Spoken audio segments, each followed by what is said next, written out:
Hello and welcome back to another Slay the Spire stream. I'm your host, Vegetablebread, and today we're going to be continuing our Watcher win streak project for a second month. Going into it, trying to get those 3 wins.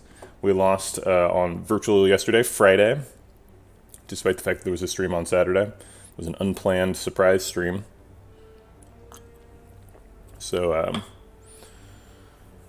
that one wasn't part of the win streak. Yeah, 30 minutes even can be pretty intimidating, for me at least. I like breaking things down into like an actual single thing you can do. I think we're probably going to do a boss swap. Maybe if we can get a double elite snipe, we'll consider Lament. So let's go look at the map. There is a mega elite snipe. Theoretically, no, this can't be a double snipe. I thought it could be a double snipe, but this is a fight.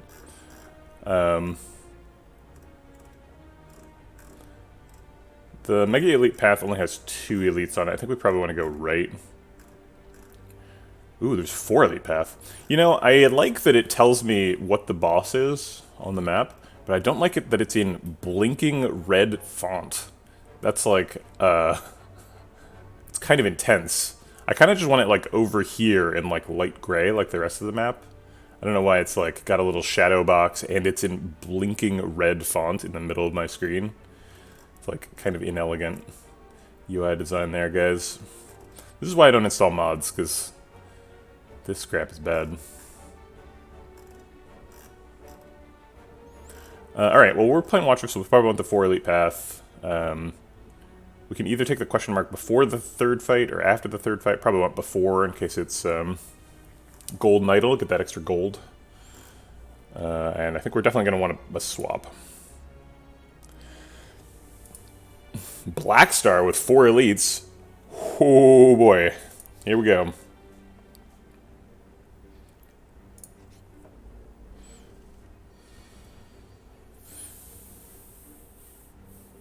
Yeah, exactly. It's like so intense. I mean, I'm a programmer, so I get it. I've made bad programmer UIs. If we Eruption Strike, we do 21 damage, then he's at 33. And then if we miss Vigilance, we have 24 damage, but we can block for 10. He's only hitting for 6, or 12, I guess, so we can block for 10, take 2. That seems fine. Are you programmer or pro gamer? I'm confused. Maybe both. Maybe both. Alright. Hexaghost approaching. Prepare for impact. We've guaranteed lethal next turn, so we just block out here. No reason to take damage.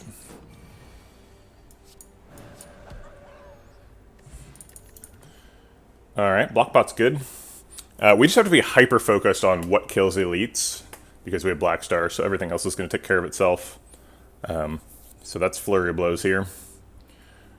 Flurry of Blows not particularly good against Lagavulin or Sentries. Or, sorry, Lagavulin, just Lagavulin, I guess. It's fine against Sentries. I don't know why I said it was bad against Sentries. Foresight is really good against Sentries. Foreign Influence is better against Lagavulin, but Flurry of Blows is good against all of them, so I think we can go with Flurry.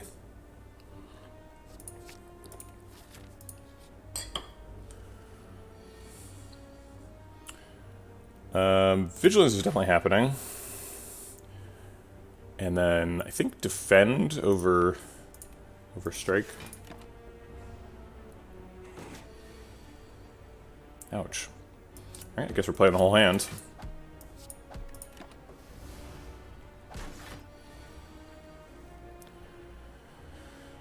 Eruption Double Strike is 24 plus 9, which is exact lethal.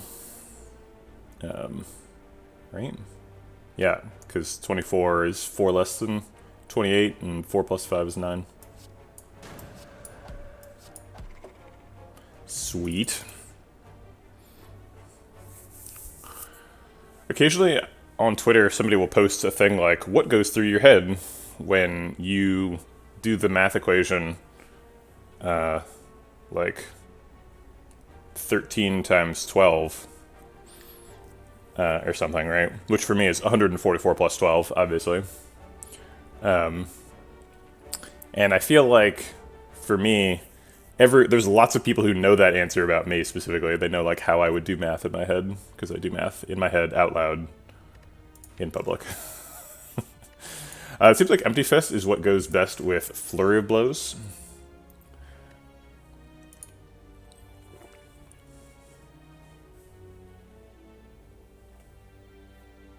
Empty Fist is one of my favorite cards. I like Empty Fist. Also, I like your cute little bee. Oh, that's a global emote. Pretty cute. Ridiculous. I love it. He's got the same little blush cheeks as my Vegetablebread emotes. See? Little blush ovals. Sorry, 4B, it looks like you probably posted a link. You can post it in the Discord. That'll work. Yeah, let's pick an Empty Fist. We're just trying to kill elites, so it doesn't really matter. What else Empty Fist does? Like, Empty Fist, I like it early game. I don't like it very much late game, because it takes you out of Divinity sometimes, and that's not great. And it kind of fights for a spot with Fear No Evil as a Wrath exit, but it's floor 2, so let's take it. Alright, I think we're left to get early Golden Idol. It could be healing, so maybe we want to do our fight before we heal, but we're probably not going to need healing after the fight, so. And it's a fight anyway. The one good thing Twitch did for the community. Wow. That's a salty take right there. Let's see, they're hitting for 14, we can block for 13, so Dexpot can block for 1 here.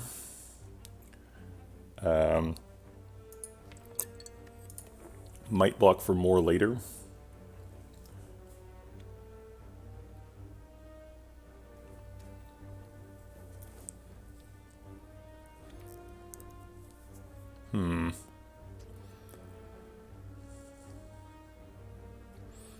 I don't like having both potion slots full. I like getting some value out of that. Let's see, so we are on our 3rd fight, and we've gotten 2 potions already. So we are down 1 pip, so we're at 30% potion chance. So we're likely to get 1 more potion before this fight. Before this elite. I guess I'll save it for the hard pool fights. Getting a question mark fight here is kind of rough, because it means we're going to do 5 fights in a row and then 4 elites.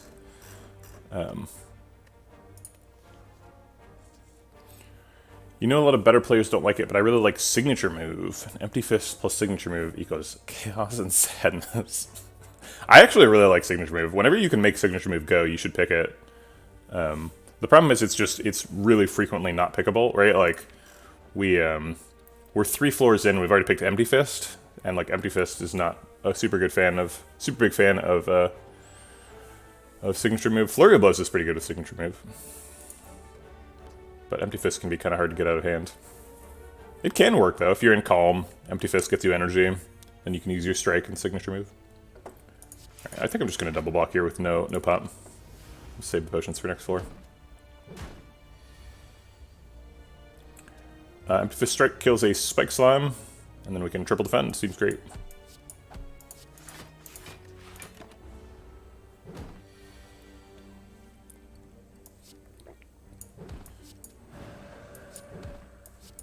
Neat. Well, I'm glad I didn't Dexpot. We didn't get a potion from the fight, and it only would have saved 1 health.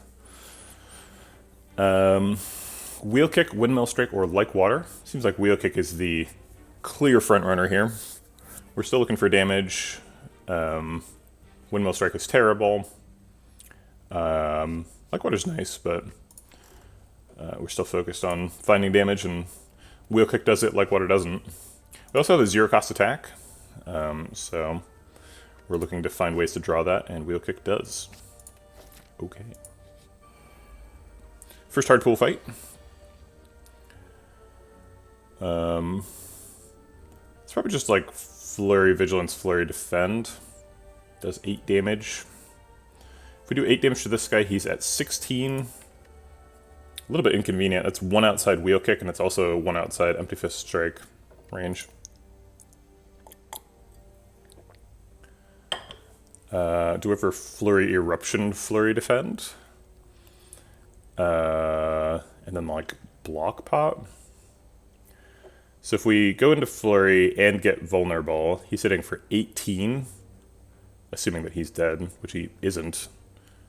4 plus 8 is 12, plus 9 is 21, so it wouldn't be enough. So that seems horrible. Maybe we Flurry Vigilance, Flurry this guy. Does 8 damage to him, puts him at 19. 19 is Wheel Kick plus Strike, or Empty Fist Double Strike, which is already the breakpoint for the other guy. Yeah, let's do that.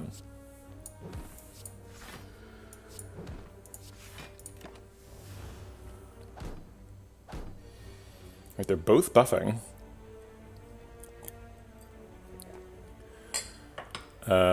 So Wheel Kick Flurry kills him. So we're going to Wheel Kick him, Empty Fist him, Flurry him to death. So Wheel Kick first, see what we get.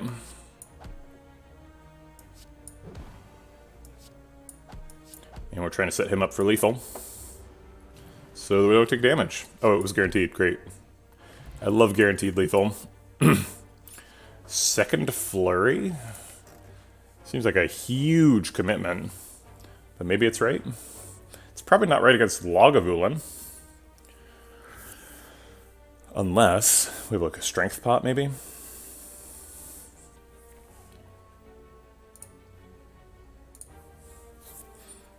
I like where my camera's positioned for today, because I bet we're going to get relics all the way up there.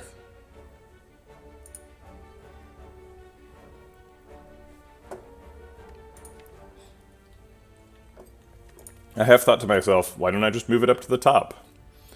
Because currently it's like a little bit lower than it needs to be. But today we're going to use that. We're going to use that space. Hopefully. Alright, I'll take a Flurry. So we've got card draw, we've got stance changing. Seems like that's what we're doing. Weak Pot versus these. Weak Pot is significantly worse versus Sentries, because you can't apply the debuff. Against Sentries, we definitely want the Dex Pot. Block Pot is better than either of the two, so it's Dex Pot versus Weak Pot. Yeah, right. I think second Flurry is correct. I mean, clearly I've already done it, so. Hey, thanks for the subscription, Carly Slay Jepson. Thanks for loafing around for a couple months. Appreciate it. Here, I'll get you a little bonus cat cam. Coconuts licking herself. But now she's self-aware. She knows I'm watching. She knows you're watching. My god, she's on to us. Okay.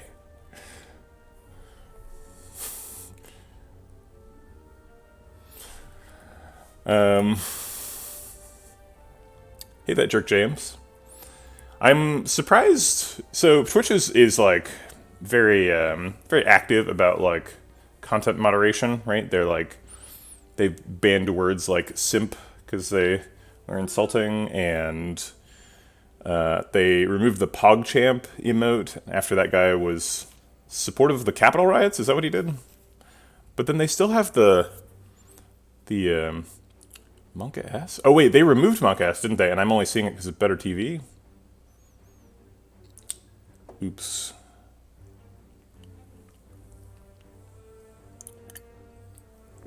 Yeah, exactly. Which is why I can say the name in reference to the banning, but not in reference to someone in chat. Was Monk Ass always BTV? Huh. I'm just going to leave out one of the T's for BTV, because BTT TV is just too many T's. BTTV. No, it's just BTV. It's way easier to say. I'm torn. Weak Pot's so good against Grandma Knob and Lagavulin, but Dex Pot's better against Sentries. I guess which one am I currently more worried about? I think I'm currently most worried about, like, Lagavulin? Watcher's so good against Lagavulin, though. Seems like I probably shouldn't be.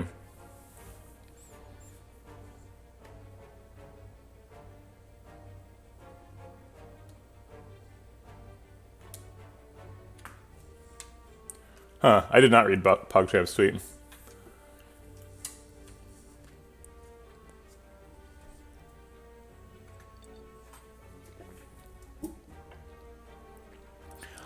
maybe, I mean, everyone's in their own media bubble, right? But for me, the media was like extremely aggressive at pointing out how the the justice responses to BLM and the Trump rally were different. Although obviously the Trump rally was kind of a boondoggle in its own right. So from a whatchamacallit, police perspective.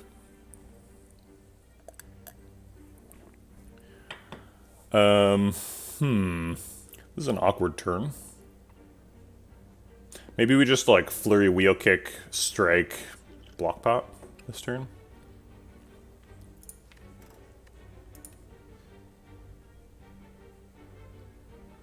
I don't have lethal, right? Yeah, there's no way.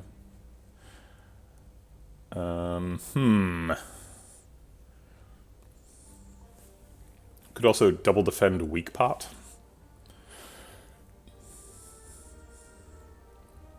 Yeah, this is not a good time to be mean.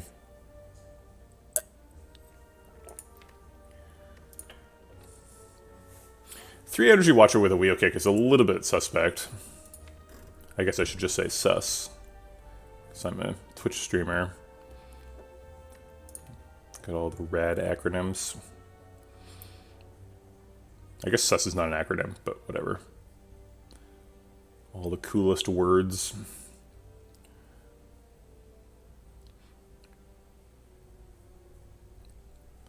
Kind of like the block pot against Gremlin Knob, though. Maybe I'll just use the weak pot double defend flurry. It's not a good turn, but it's okay. Oops, this one.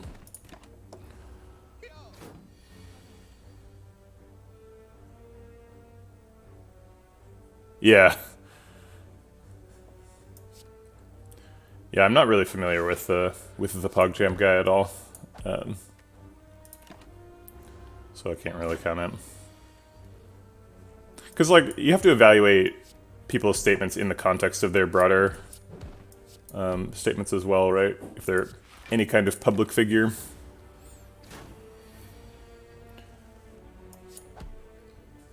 We have exact lethal. Sweet. And we get rewarded by using a stance pot, getting another stance pot back, or another potion back. A lot of good options here. Carve Reality, Sash Up, Crescendo. Crescendo matches up with the Flurry of Blows and the Empty Fist. Carve Reality just does a bunch of damage.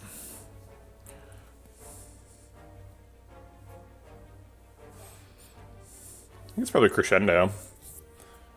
Crescendo is what we're looking for against, like, Lagavulin.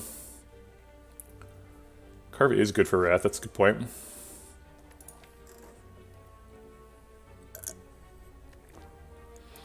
Crescendo gives us those big turns, though, where it's like Lagavulin's gonna debuff us, and we like go into Wrath, double Flurry, double Strike, and then next turn kill him. Carvey is just good. Doesn't really need any excuse. We do need a Wrath intro. I prefer it's Tantrum obviously, but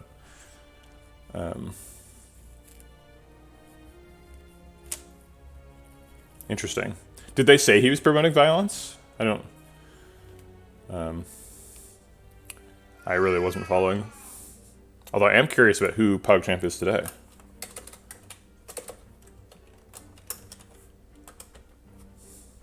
I don't know that person.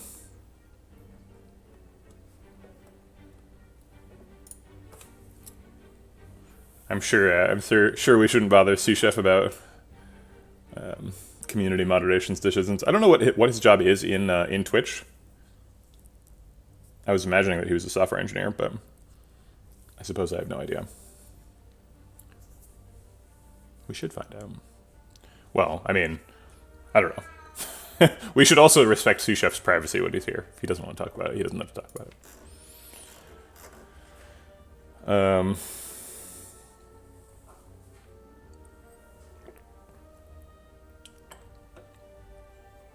Asking if the woman who was killed by Capital Police died in vain called her a martyr. Doesn't seem like a great look. I think, like, And maybe this is maybe this is an opinion that would get me in trouble, and I understand this is a little bit inflammatory. So, but I think that from like a first principles approach, the woman who died in the Capitol Police raid is a martyr, right? She represents the perspective of a community which views themselves as ostracized. Whether or not that's true is irrelevant. They view themselves as ostracized, and she died for her beliefs, right? Can you really argue that she wasn't a martyr? Maybe you don't agree with the cause she represents. I don't. But the definition of the word seems pretty clear that she is a martyr, right? She wasn't exactly prosecuted for her beliefs, which I guess is standard martyr stuff. But I don't know.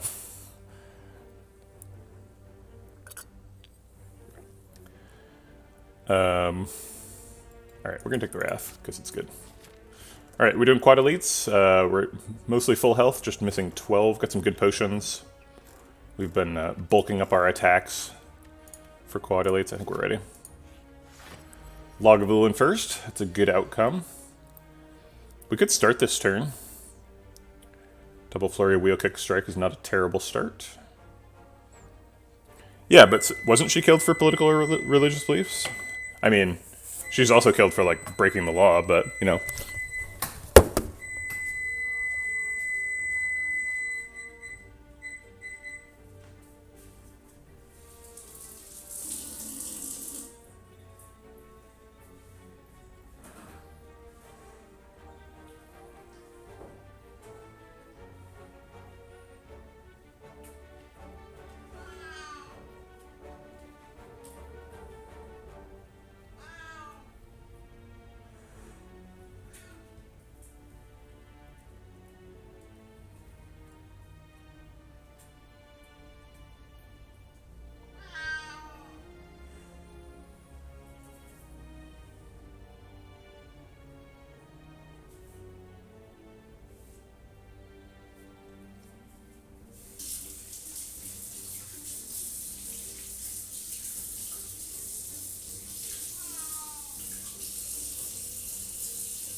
I do kind of want to get off this topic because I feel like part of the reason I lost my run yesterday is we spent a lot of time talking about philosophy. So I do want to get back to Aspire, but I will finish up my my thoughts on this. It's fine. It's like QAnon is a religion, right? Like the only difference between like a religion and a cult is size, and it's a bunch of people who are sort of putting beliefs ahead of facts, right? So they pretty much dictionary fit the definition of a religion, and you know you could view the march to the Capitol as like a QAnon religious pilgrimage, right? And so she had the perspective that she had to go inside the Capitol to complete her religious pilgrimage, and like, who am I to tell her that that's not right? You know, I think that she did die for I would say misguided political belief, and that makes her a martyr, right? I think we're going to wait. We've got a lot of Wrath Enters, and getting these flurries back next turn will be pretty sick. So I don't want to mess it up by wheel kicking now. We are skipping a Wake Up with 29 damage, which is decent. But I think we'll get more. If we get, like, Eruption Empty Fist or something.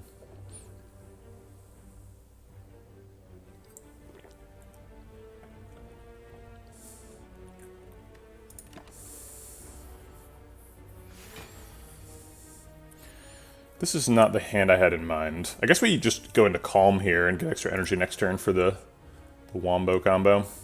Worst case scenario, we can wake him up with Crescendo next turn.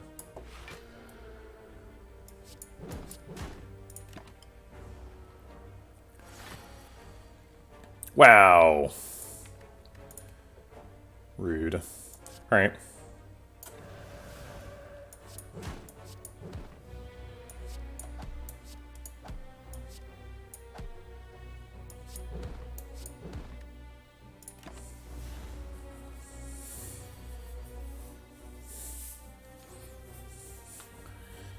Double defend, block pot, flurry.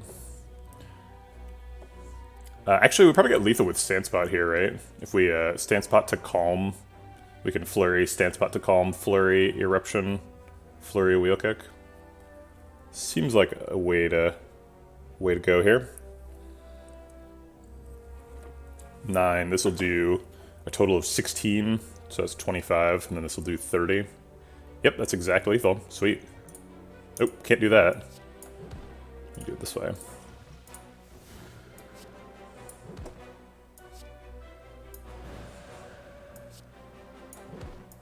Bye. Wow, 2 rares. Not the most useful rares, but Wing Boots, old coin. Okay. Sands of Time? I don't think we're picking Tranquility or Master Reality, so it's Sands of Time or skip. Sands of Time is pretty strong. It seems like the deck is extremely expensive. Sands of Time and Wheel Kick.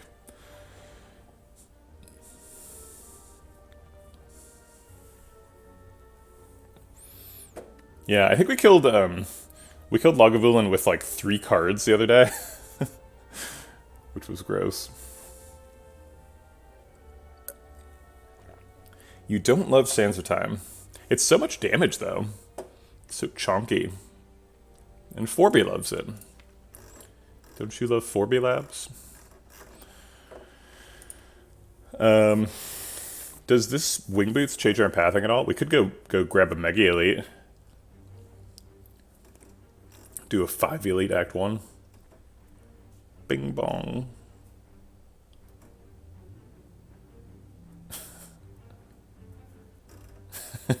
Well, we've really covered the whole spread on Sands of Time now. Sands of Time, you either love it or hate it, or neither of those. That's also fine. We perfected that Elite, so if we take Sands of Time, we're probably upgrading it here. Sands of Time's got a pretty good upgrade. 6 extra damage. AKA 12 extra damage, because you're always in Wrath. Oh, that's true. Sorry, yeah, you either love it, don't love it, hate it, or are ambivalent about it. There's lots of options.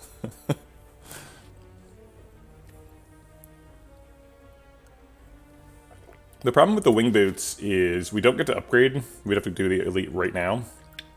We also have 500 gold now. And if we're using Wing Boots and not going to a shop, like, what are we doing with our lives? I guess, okay, here's a line. We could go get 5 Elites and do a late shop. And just be so powerful going into Act 2.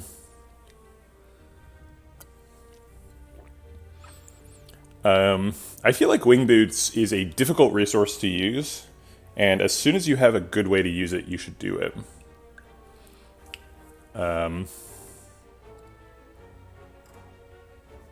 So we would use the whole Wing Boots here. 1, 2, 3.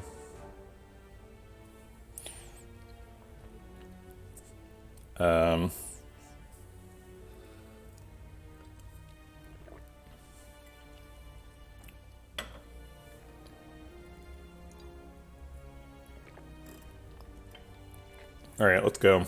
Let's do the thing. Alright, I am going to pick Sands of Time. If we're going into another Elite fight, Sands of Time is super good in Sentries. And this is a 50% chance of being Sentries. We might fight Sentries like 2 more times. We also have the amusing possibility of fighting Lagavulin 3 times. Lagavulin, non-Lagavulin, Lagavulin, non-Lagavulin, Lagavulin. Okay. Let's go. Here's Strength Sentries. Rude. Gonna be hitting for 24 next turn. I think this turn is probably like Vigilant Strike.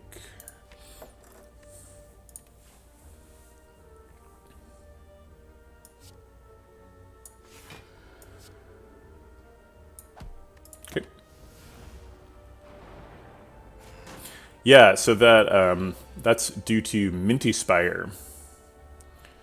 This hand wasn't too bad. I would love for Wheel Kick to do 30 damage, but it does not do that. Can we kill this sentry this turn? This does 8, plus 9 is 17, plus 15 is 32. What is coins description? Unique coins are highly valued by merchants for their historical value and rare metallic composition. There you go.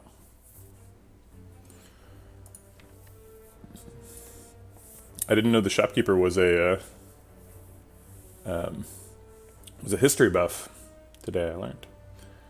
That's true. We do have enough energy for a strike, and then we can use the block pot.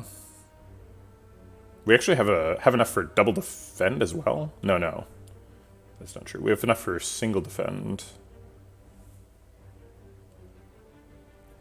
Yeah, so let's see what Wheel Kick wants to do. Maybe we get a Wrath Enter here. It's, like, actually fairly likely. Guess not. Alright.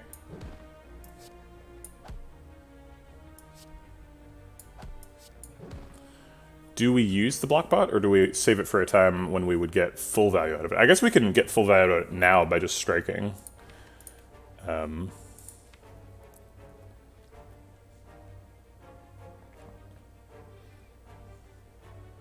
I kind of like use it now, and here's why. Because next turn we can... Oh, we can't crescendo save the time next turn. We don't have enough energy for that. Darn. Never mind. I was going to say we can get, like, lethal next turn, but that's not true. What are we doing next turn?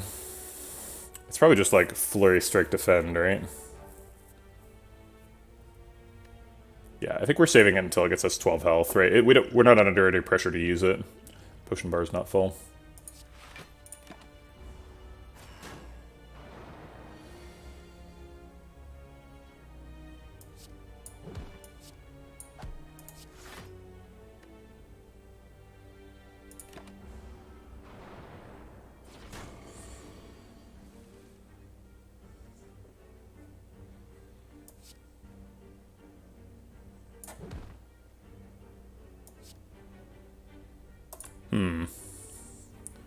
I kind of want to strike this guy so that I can deal 4 damage with Sands Time Crescendo in 2 turns.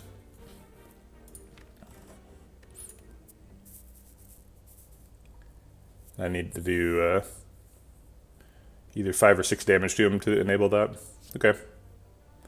Does it ever delay lethal on this guy? 22. 22 is Flurry, Vigilance, Double Flurry, Empty Fist, Double Flurry, right? Wait, is it? Because it's 1 Flurry and then 8 per cycle. There'd be 2 cycles, so 16 plus 4 is 20, 29. So it'd be lethal even now. Yeah, I think I am going to put the strike here. Bit strange, just trying to be efficient.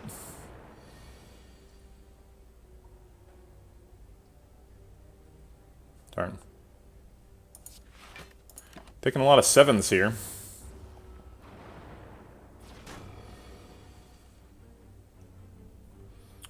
Okay. So Flurry goes there. And then Vigilance, Double Flurry, and then Crescendo, Double Flurry, Sands. Okay. We got really good relics from the first one, really bad relics from the second one. I guess an early Ceramic Fish is pretty okay, but... seems like a Mental Fortress deck. Are we going to go fight another Elite after this? We have a Block Pot, 24 health. It's like having 36 health. I think we are going to go fight another Elite. Get a fire after it. That's true. Old Coin plus Juicy Bracelet. Just setting up our Ectoplasm.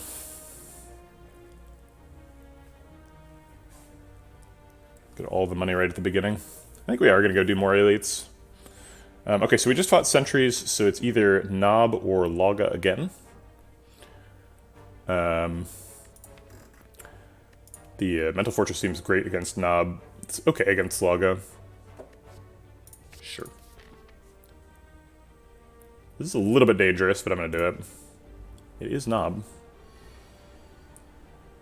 We're going to go in on turn 1. Alright, we drew the Sands of Time, so that's pretty good. Makes cost 0 for next turn. We just have to draw Flurry.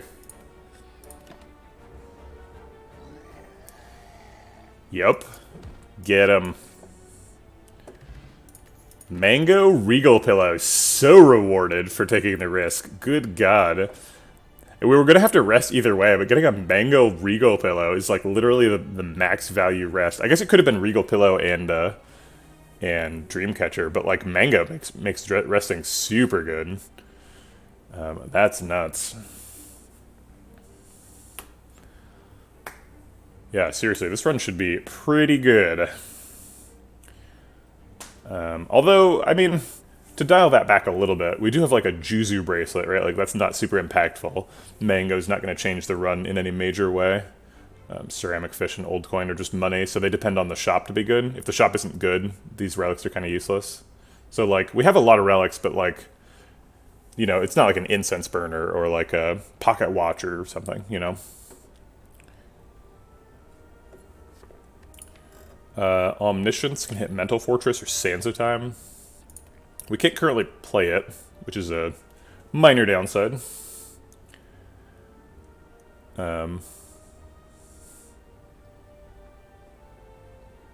Yeah, it's true.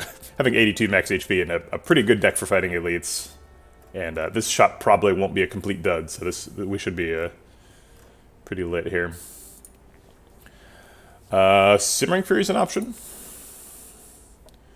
Be our second Wrath Enter outside Crescendo. Our second permanent Wrath Enter. I do like Simmering Fury quite a bit.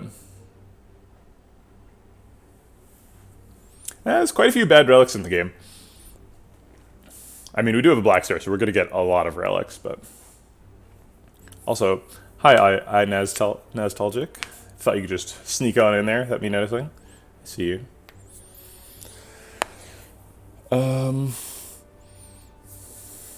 So Simmering Fury gets us more card draw. Yeah, streak died. Yeah, it's true. We haven't ever really had a streak going. We've only gotten... The whole month, we only put together 1 win in a row. Yeah, I think there's a lot of lurk as I work type of people. That's how I experience Twitch streams most of the time.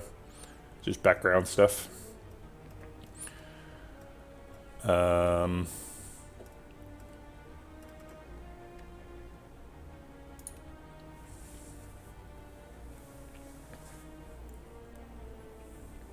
Two rares here. That's unusual.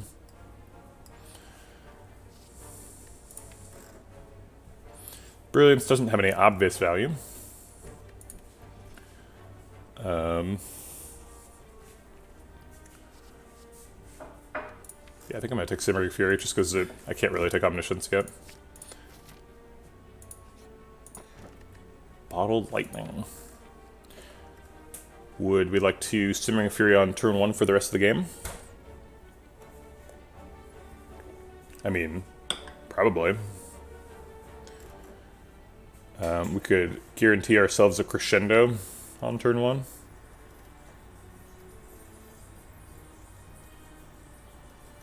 Yeah, Brilliance is good just for hitting people. That's true.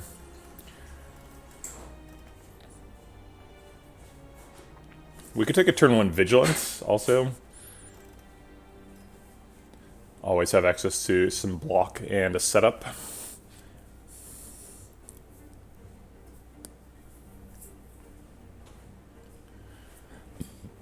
Yeah, Bottled Flame would be pretty good here. Bottled Flame normally is the worst one, but Sands of Time on turn 1 is pretty good. That never really gets bad. I think we're probably taking the bottle. I think both Fury and Vigilance are good enough to bottle. Both of them help you set up next turn.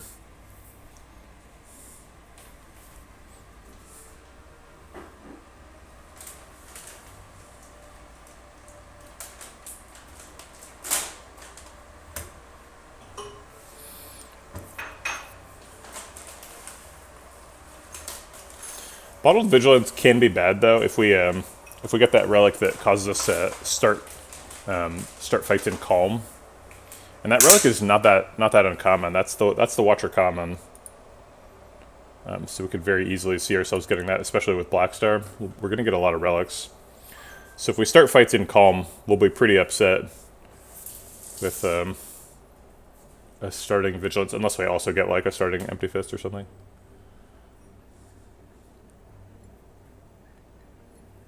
It's true, both of these are skills, right, because it's Bottled Lightning, so they do take a little bit of turn 1 power off the table. We should be thinking about elites, because we are a Blackstar deck. I think...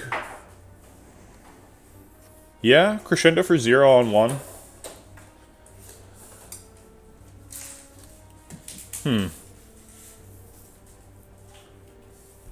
It's an interesting point. Crescendo on 1, it seems the best against Act 2 elites.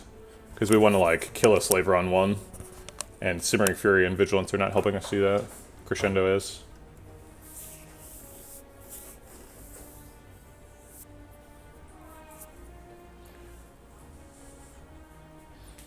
Also, the worst case scenario for Crescendo is you still just hold it, right? Like, you just get to keep it in your hand.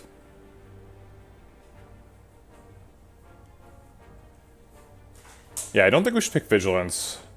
I'm still kind of torn between Simmering Fury and Crescendo. Drawing 2 extra cards on turn 2 is pretty good. Yeah, I want to kill Slavers on turn 1. I'm going to pick Crescendo.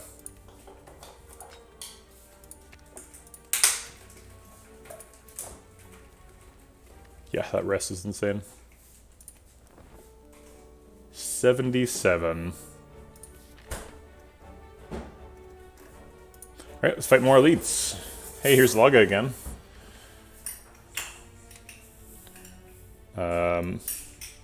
Might as well develop Mental Fortress. I'm going to save the Crescendo for when it matters. I don't want to just use it for energy right now.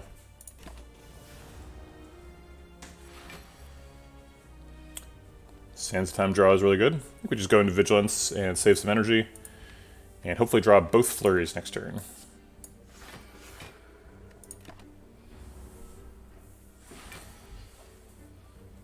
I'll take one.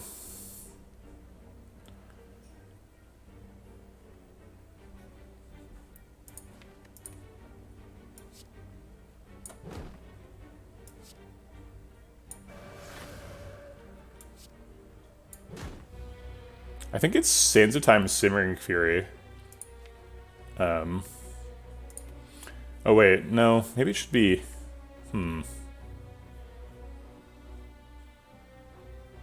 Yeah, I think it is Sands of Time. Doing 40 damage and then potentially drawing it again is pretty good. I guess it's never lethal though, right? We do 40, 80, so we'd have to find 28 more damage.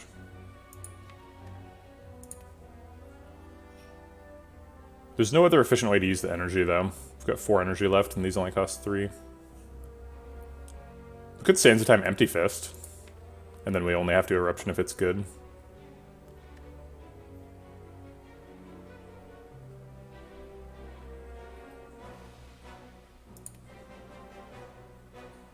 That also does an extra 18 damage.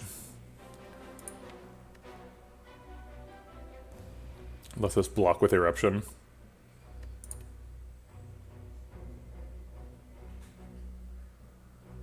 Strike Empty Fist is 30 damage. Sands of Time is 40. So we could just do Strike Empty Fist, Simmering Fury. And then Sands of Time next turn when it costs 2. Yeah, redrawing Sands of Time is actually not that efficient. It only does like 13 damage per energy, which is like slightly above a strike, right? It's lower than Empty Fist. But next turn it'll do 20 damage per energy. Okay. We also get to Flurry now.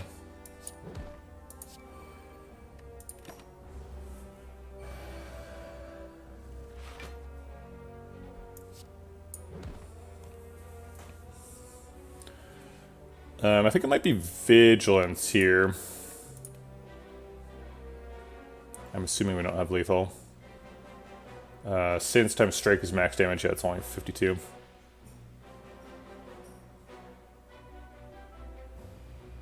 Vigilance gets an extra Flurry in. We don't have lethal, can't block for 40. Is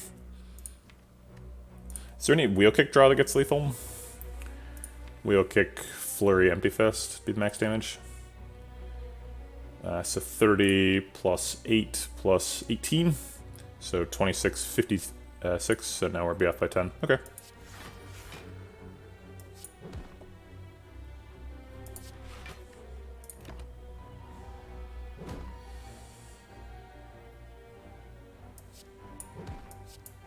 And this is the turn we get full value to block pot, so might as well use it.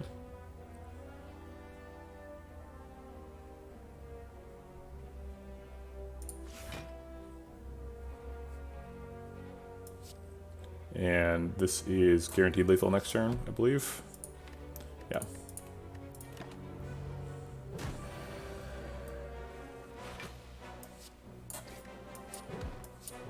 Okay. Ornamental Fan seems great in a deck with 2 flurries. Thread Needle, usually not a big player. Indignation would be pickable if we didn't already have Simmering Fury. It seems kind of unnecessary in the presence of Simmering Fury.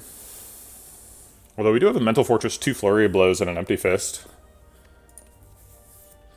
Worship is pickable. I'm not, like, excited about it, though.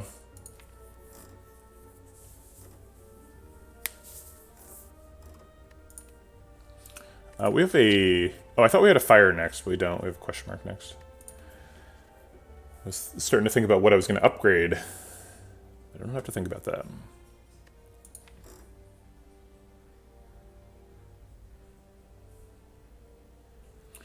It's true. It does do vulnerable.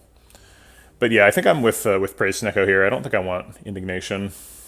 Yeah, I think this is probably a skip for me. Wreath of Flames is kind of interesting. Wreath of Flames and Simmering Fury let you set up for some kind of insane stuff. If you can like guarantee you're drawing a Ragnarok or a Tantrum or something, setting up for next turn with 2 different cards is pretty powerful. But yeah, these aren't killing people. They're not blocking.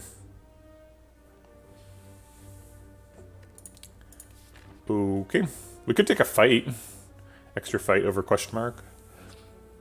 It's an interesting idea. Why would we take a fight? Well, if we get a card, Ceramic Fish does a thing. Combat's avoided. How does it know? Yeah, Golden Idol is very good. Especially with the Juzu Bracelet. So that we're probably going to want to hit Act 2 question marks. And Juzu Bracelet increases our chance of hitting Forgotten Altar. So we're going to want to have Golden Idol for that. And if we can turn Golden Idol into Bloody Idol, we have a Ceramic Fish, so we're like pretty set. Have we already gotten Dead Adventure? We have not. Could get a 6 Elite Act 1.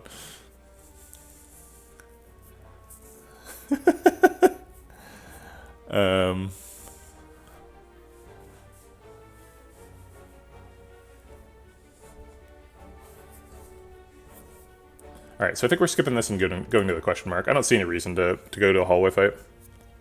Just costs health. We've already got cards. I guess we could pick up like a Talk to the Hand in a hallway fight. No.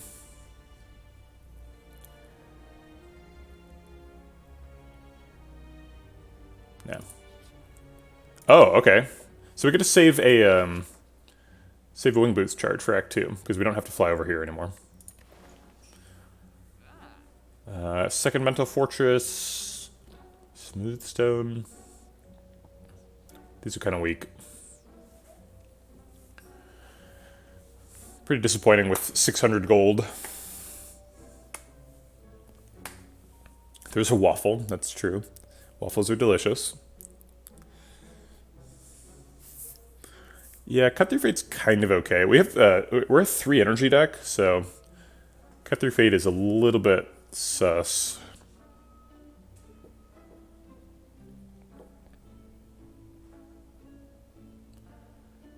Yeah, we kind of want to be blocking with Ornamental Fan until the heart. I think we might even take like a 3rd Flurry if we see one. We just want like max stance changing. We do always remove a... Well, we might actually remove a defend. We do always remove, though.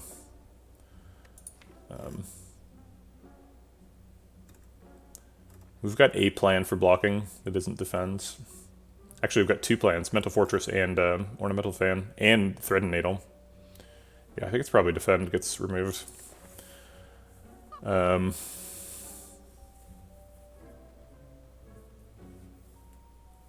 I was looking at the secret technique, but what do we get with it? I don't think there's a good answer right now. It's like Simmering Fury, Crescendo.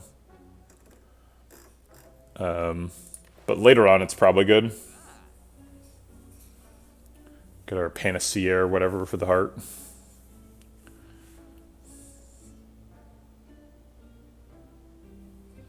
Right.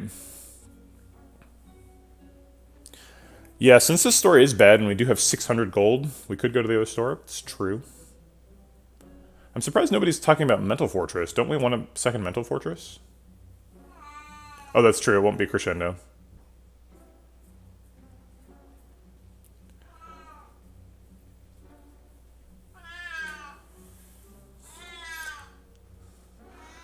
If we go to a second shop, we are sort of maximizing our chances of finding a Talk to the Hand.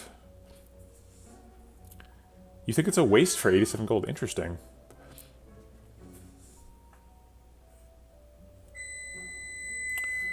I'm gonna go stretch and fold.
I think we might Secret Technique, Mental Fortress, card remove, and go to the second shop.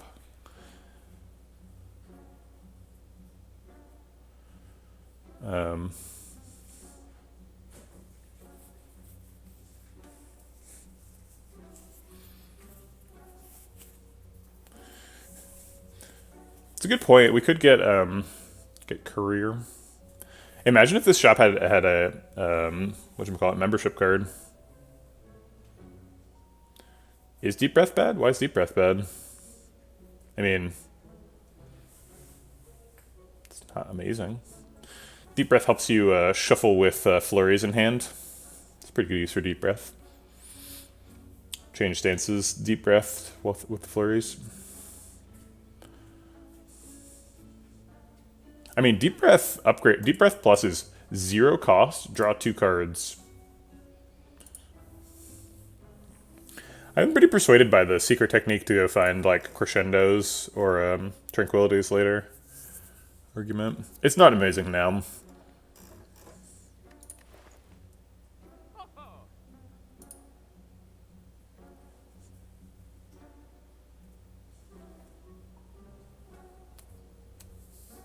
Goodbye Flexpot. Flexpot's pretty good in the deck. I don't know if we really need help fighting elites right now.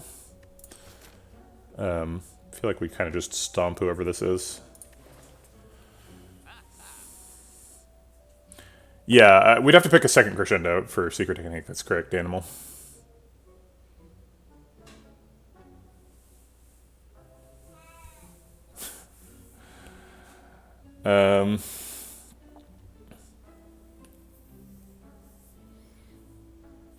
Alright, let me go grab coconut for 4B.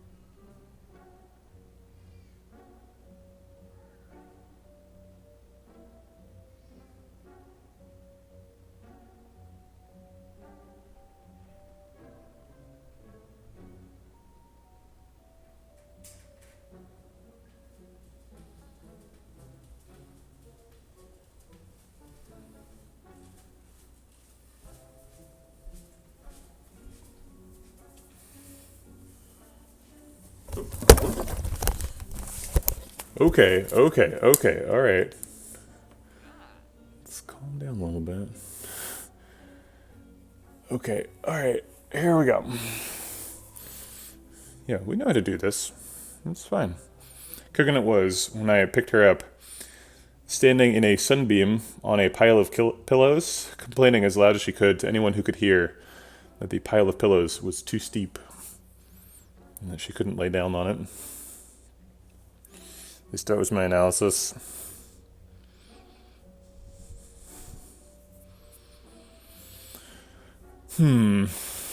Yeah, Mental Fortress Carter move double shop is such a bummer, though.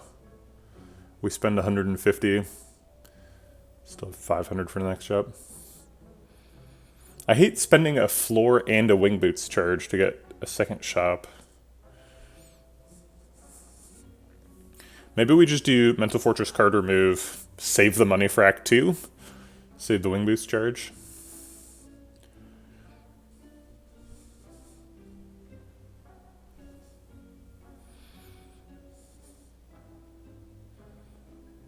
Oh.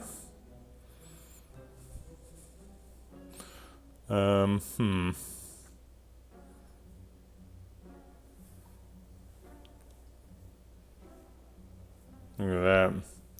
Little cat head bumps. That's right, maybe in next act we can get more elites and an extra shop out of that wing boots charge. Alright. Boo. Bad shop. Alright, more sentries. The sentry is probably the hardest option here. These ones don't have extra strength, so we have them at a disadvantage.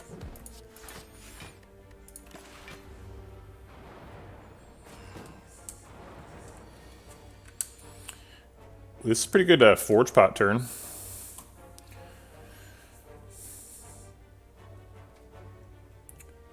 Forge pot, flurry, crescendo, double flurry, sands time somebody. Sands time would kill him. Flurry would do 6, and then we'd get flurry plus and a flurry minus for 20. This doesn't not enough to kill him. Off by a bit. So we would take 20. Maybe not a good plan.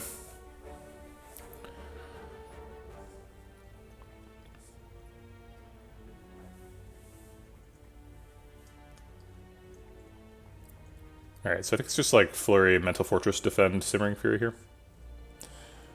Go into Wrath next turn, get a bunch of attacks, save this time somebody to death.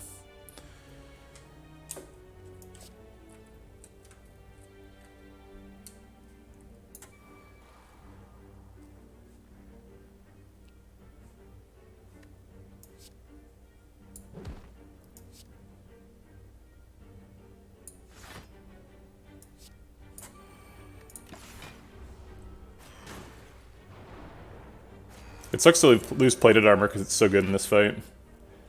Oh, we overdrew a flurry. I forgot about that. We had 2 retained cards and then we drew 7. Only had room for 1.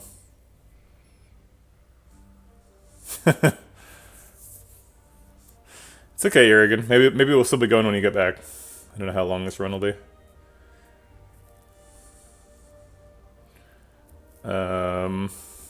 Probably want to exit Wrath this turn. It would be nice to kill this sentry and that one. So we do like 48 to him. Or wait, we'll do 44 to him. We'll use the flurry after we exit. So we do this. And then I guess flurry there and empty fist there. Not quite killing that sentry though. We do a strike next turn, so it's guaranteed lethal.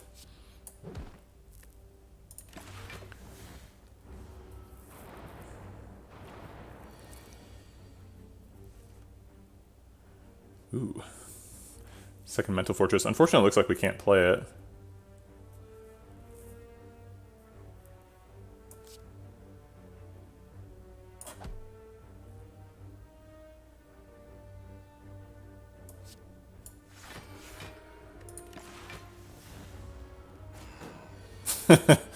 I see what you're saying. Yeah, it's sometimes I take a while to figure stuff out.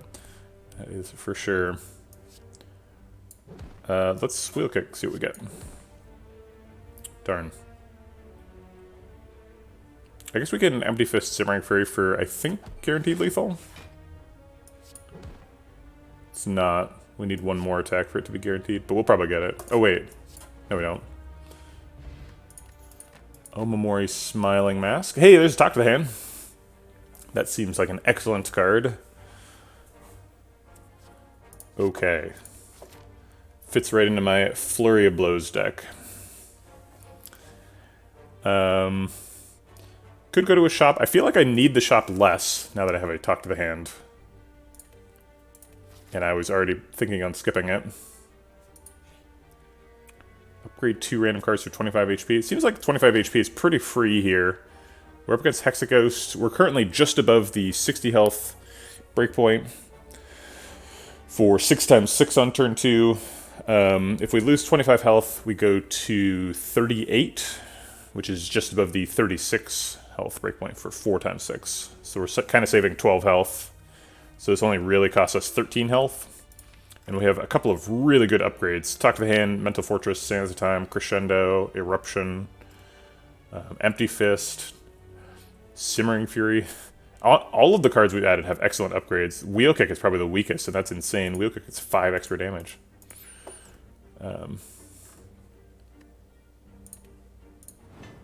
Sweet. There was no bad outcome there, but sweet. Alright, I think we'll upgrade a Talk to the Hand as well. Let's go blow up Hexaghost. Is it 13? 1, 2, 3, 4, 5, 6, 7, 8, 9, 10, 11, 12. Looks like 12 to me. Oh, I see. You mean after the thingy? Yeah. That's always happening. We could Wheel Kick for flurries, but if we do that, we missing out on, or we risk missing out on Mental Fortress. And Empty Fist strike is almost as much damage. It's only 1 off, so I'm just gonna strike Empty Fist.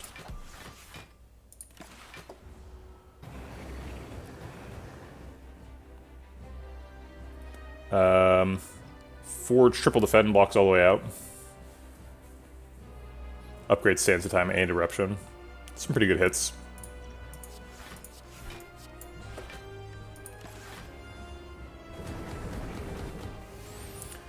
We'd probably take Bell. We have Omamori. It's a pretty good Bell. I kind of want to play Vigilant Simmering Fury this turn, but I kind of don't, because I want Sands of Time to get played next turn, so that we have maximum Sands of Time value. He's not attacking next turn.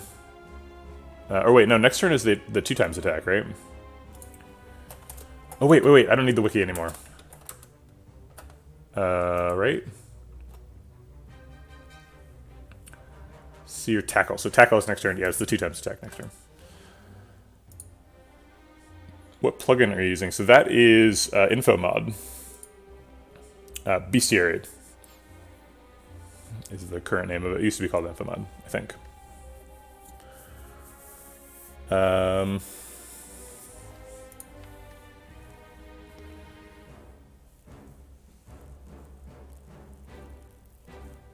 So if we go into Crescendo next turn, we block for... Each of these blocks for 6, because we play them twice. So 12 from that, and then another 3 from that. Bestiary. It's, you can see it here. It's spelled Bestiary. I mean, I guess you spelled it right, so... Oh, wait. Yeah, they skipped the A. Why is it called Bestiary? I don't know. Oh, Cam is blocking mod info. Yeah, sorry about that.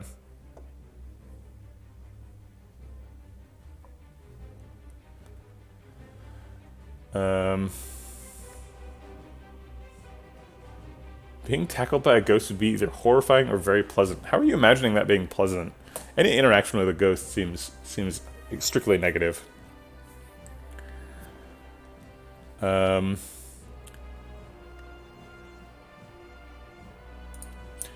if we like Vigilance Strike this turn, then we draw 5 cards instead of 7, and then we double Mental Fortress, Crescendo, Quad Fury, Sands Time. That seems like just too good to skip. I'm going to do that. I mean, unless the ghost is like in the Casper family of ghosts, and then I'm down.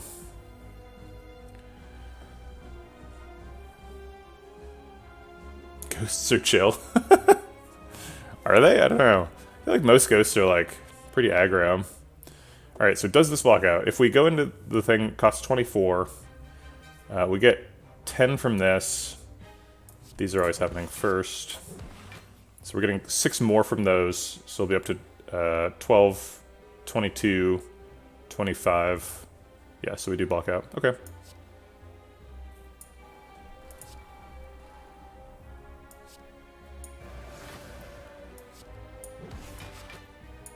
Oh, I forgot about the Ornamental Flame.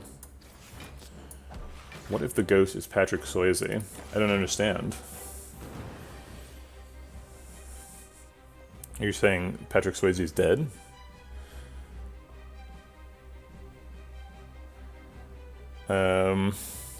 Vigilant Simmering Fury draws a bunch of cards, helps us draw back to a Sands of Time. Blocks out this turn, helps blocking next turn. If we draw Empty Fist, we can have an exit. Also, he's not attacking next turn. So that seems fine. We're skipping Wheelkick again, but whatever.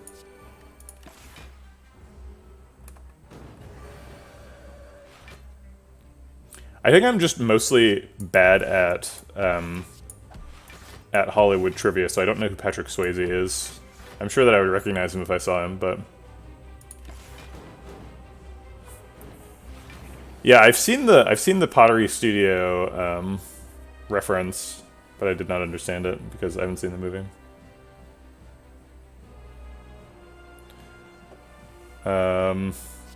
Double Flurry, double Defend blocks out. I think we want to save the Sands for when we're in Wrath mode.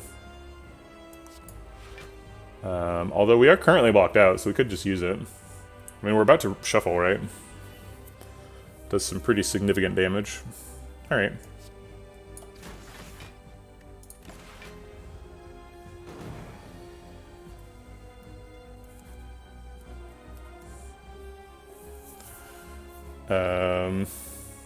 I don't want to Wheel Kick because I don't want to draw Sands of Time and be unable to play it. I guess it doesn't matter because it retains, but...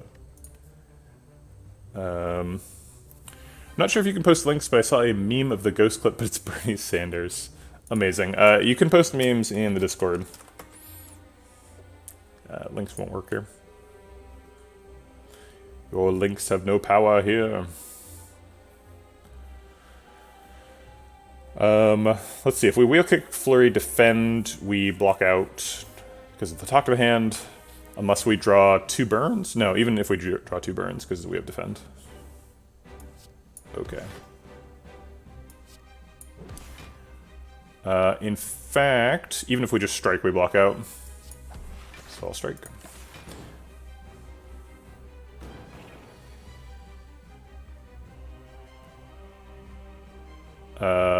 36 is lethal.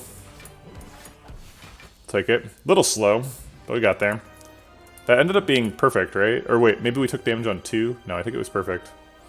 We're way behind on upgrades, so Lesson Learned seems pretty outstanding. No reason to think that Conjure Blade or Alpha is any good. Alpha is particularly weak at elites, which is part of the problem with Alpha. And we have a black star, so we don't want that.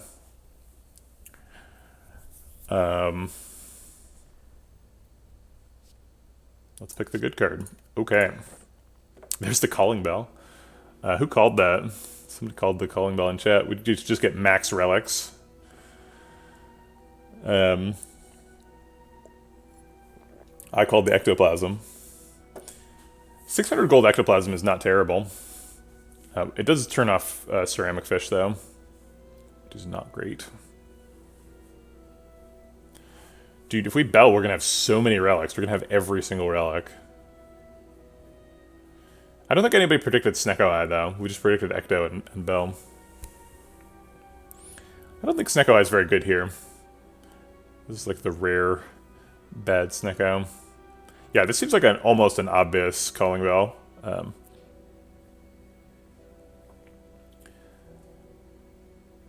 Relics are good with relics, which is sort of a strange phenomena, but like if you just have a critical mass of relics, you basically just can't lose.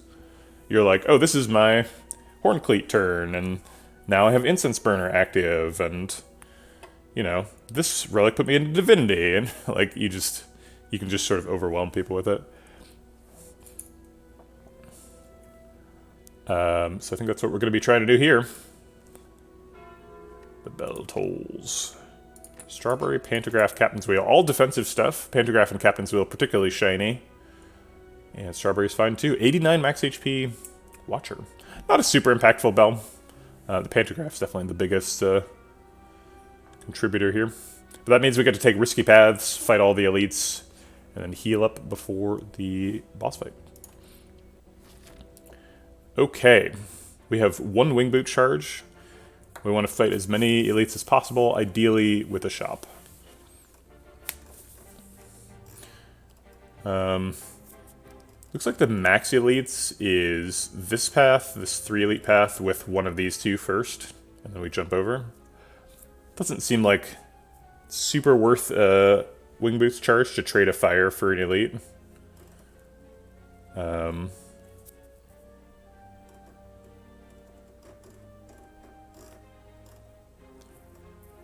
So I think we're just going to go on this path. I guess this path and this path are the same, except this one has a choice, so this one's strictly better, but we're always going to go shop. We have 600 gold. Yeah, we got a lot of stuff at Act 1. Green Key and all the relics. And, you know, Talk to the Hand. And, like, a whole plan for the deck. We're in pretty good shape. Hallway fights are pretty good. We have Lesson Learned. It would be nice to learn some lessons. A lot of really good upgrades. Sands of Time, Mental Fortress, the Flurries, Wheel Kick, Empty Fist, Simmering Fury, to name a few. I know, right? I've beaten the heart with, like, this many relics, right? Like, and we're already, like, way past that. It is pretty insane. How come streamers don't hover over the elite symbol? It makes it easier to visualize. Don't hover over the elite symbol. You mean like hover like this? I try to. Oh, on the legend. Yeah, yeah. Well, if you do this, then you can't point with your mouse. So this is helpful if you're trying to look for yourself. But it's harder to talk about the paths. Because now I'm like, I would go on the middle left where the 2 fires in the elite, whereas it could just be like, we don't want to go through here.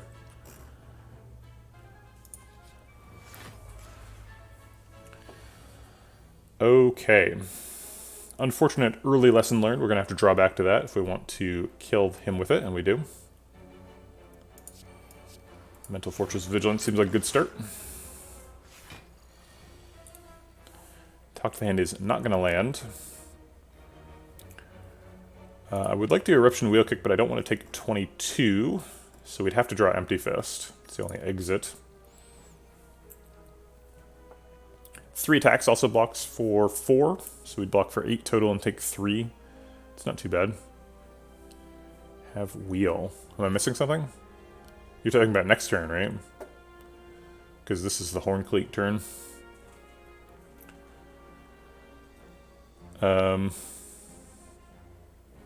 I guess have wheel could also refer to wheel kick.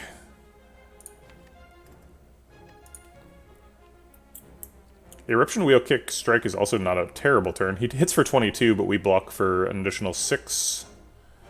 And potentially draw an exit. And we do way more damage. I'm miscounting block, am I? 4 from Fan, 6 from Mental Fortress, 4 from Plated Armor. But I'm not planning on triggering Mental Fortress.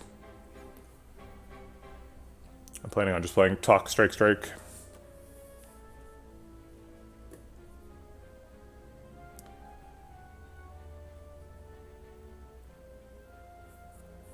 If we Eruption Wheel Kick, yeah, then yeah, we get the Mental Fortress block.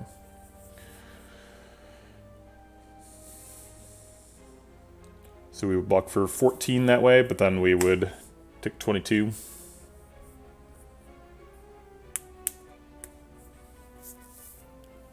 Yeah, we do have a lot of sources of block. That is definitely true.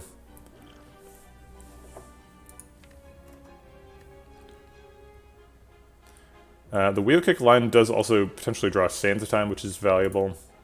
We do want to kill him with Lessons Learned, so we don't want to be too aggressive about the damage.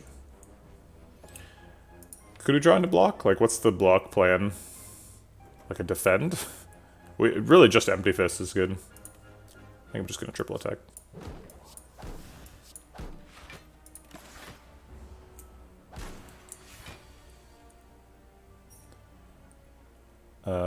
Okay. We only need to block for a bit here. Already blocking for 21.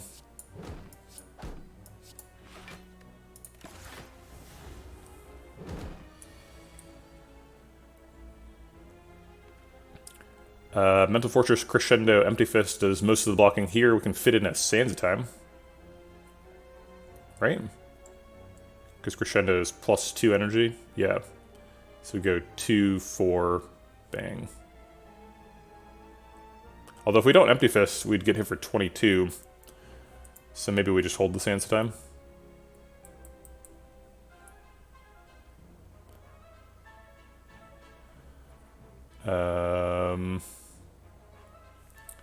Holding Sands of Time seems okay too. We're going to get Simmering Fury next turn, which hopefully is setting up for the Lesson Learned lethal. So I guess holding Sands of Time for a couple turns makes sense.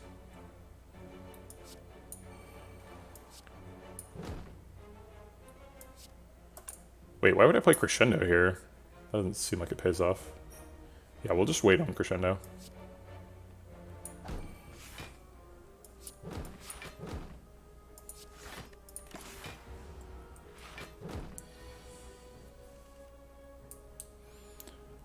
Okay. We can change stances a bunch this turn to block. Does anything not win in this situation? For sure, yeah. I mean, we could die to something. We're definitely in a good spot, but Slay the Spire can kill you. I kind of want to just like do everything, right? I want to like Flurry, Crescendo, Flurry, Empty Fist, Vigilance. So let's start with Flurry, Vigilance, Flurry. Currently blocking for 19, we need 3 more. We could actually get that from just Empty Fist. Seems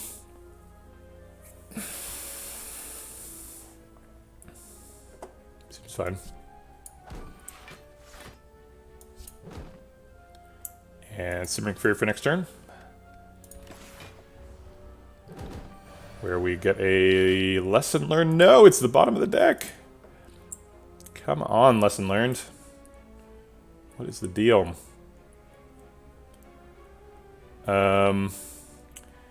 We don't have any stance exits, so we can't block for 22. Currently blocking for 13. So we trigger Ornamental Fan, we're blocking for 17. We take 5. We actually can't... Oh, we can do that without killing him.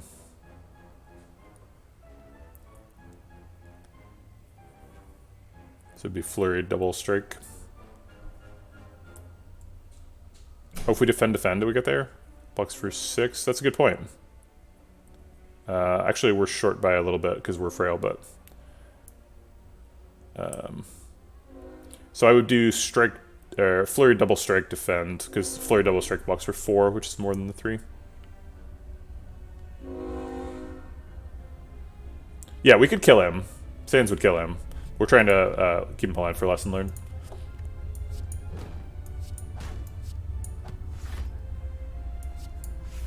Seems fine. Take 2.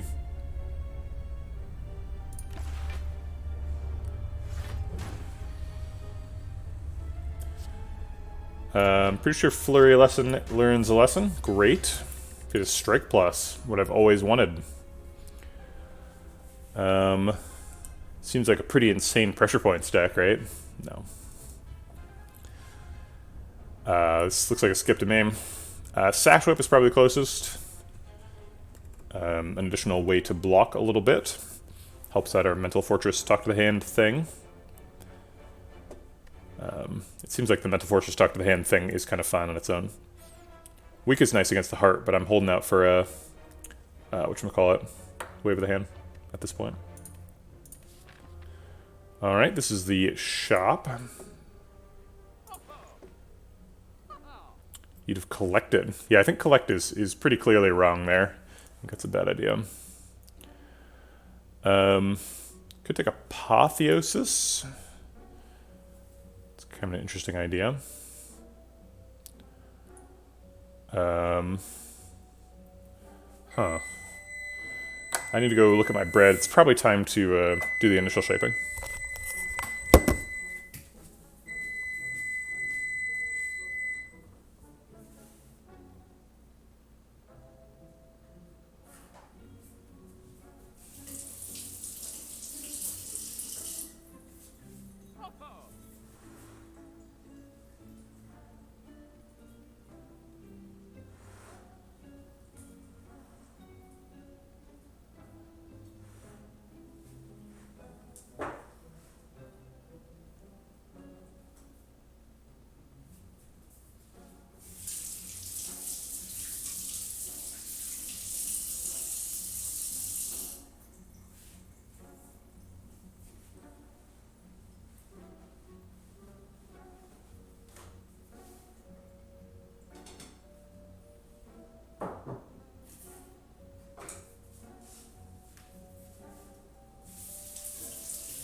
No, that gluten structure wasn't quite up to snuff. Yeah, we could take ice cream. Seems a little bit ambitious, but could work. Chemex with the collect. Turns out collect would have been pretty good. It is not vegetable bread, sorry. It's just regular sourdough today. I don't know why. We've got the rosemary that I just didn't put in. I just forgot. Empty Mind seems good. Draw some extra flurries. Change stances. I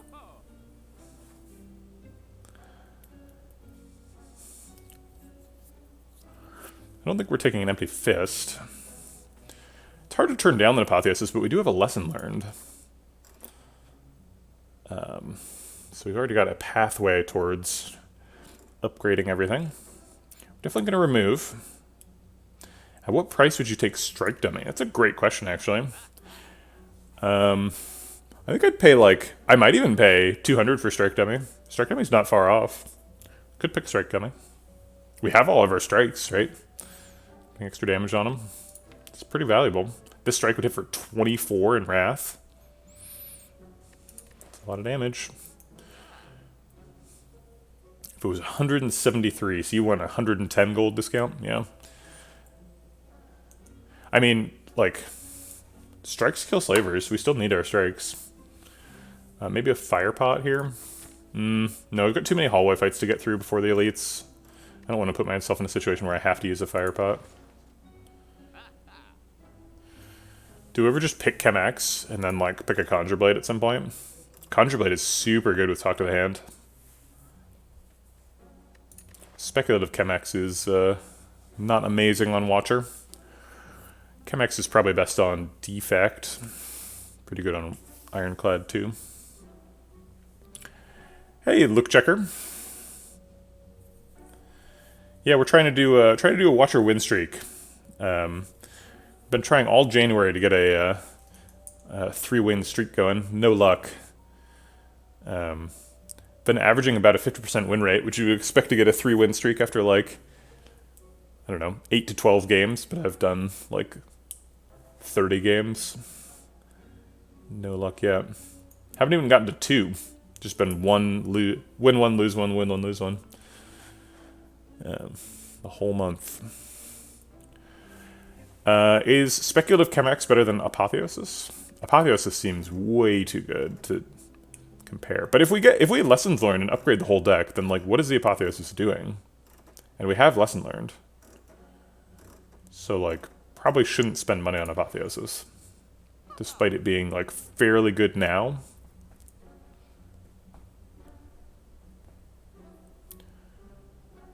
I like Tranquility. Empty Mind and Tranquility makes sense. Card remove is definitely happening.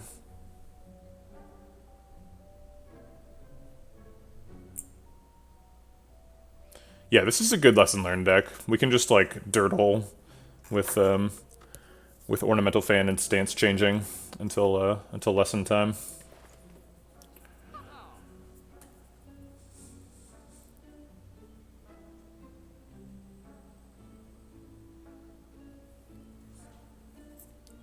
Ice Cream, Card Remove, Empty Fist, Tranquility would be my vote. Interesting. Empty Fist over Empty Mind, huh? I feel like Empty Fist is hard to justify. I think Empty Mind is almost certainly a pick. Yeah, no one in chat has mentioned Empty Mind. That's true. Exmunga. Yeah, I think Mind is way better than Fist. I think Fist is difficult to justify. Are you trying to save money over Empty Mind, or are you, like, saying Fist is better? It's true, it isn't on sale. But we have 600 gold, like, we can't be that interested in economizing. Alright, let's remove the Defend. We've got other plans for that. Buy the Trank. How about just, like, Empty Mind and Block Pot, and then leave? I don't really... We have 600 gold, or 500 gold, but, like, this is speculative, this is useless, this cost is too expensive, right? Follow-up is an option. It's more of an option once we get the Empty Mind, right?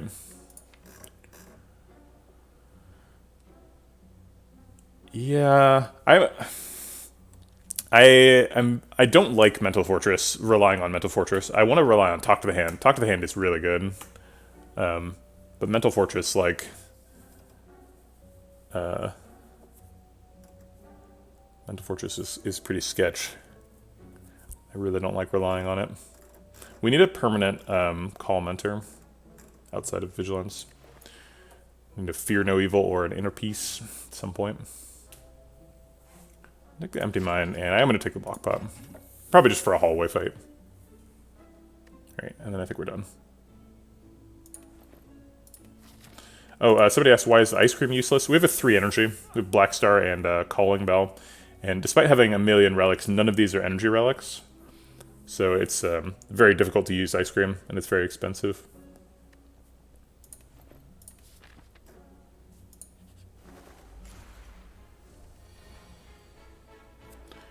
Okay. This is a great deck at knocking down birds. I don't know if we can do it here, but... I think we can use Vigilance for block here, so we'll just Flurry Vigilance. Or wait, actually we block out with Wheel Kick Flurry Strike. Because of the Thread and Needle plus Ornamental Fan combo. So Wheel Kick could get a second Flurry, which would knock down the bird. Seems worth looking for. It also can draw Sands of Time to decost.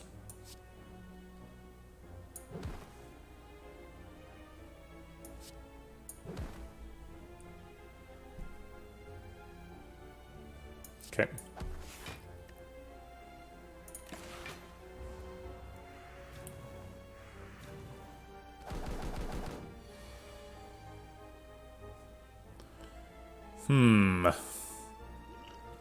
Maybe we should use Strength Pot in this fight. Flurry, Crescendo, Double Flurry, Lesson Learned, procs, Ornamental Fan, also probably learns a lesson. And knocks down the bird. Probably this bird.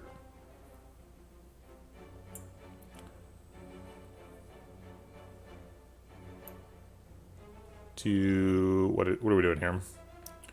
That also makes us take double damage, so he's hitting for 12 and he's hitting for 24. That's a lot of damage. Can we get a Lessons Learned proc without Crescendo? 2 plus 3 is 5, plus 5 is 10. Not close. And this would only be like 3 extra damage, so off by 9. Not a great turn here. This is kind of what we bought the block bot for. Yeah, seriously. I said the deck is good against them. Apparently I was wrong.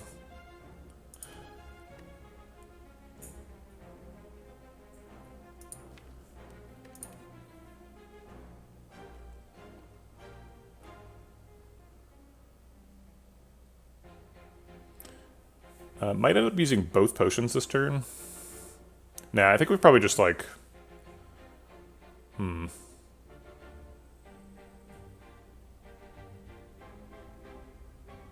going to play all 3 attacks because it blocks with Ornamental Fan.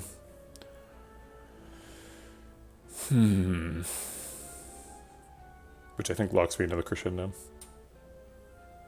Gosh, what a bad turn.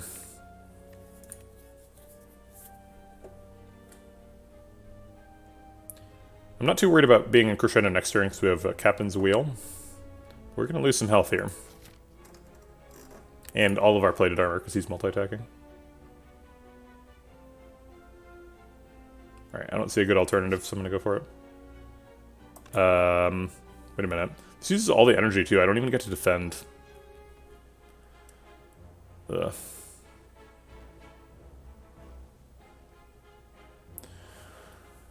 Do we need all the damage on that one target?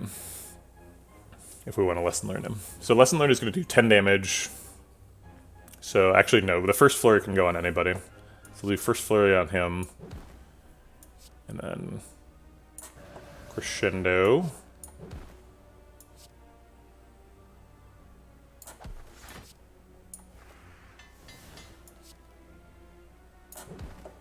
Okay. Not a great turn.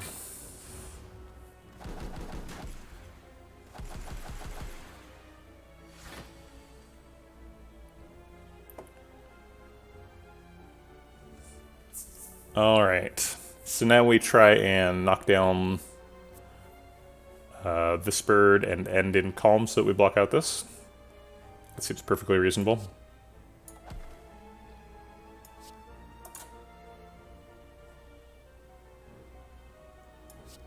Actually, can we... No. Why did I strike first? If I didn't strike, I could have Tranquility Eruption empty-fisted. Now I can't. I guess I can just end in Wrath, right? I can Tranquility, Empty Fist, Eruption.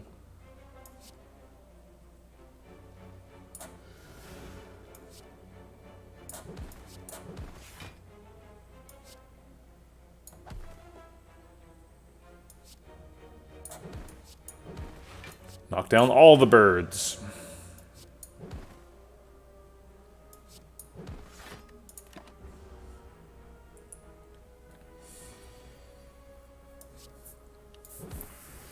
It seems weird that we don't have any counting relics yet, but we do not.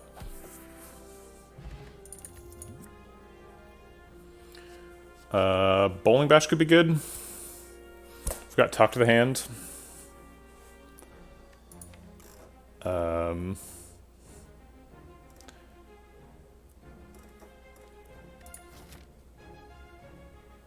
Right, it's good against Act 2 elites.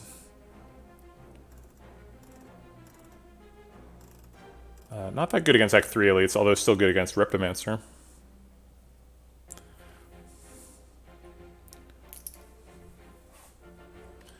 It gives us an extra lesson learned target, which isn't amazing. Kind of want to be hitting the existing cards in the deck. And like drawing cards and playing more flurries and getting another talk to the hand. Kind of seems like kind of a side project. Helps us through Act 2 elites, but I don't think we need that, so I think I'm going to skip it. Snake Plant. Just when I thought you were ready. Snake Plant. Gross. I guess it's Mental Fortress, Defend, Simmering Fury. For lack of anything else to do.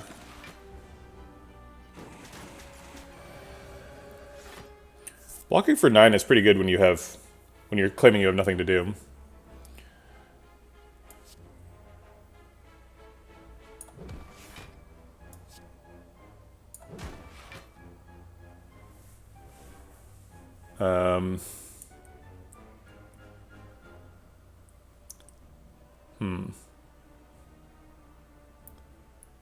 Is it like Strike, Empty Fist, Tranquility? Or, Strike, Tranquility, Flurries, Empty Fist, Flurries? Yeah, it seems like this should be lethal. I don't see how to get it. I guess we could get it with Energy Pot, right? Energy Pot Wheel Kick is almost certainly enough. We have a Crescendo too for the flurries.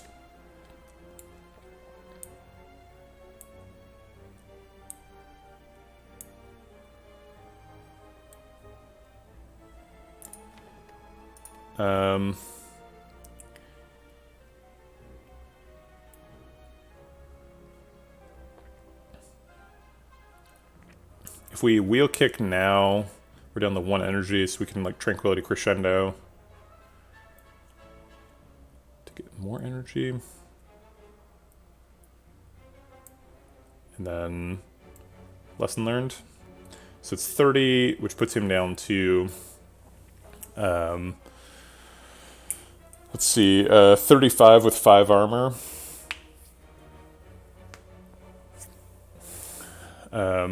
35 with 5 armor, and then we draw 2 cards. Worst case scenario, it's like Vigilance Defend, or Mental Fortress, or Bane. So he's at 35.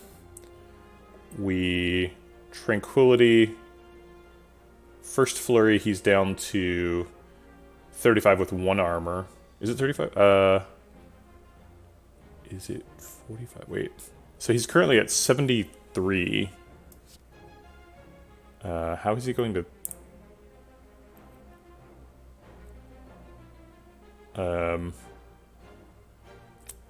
I think I did the math wrong, but not in the way that you're thinking either. So he's at 43 with 5 armor. 43 with 5 armor. And then we Tranquility, Flurry, Flurry. First Flurry hits armor, so he's 43 with 1 armor. Second Flurry hits Snake, so he is 40 with 6 armor. Then we Crescendo, get the Flurries back again. First Flurry puts him to 38 with 7 armor. Second Flurry does 1 damage, so basically nothing. And then Lesson learned. No, it's not lethal. Or maybe I'm misusing the flurries or something. I'm not seeing it.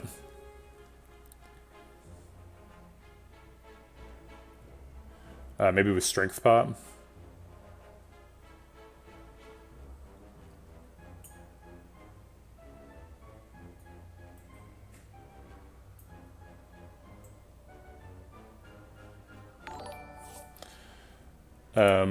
Thanks for the follow. Shinsational. Appreciate the support. Welcome to the vegetable patch. If we draw Sands of Time, it's lethal, but that's assuming we draw Sands of Time. I think if we use Energy Pot, it's lethal, or probably Strength Pot. Well, we're going to use some potion, right? Well, there's a big difference between lethal this turn and lethal next turn, because this is just the turn we have Lessons Learned in hand. Next turn we won't. So if we're not getting lethal, we probably shouldn't spend Tranquility or Crescendo on it.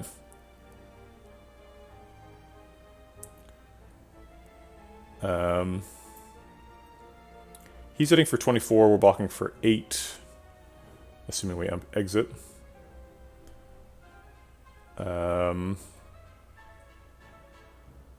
Let's see what Wheelkick hits. I think I'm going to Strength Pot. And then see what it hits. Okay. So now we'd like Empty Fist, Double Flurry.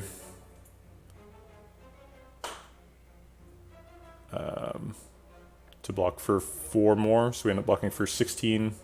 He hits for 24, we take 8.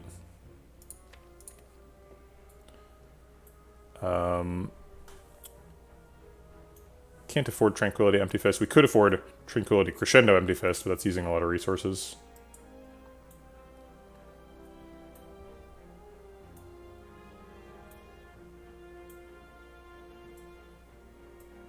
I guess we could use the other potion too. The energy potion isn't super valuable.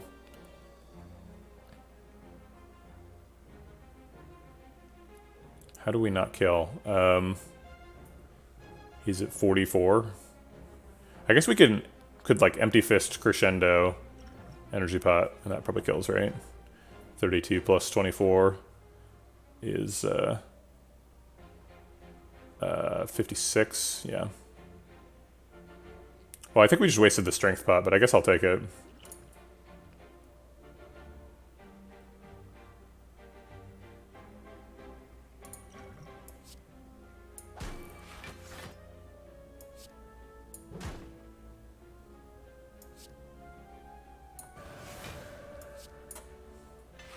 Alright. So no talk to the hand. No discussion required. Talk to the hand is an auto pick.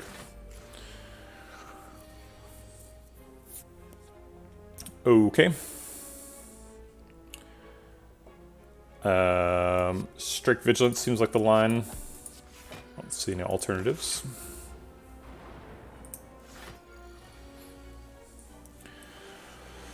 Okay, we've got Lesson Learned. We have Crescendo. Crescendo Lesson Learned is 20 damage. Maybe like Mental Fortress, Empty Fist first. And then 20 damage is lethal. Seems good. We can end with Tranquility again. Yeah, we can.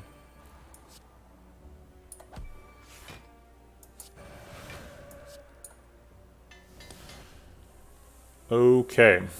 Defend is almost enough. We would take 1 damage. I guess actually, Ornamental Hand, if we talk to the hand, we would take 2 damage. Be nice to save the Tranquility.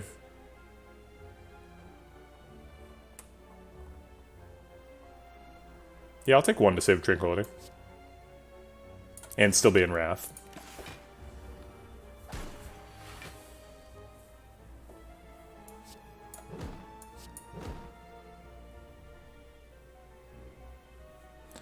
Mental Fortress Strike Tranquility. Makes sense to me.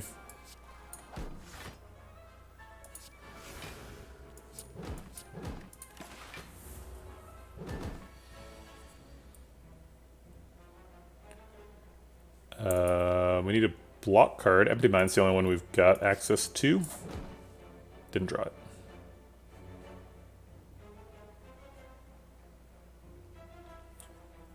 Well, I guess let's make sure we get lethal next turn then.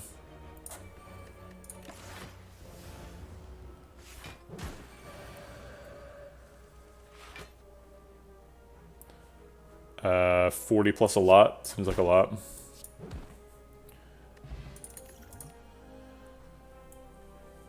Second Crescendo. If it said plus on it, I think maybe. But it does not. Another shot at Bowling Bash or Protect. Thanks for the follow, Lock Checker. Appreciate the support.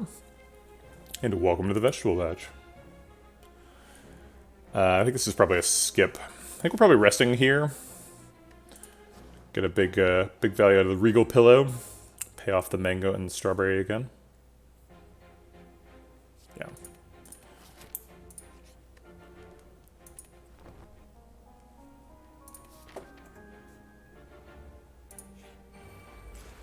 Two sneakers. All right. I guess let's see what Wheel Kick wants to do. Sweet.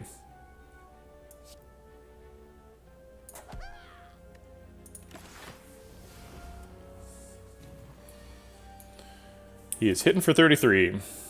No messing around for this Gremlin knob. So we have like Mental Fortress, Flurry of Vigilance, Flurry, Crescendo, Flurry, Tranquility, Flurry is the max block. I assume.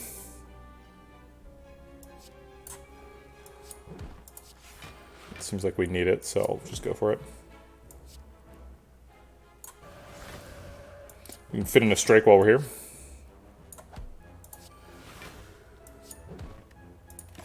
Sweet. Blocking by 1 extra. I like it. Looks like a difficult turn to proc Lesson Learned here. So I guess we fit in a Mental Fortress while we can. Mental Fortress, Simmering Fury, Skip Eruption.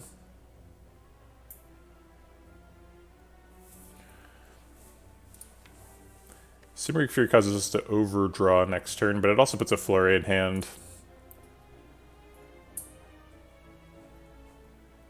We need to redraw back to the Lesson Learned. I think it's fine. He can be attacking again next turn.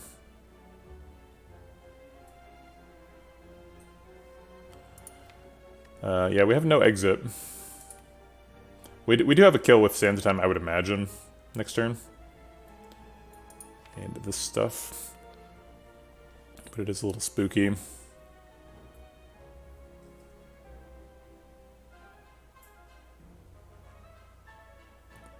Definitely developing that.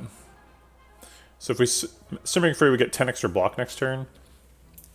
Is that ever the difference between us winning and losing? I don't think so. So I guess I'll take the 9 damage. I guess 10 block is probably worth more than 9 damage now. Oh wait, it's more than 9 damage now, because we also get a Flurry. Alright. This deck needs a rush down. In other news, we're playing Watcher. We've redrawn Lesson Learned, and we don't have Sands of Time decosted enough to proc it. Colorless Potion could be helpful if it is that one that sets everything in your hand to cost 1. Because then we could, like, Flurry, Sands, Talk Plus, Lesson Learned. Is that lethal? 20, 60. Good morning, 60. 26, 60, 68, 72. Not lethal. Okay. Well. Darn. I guess the next time around on Lesson Learned is what we're waiting for. And we'll just kill these gremlins while we're waiting.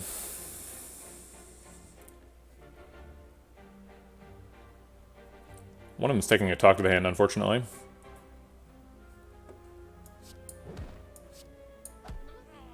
Strike has done enough damage.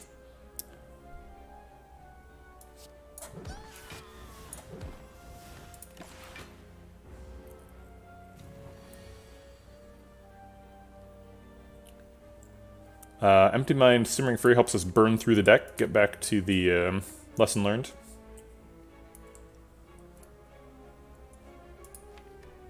Seems fine. Let's go ahead and Sands while we're in the Wrath form.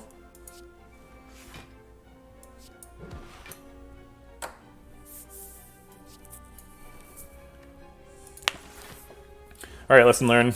Come back to me. It did, and it's lethal. Sweet.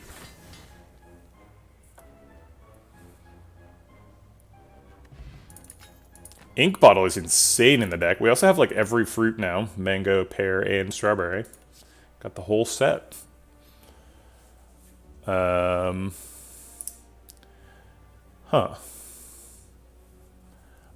I kind of like all these cards. I guess Judgment fights with Lesson Learned, so probably not picking Judgment. The Fruit Salad, the opposite of Fasting Watcher. This is Feasting Watcher.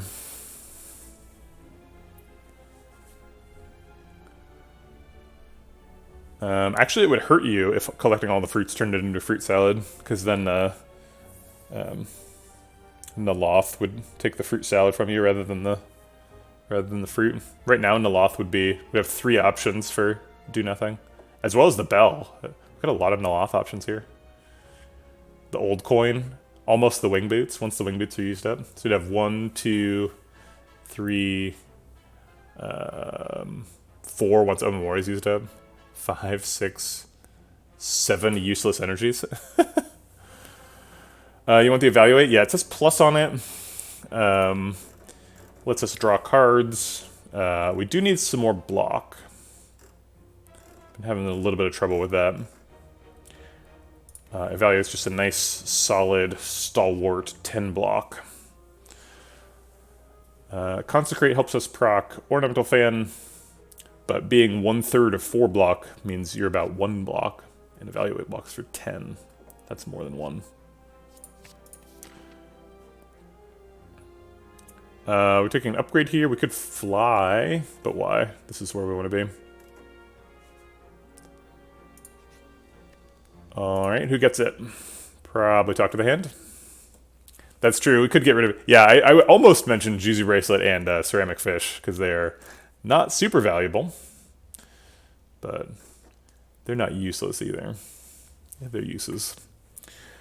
Boy, despite the fact that we don't have many unupgraded cards left, our upgrades are still super good. Talk to the Hand gets an additional 50% effect. Empty Mind does too. Tranquility gets decosted to 0 in a deck where energy is super important. Mental Fortress gets an extra 50% damage. Sands of Time is our biggest source of damage. Gets an additional big chunk. The Flurry Blows get played a lot. The Eruption, we're having energy problems. So many good targets. The Fights Avoided. I don't know how it knows about Fights Avoided. It seems like it has to do some introspection into the game. Jizzle, you actually can't be offered any relic twice. Not just boss relics, but any relic.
Yeah, we're cruising, Aragon. We're like halfway through Act 2 here. Almost, almost. Next floor is halfway through. I think it's probably Talk to the Hand. I mean, Talk to the Hand's insane, right? Doesn't take much to convince me to upgrade Talk to the Hand. Okay, here we go.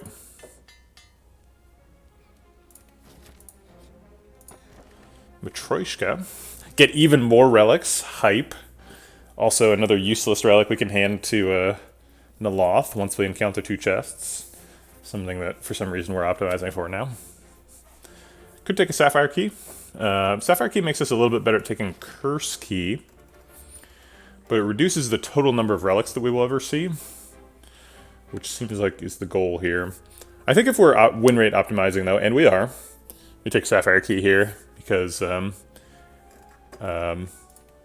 Matryoshka can be completely empty.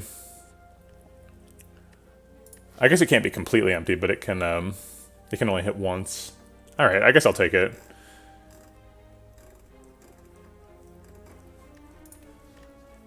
Gotta fill that relic bar up. Here's the slavers. Do we just go off right now? We definitely have lethal on Red Slaver if we Flurry, Crescendo, Wheel Kick, Flurry. It's 42 exactly. Hey, Sir Animal, doing good.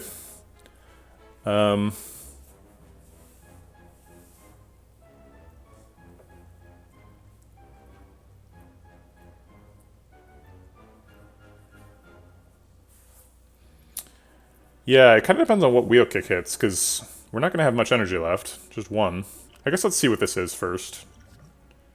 Oh, yeah. That's the stuff right there. Yum. Delicious.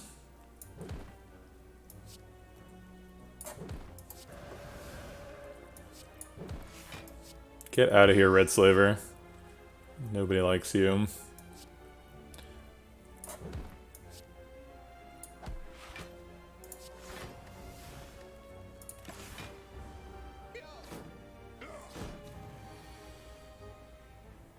Making some pancakes. Sounds great. Who doesn't like pancakes? I would like to go to Lesson Learned proc right now. But the only way to do it is strike Lesson Learned, and we're out of energy. We take 16. We have, like, Tranquility Empty Mind, but then we're not in Wrath anymore.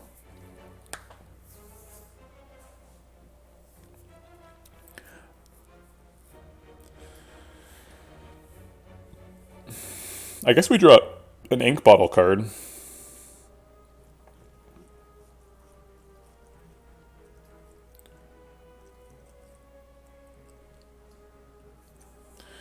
Yeah. Talk Lesson does something. Only blocks for 7. I guess blocking for 7 is pretty reasonable. So we'd only take 9 damage. Probably get lethal next turn.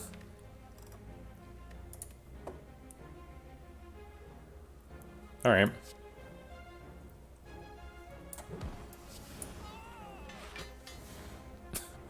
Speaking of Eruption, there it is. We can't block with cards. We can block with effects.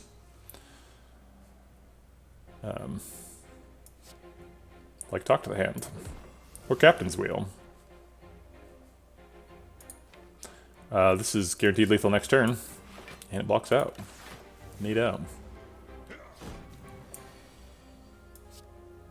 Still no counting relics. Oh wait, no, there is a counting relic now. Okay, alright. Have to be a little bit more aware.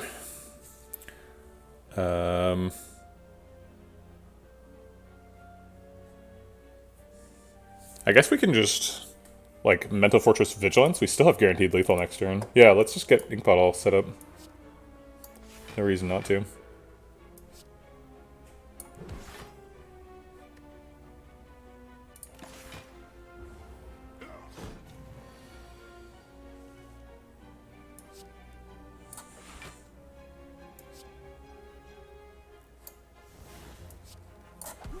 Alright. Unless you exclude one turn counting. What do you mean? We always had a counting relic. I don't know what you mean. Very confusing. Okay, Toy Ornithopter and an energy pot. A little bit more healing. Been relying on that Regal Pillow a little bit. Yeah, I mean yeah, by counting relic, I mean ink bottle, pen nib, nunchaku, incense burner, happy flower, those kind of things. Things that you need to like set up for future fights. Are there more? Did I get them all? Sundial, yeah. There's Wave the Hand. I said I was holding out for one earlier. Wave the Hand seems insane here. Gets procced by Thread and Needle and Ornamental Fan, as well as the Talk to the Hands and Defends and such. Also Mental Fortress.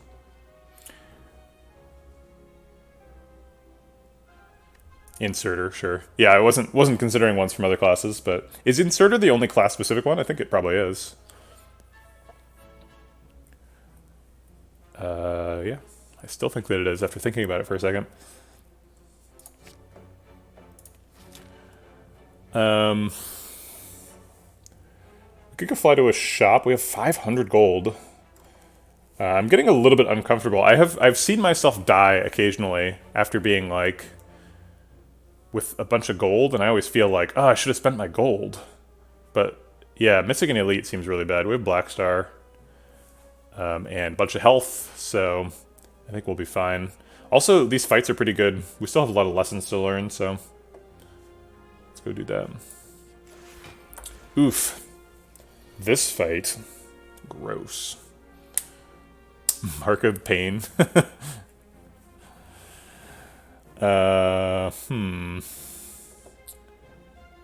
Gosh. I assume we can't kill Shield Parasite this turn. Although we're not, like, mega far off. Crescendo Sands Talk to the Hand with an energy pot.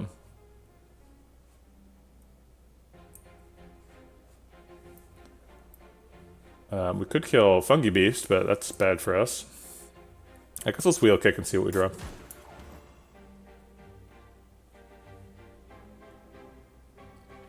How about Energy Pot, Double Talk, Defend? Double Talk blocks for 4, Defend blocks for 6, and a turn blocks for 4. Get an extra 3 from Talk to the Hand. Yeah, 3 energy's been pretty rough. We also draw a card when we play the first card, so it's possible we change that plan. I think this is a fine energy pot. Okay, that doesn't change the plan.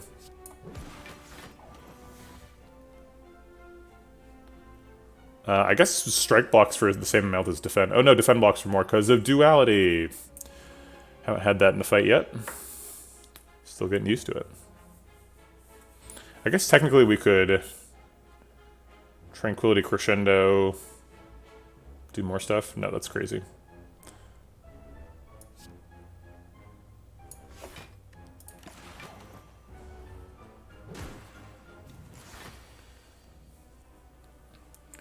Okay.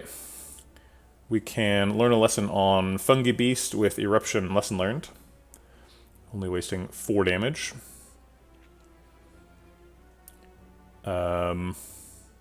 If we start with Tranquility, we could end with Empty Fist as well. Yeah, it's true. Getting a lot of... I was talking earlier about how getting a lot of relics like just overwhelms people with value, and Duality is one of those, where it's like, yeah, we already had a Flurry of Blows deck, and then we just added Duality, which like puts us into hyperdrive. And we've got a bunch of money, so like maybe we find an Orange Pellets, and we're just like insane. Yeah, I think this is fine.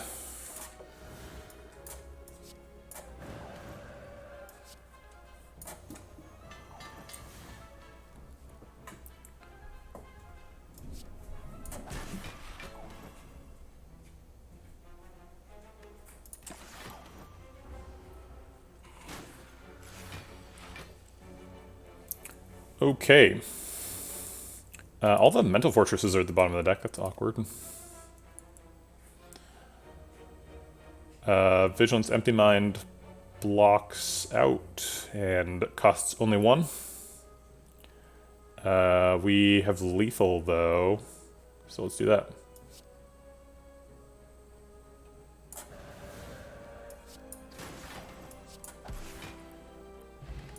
Oh, good, we set Inkbottle on 9. I forgot to look at it and then looked up and discovered that it was on 9.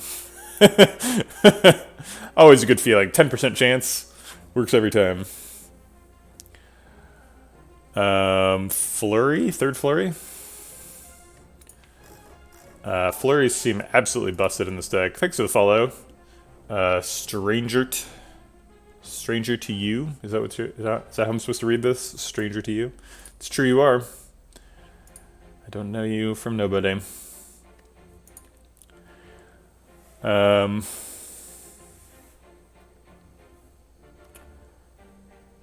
Flurries. Do we even think about it? I think the problem with having a third flurry is that sometimes you, like, at the beginning of your fight, just draw 3 flurries, and you're like, oh, right.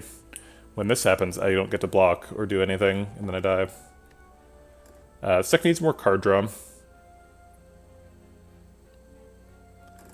Specifically Rushdown. But I think we do take off third flurry. And fight another elite. 73 seems okay. Alright. Attacking on 1. That's rude.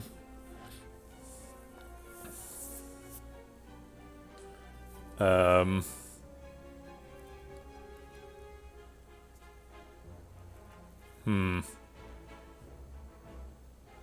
don't like this at all. We can Crescendo Eruption, that does 18 and kills Fat Gremlin. And then double talk to the hand on Leader, I guess. That's a good point. Bottle is going here. So if we're going to bottle, then we have to figure out what card we want to play first. Yeah, play all the hand cards, makes sense.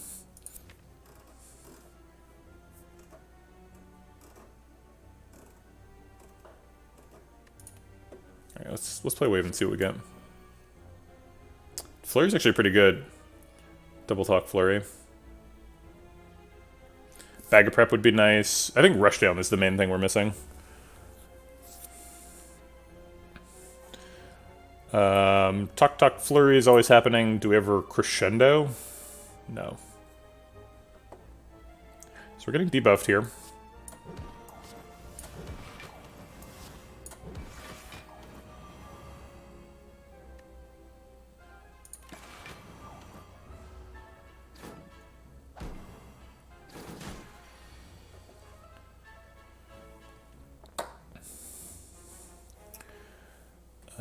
Mental Fortress Vigilance blocks out, but just Vigilance blocks out also, so we could just Vigilance Simmering Fury. Not being able to kill Fat Gremlin this turn either feels real bad.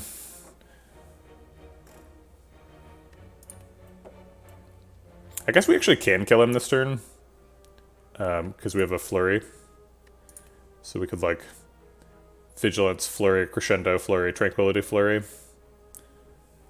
Actually, does that kill him? This would do 3 and then 6 and 3, so no, it does 12.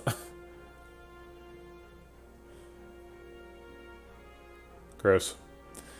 The downside about Vigilant Simmering Fury is we don't develop Mental Fortress, and then we don't get block next turn, and we're sort of relying on drawing damage. Not playing Mental Fortress with Tranquility and Crescendo in hand is pretty bad. This is like 18 block on tap. That's true, it is wheel next turn.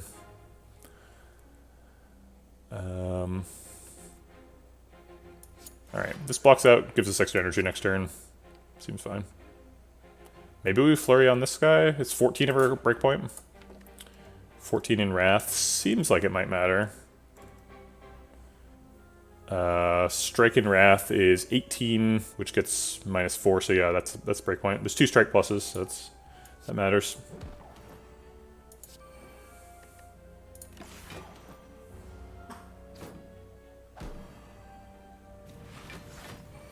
Oh right, 24, not 14. Okay.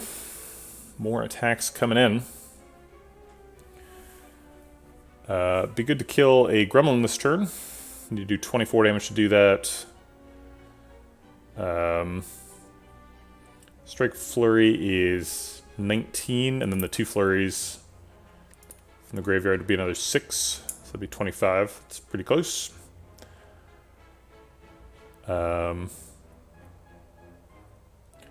We could just ignore Fat Gremlin because we have 6 damage return on leader, so we could just hit him nonstop.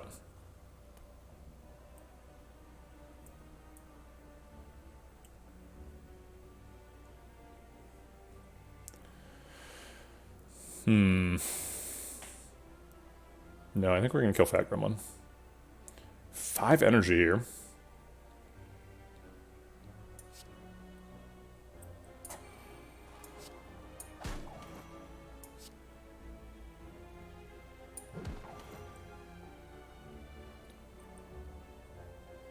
So the last 2 energy is 2 strikes on leader.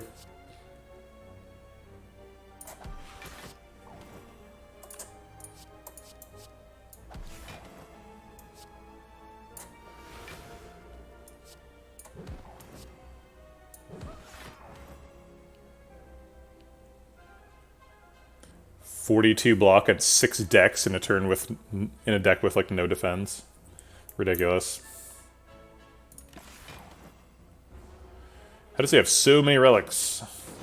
Well, first of all, we're not on floor 291. If we were on floor 291, you would expect way more relics than this. But it's a Black Star. Black Star gives us an extra relic per elite. And our first elite gave us Wing Boots, so we actually hit 6 elites on floor 1. I think, right? Oh no, we were talking about 6 elites if we had gotten the, whatchamacallit, event, the Dead Adventure. We didn't get it. Why didn't you lesson learn last turn? These guys have the minion tag, so we wouldn't have gotten an upgrade. Let's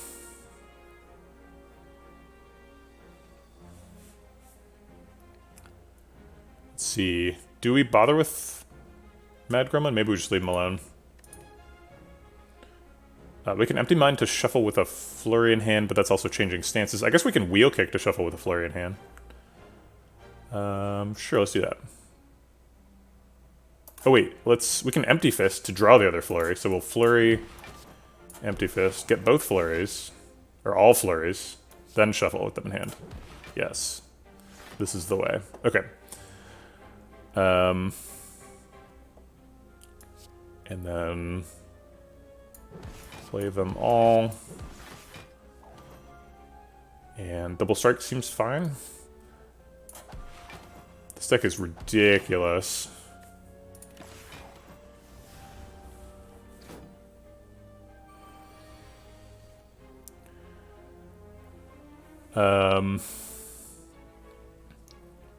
Might use Saves the Time to kill a gremlin here.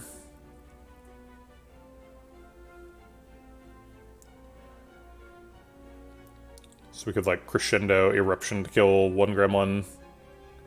Saves the Time for 52 damage to kill him. Yeah, we could take lethal, but we want to proc Lesson Learned next turn.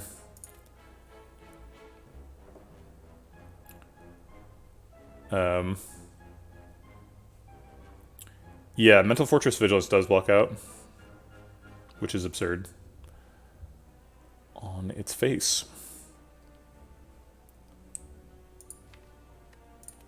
I guess blocking out is good enough. There's no fat gremlins or anything, so as long as we're not dying this turn, it doesn't matter. Would be nice to do some damage to leader, but it's not easy to do.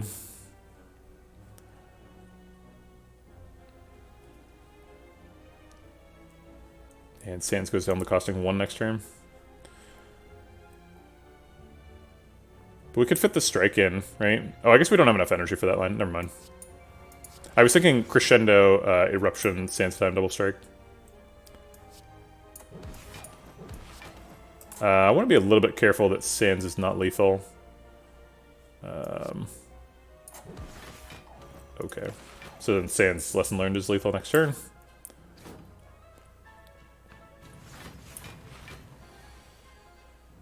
I guess we could have not drawn Lesson Learned. Maybe we were supposed to...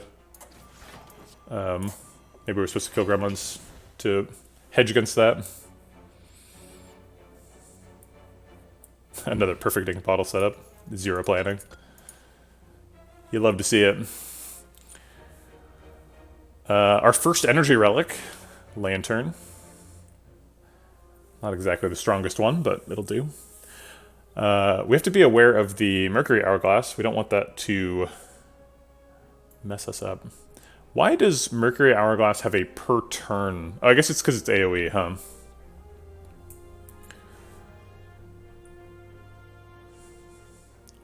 I don't think we need these. Simmering Fury's kind of close, but I want to draw cards and change stances, but I want like a Rushdown and an Inner Peace. I don't want another Simmering Fury. We already have one. Crush Joints is kind of outmoded by the Wave of the Hand.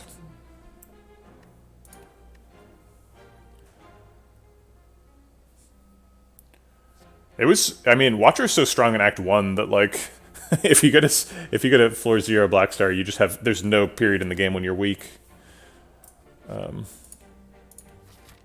People are always asking, like, what the tier list is for boss relic swaps, and I always put Black Star in tier 1. It's like Black Star and, like Runic Pyramid or, maybe Snecko Eye are the, like, tier 1 ones. Oh, Pandora's Box. Yeah, it's like Pandora's Box and Black Star are like, the tier 1, and then it's, like, Snecko Eye and, Runic Pyramid. Tiny House, right? Good point. Fights are upgrades, so why would I use an thing to jump to a fire when I could just take an upgrade at a fight? Yeah, Tiny House, obviously S tier. It's unfathomably good.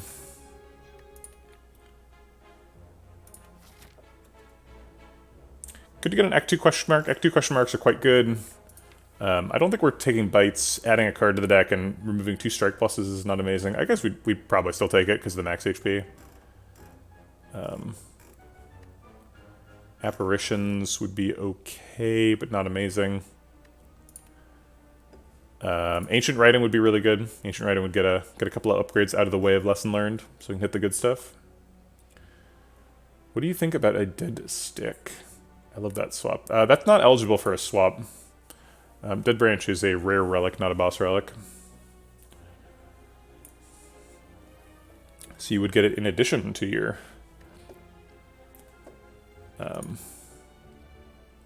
yeah, I guess we're saving the Wing Boots. We didn't end up using any Wing Boots in Act 2. We used 2 in Act 1 and none in Act 2. Alright, let's skip here and go fight somebody. Alright, more birds. Wave of the Hand weakens this bird at the end of the turn, so it looks like he's hitting for 6, but really he's not.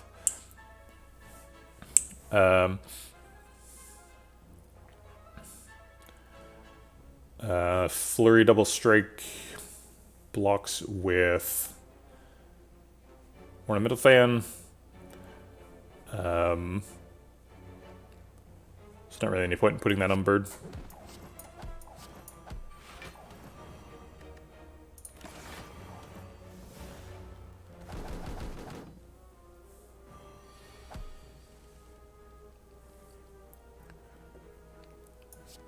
Okay, Talk goes on Chosen, I assume. Then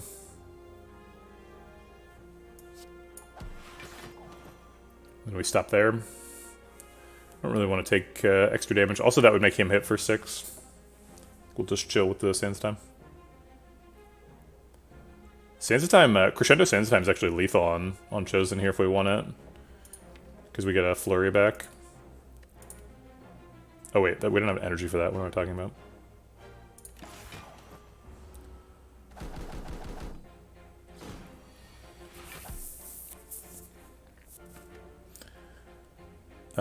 Let's see. Can we get a lesson learned on Chosen here? Or actually, we could learn a lesson on Bird, huh? Yeah, that works. Oh, we don't have energy for that, of course. We've already blocked out. Crescendo Sands Time would kill Chosen.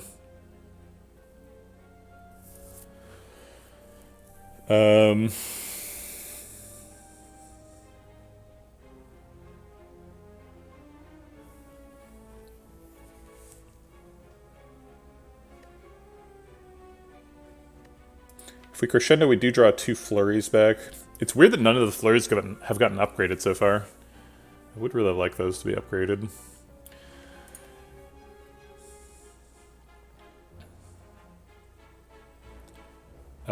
But 16 plus 20 is not quite 50.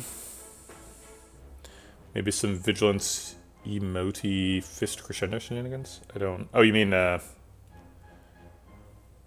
Vigilance Empty Mind is what must be what you're talking about. Yeah, Vigilance Empty Mind could draw some cards. I guess Vigilance Empty Mind also procs Flurry twice, so it's 16 more damage. And then Crescendo, Lessons Learned is actually lethal. Okay. I'm not sure if that's what you meant, but that's how I'm taking it. Oops, almost missed that.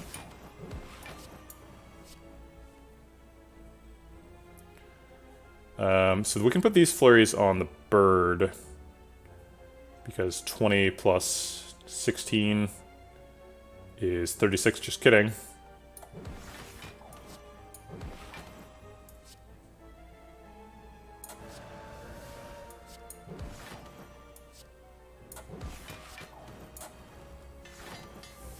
All right, we got a flurry plus. It hurt me. All right, and then we have Sands Time lethal next turn. If we want it, but we have Ink Bottle. Hooray, Ink Bottle. So I will play an extra card. That seems like the best we can do. Okay. Fasting plus Fear No Evil seems great in the deck. Fasting's not bad either. But we are on 3 energy, so I think it's probably not good. Fasting does love Flurry, that's for sure. I think we need to be like 5 energy deck. Yeah, it's up against Fear No Evil as well. Fear No Evil, the only unupgraded card in the pick. It's going to be the pick. Prostrate actually is pretty good tier 2. With Duality, Prostrate is super good. It's true, we probably would fast ourselves to death. Also, I am kind of hungry. Yeah, it's going to be Fear No Evil. Okay, last hallway fight, let's do it.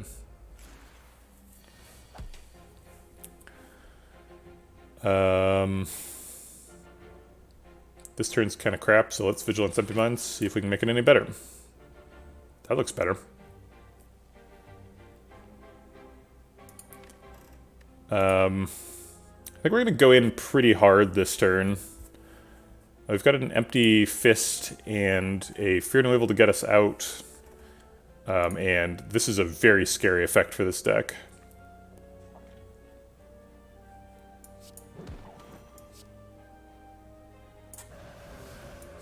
I'm going to use the Crescendo because I want the extra Eruption damage. Hopefully we can get lethal next turn. Give me like Sands of Time Lesson Learned, please. Drat. This is what I'm talking about.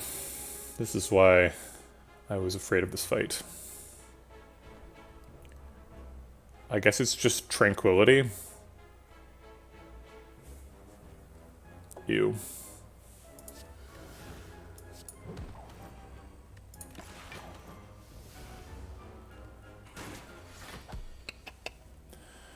Well, there's the Sands of Time Lesson Learned, but now we're not in Wrath. 26 plus 10, not enough.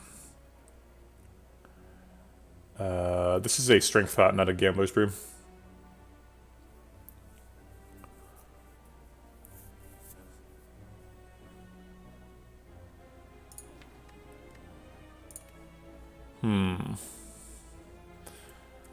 No way to get lethal this turn. Just checking. Strength Pot would mean 28 plus 12, which is not lethal.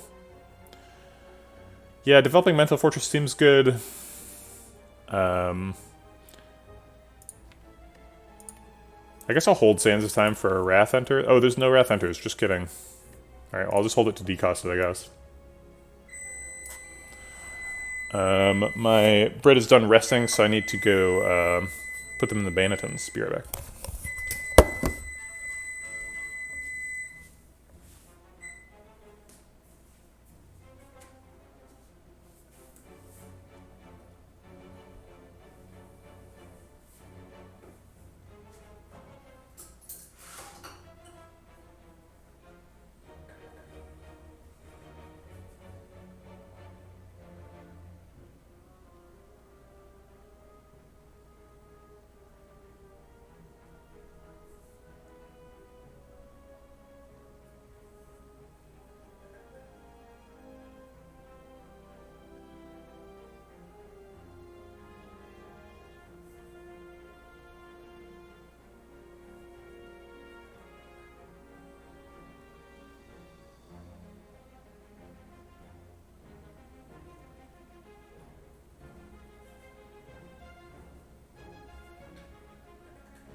I am going to eat a slice of pizza really quick, so I'm going to turn off my camera and microphone. I'll be right back.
We're optimizing for ink bottle and drawing lesson learned next turn. Unfortunately, we didn't do it.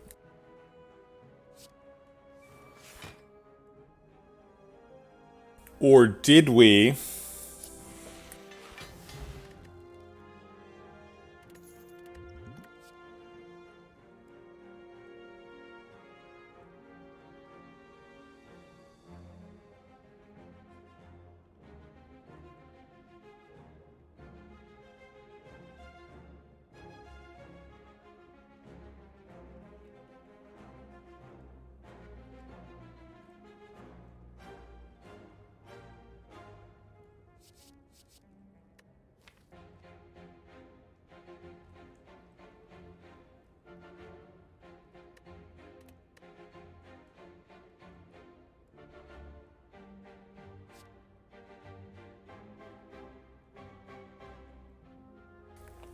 I would love to be in a position to pick Crescendo here, but it's, we need to rush down before we can do that, I think. Also, hi Glade Pixie.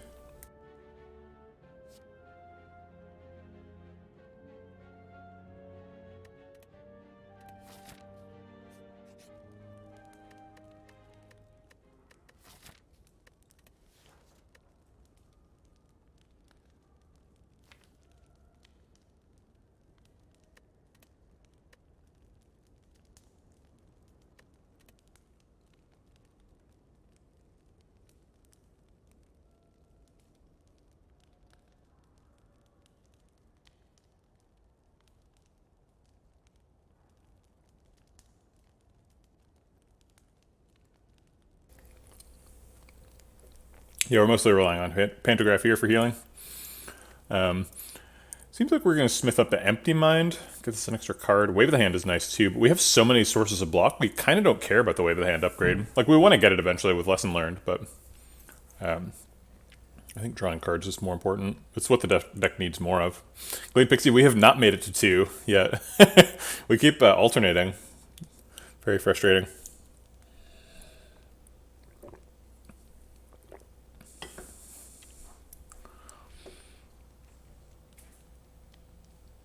Good key. Doesn't seem necessary, though. There's several good upgrades still. I don't think we're trusting Lesson Learned to get 11 upgrades. It's a lot. Oh, my camera's still off. Oops.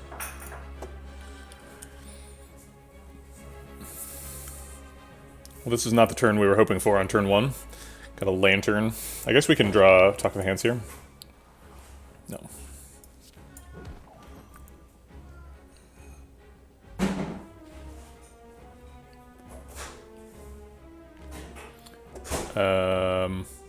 I guess I should play Wave of the Hand, because I might as well. Oh, I guess it doesn't do anything. It's just the one week.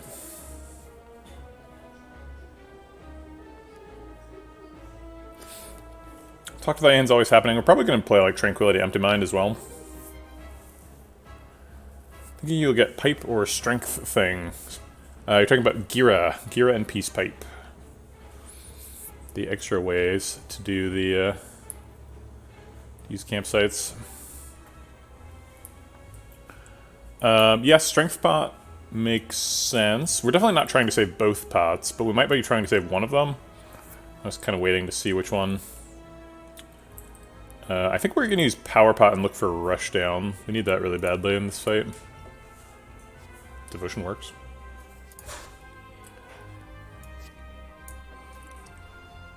We can draw 5 cards this turn. Oh yeah, sorry. I remember I came up with an answer to your question, and then I was like, I'm going to say that once I turn the mic back on. So the best relic that we're looking for would be Fusion Hammer. Fusion Hammer by a lot would be the best one. Any energy relic really is what we're taking. If there's only one, we'd be pretty happy with Coffee Dripper, Curse Key. We already saw Ectoplasm, so we can't see that, but we'd be happy with that too if it was an option. I think I'm gonna Tranquility Empty Mine.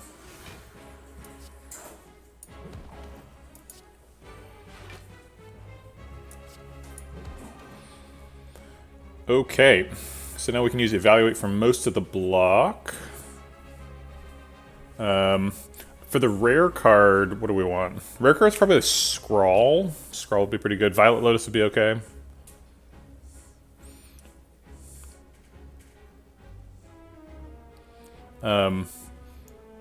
Sir Artemal, we literally saw Ectoplasm on the... Oh, Ectoplasm can only be found after the first boss? I see. I thought you were saying Ectoplasm can only be found after the first boss, which is like boss 2 or 3 is what you were saying, but you mean as the reward for boss exactly 1. I didn't know that.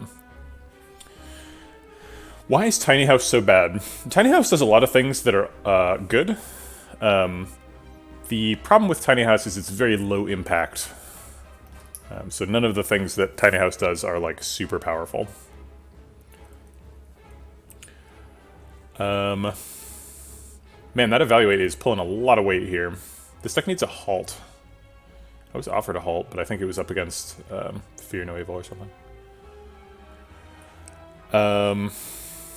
Alright, we want to kill this guy and block out. Killing that guy's going to require Crescendo.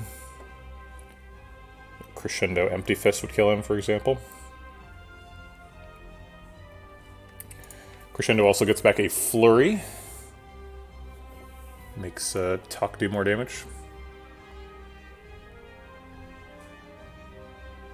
Also generates block with Mental Fortress. Seems okay.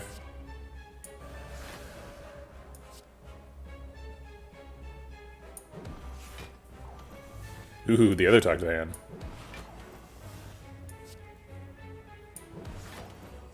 I think I'm pretty happy killing just one of them.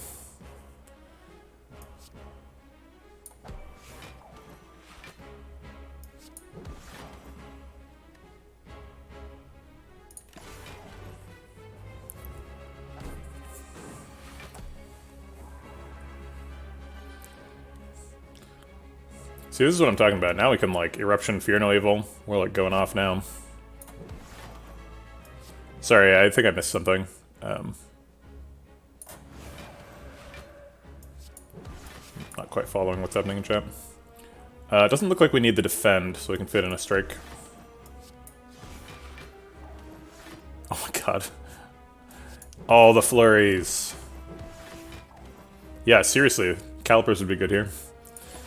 Turning 100 block. Not playing any block cards, just Talk to the Hands. I guess it's Mental Fortress Double Strike. We're already in Calm. We're already blocking out with Double Strike, so... Oh wait, oh yeah, we are blocking out.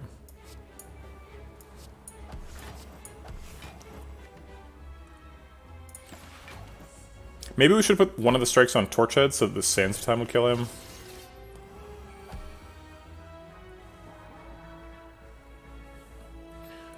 Alright, let's draw some cards. So he's summoning. So if we can put this guy low and kill him with Sands of Time next turn, that would be nice. So if we can do 7 damage to him, that'd be convenient. If we draw another strike, we could do 8. Oh, that's true. Kill with Hourglass. Good point. So we could do the 4, and then Hourglass, and then Sands of Time to kill him next turn, if we need to. I guess we should Wave of the Hand as well.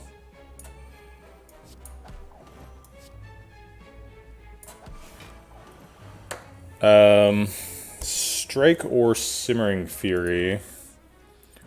Simmering Fury draw has 3 outs, so the only way it doesn't block out is if these 3 are in the bottom 4. Or the only way it doesn't have an exit. Seems good.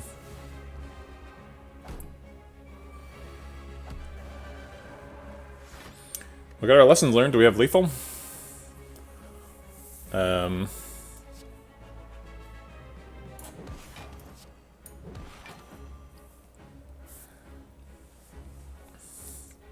39 plus 19 doesn't seem like. It seems like the Frail's hurting us too much. Wheel Kick gets the last flurry. I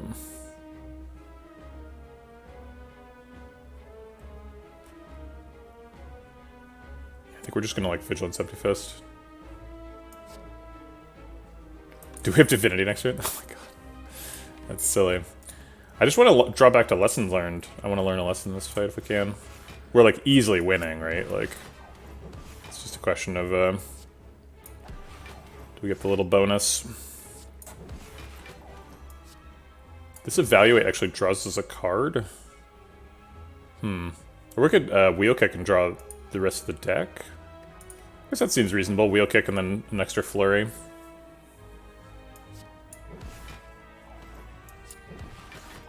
Get to start a clean draw pile next turn.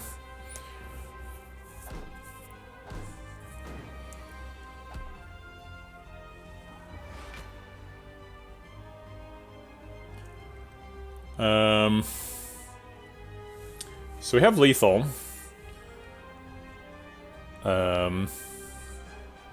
Can we block in a different way?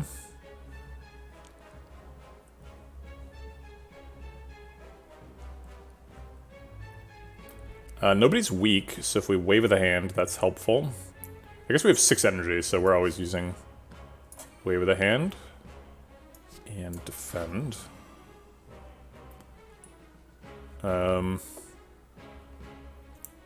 It looks like we have plenty of block. I guess plenty is the wrong word. We'd take a little bit of damage. We block for 25, they're hitting for 30. Yeah, I think that's worth an upgrade. Or worth a shot. Kill this Torchhead. Draw 3 extra cards next turn. Oh, I did forget Duality, that's a good point. I could have blocked for a little bit extra. Wait. Whoa. What? I did forget the Flurry block, but like I think I also missed an Ornamental Fan proc or something. We're like way over blocking.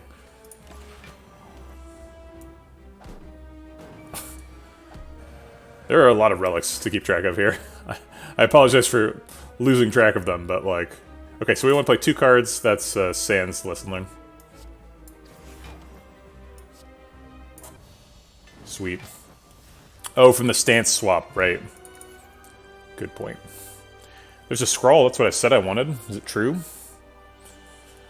It's up against Brilliance and Establishment. I don't think we get any Establishment value. I guess we have Sands of Time. That's the only one. Technically, Insights retain. It's hard to keep track of all these good things happening. True. Alright, I'll take a scroll. And there's the Fusion Hammer I asked for as well. Dope. We're definitely not taking Choker, and Sacred Bark seems like an underperformer compared to having a 4th energy. We've literally called every relic this run. We called the Calling Bell and the Fusion Hammer. I don't know, sick? Just everything good is happening to this run. It's insane. Alright, Donu Deka. We do want to go to a shop. We also have to pick up 2 keys in this act. That's true, the panic button in the colorless spot. Oh man, the memories. There's a 4 elite path here. 1, 2, 3, and 4. It also gets a shop before the first guy. It does force into a second shop, which is awkward. Oh wait, no it doesn't. We can avoid that by going over here. Oh, we do have one wing boots. Good point. Yeah, treasure chest and campsite. So we want to optimize for question marks so that we can theoretically get Matryoshka to pay off twice. Also, question marks are just good in Act 4.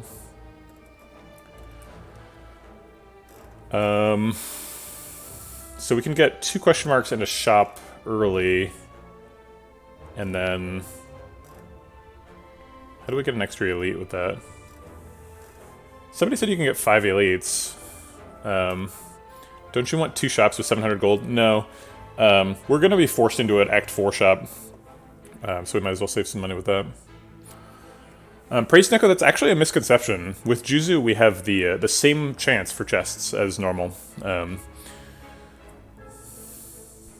guess it could theoretically be higher if you haven't seen a chest for a long time or a monster for a long time, but that's highly unlikely. Take left forward and then fly right. So I see these 2 elites right. But I don't see how we'd get 3 elites before that. I can see us getting 2 elites before that. Take these 2, fly, go here. Yeah, I don't think there's a 5 elite path here. Take the left fork and then fly right. Oh, you mean go here to here? Oh, that's true. I see. Yeah, these are... I thought these were on the same floor. I was misreading this, but you're right. These are on the same floor. Good point. That does require us to go to this shop. So we'd have to go to either both shops or... No, we'd have to go to both shops.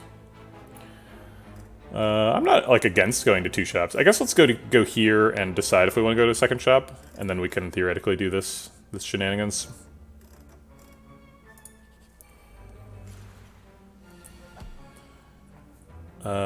Okay. Looks like a scrawl turn. Do we, like, flurry crescendo and then scrawl to get extra...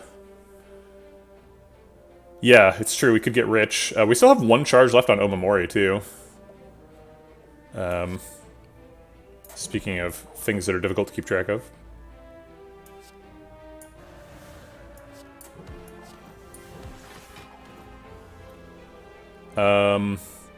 If we draw lessons learned, are we unable to play it here? I guess we're already committed, right? We need a stance exit. And we didn't draw it. Great. We only got 1 stance exit. Seems like that one's fine. Do we need it? We can just block for 12 extra. Yeah, we actually can block out without changing stances here. Hit for an extra 30. Set up for lesson learned. Can we block out and Simmering Fury? Yes, actually we can do that too. Evaluate Simmering Fury blocks out.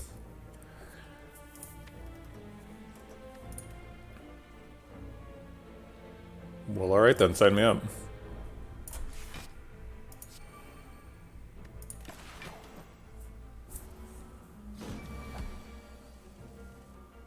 There's a lesson learned. We just have to do 12 damage to set it up. Strike does that. Unfortunately, it's a bad ink bottle setup. So I think we're going to have to wheel around on ink bottle.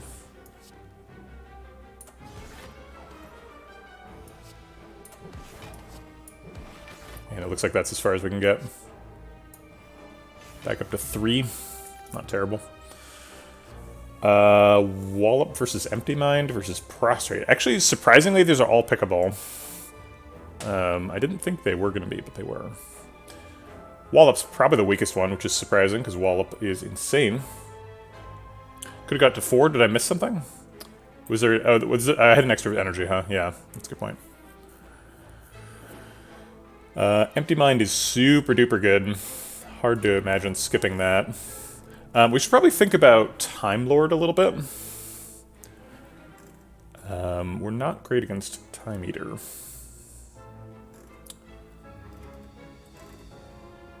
But Mental Fortress does make make some of our attacks very dense.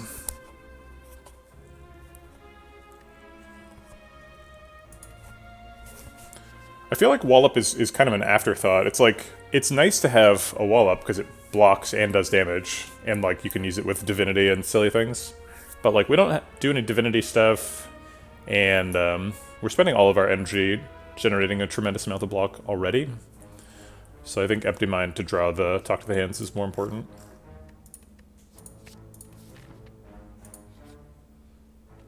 That's a very expensive red mask. No thank you.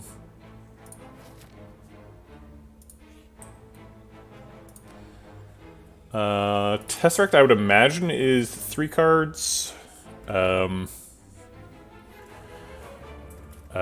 Zero-cost block cards like Finesse are quite good because we have Duality. Zero-cost attacks that draw also good because we have Duality. Maybe pick up like a Panic Button or a Shackles or something. Yeah, let's go in. There's the Shackles and a Finesse. Master Strategy. Sure. Troops kind of okay. I think we're probably not picking anything from the last set. Master Strategy is busted as hell. Enlightenment is kind of okay. Hits Vigilance and Wheel Kick. Lesson learned. Yeah, I don't think we need that. Master of Strategy. Not great against Time Lord, again, but whatever. Finesse pays off Duality. Do we need that? Dark Shackles can block for like 45 against the Heart. Also peels off artifact charges for Talk to the Hands in Donideka. Or can block for 18 in Donideka. Yep, Dark Shackles is better against Time Eater. The downside of Finesse is it's kind of a blank card against Time Eater. The upside of Finesse is it can actually be like 20 block because of Duality and all the flurries and stuff. Yeah, I think we're going to do Dark Shackles though. Finesse is really nice. I would definitely take a Finesse if it was offered against nothing, but Dark Shackles is not nothing. Not by a long shot. Okay. One more fight.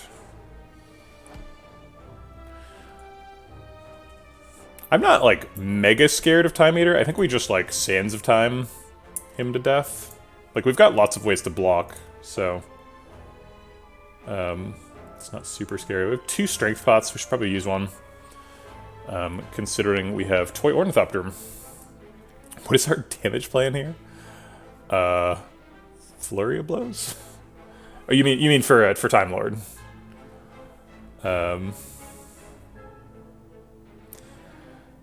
Sands of Time for Time Lord. Flurry of Blows for everybody else. Mental Fortress, Eruption, Vigilance. Talk to the Hand as well. Sure. I'm gonna talk before Eruption for the extra 3 block because we need it. Yeah, we need. Oh no, we don't need it. So I'll take the extra damage.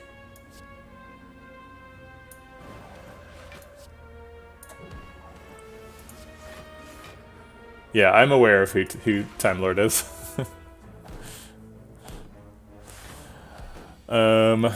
Okay, he's attacking for 22, the one we already targeted. We can crescendo and stuff. Along with the stuff, we can do things. 2 exits, 2 enters in hand. I guess 3 enters, but one of them's the next turn enter.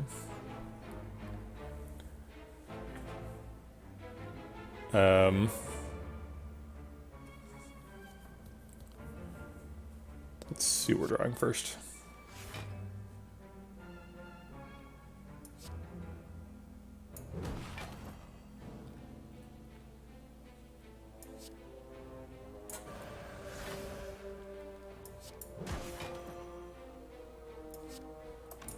Um, 28 is almost perfect, not quite.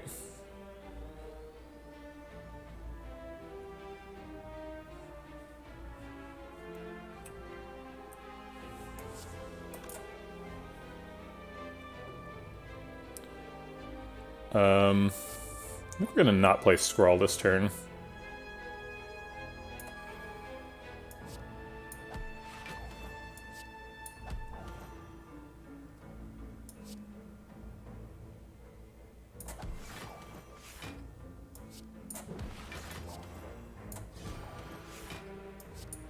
And we'll try to lethal him next turn with Lesson Learned.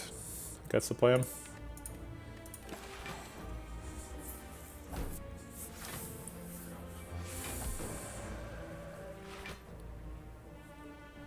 Well, we didn't draw a Lesson Learned. That's an important part of the plan. That part didn't quite work out. I guess we can Wheel Kick into it still. Alright, let's try to do that.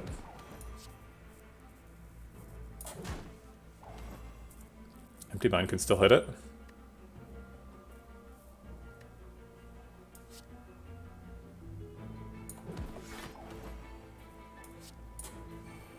Darn.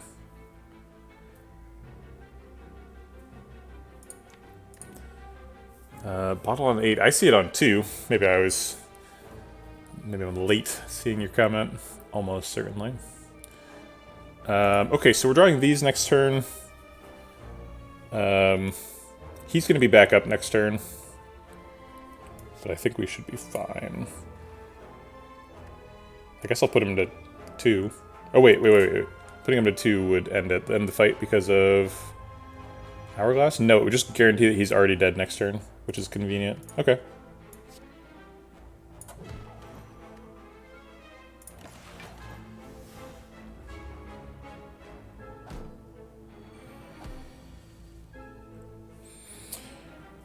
Sands is inconveniently high damage here.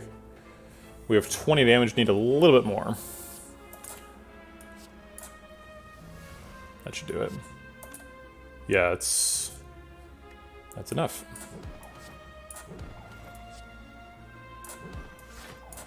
Sweet. Bottle on 9. Dark Shackles upgrade. Okay.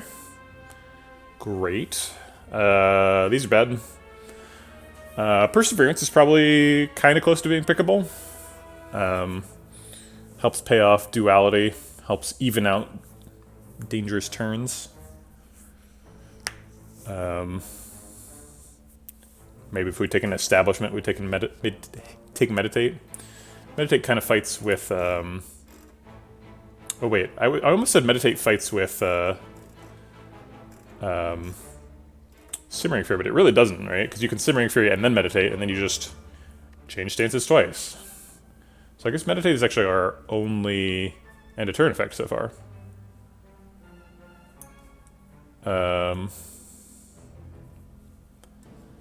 Deck is getting kind of full, so I don't want to just add cards willy-nilly.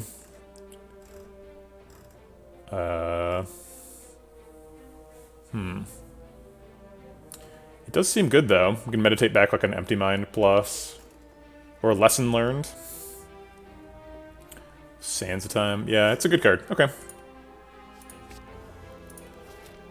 Alright, first shop.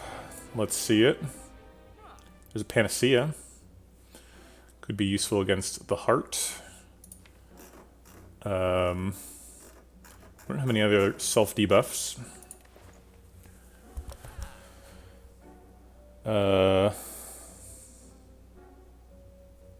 Sorry.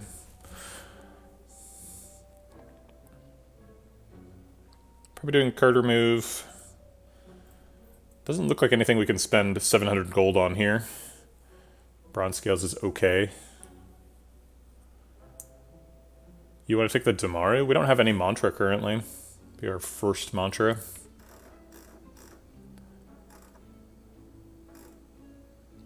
Yeah, exactly. 10 turns is like maybe against the Heart.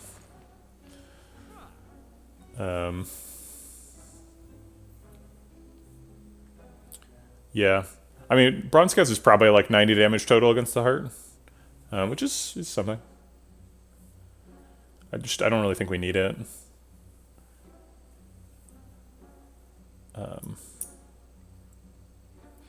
If we pick Ragnarok, we've got two copies of Talk to the Hand.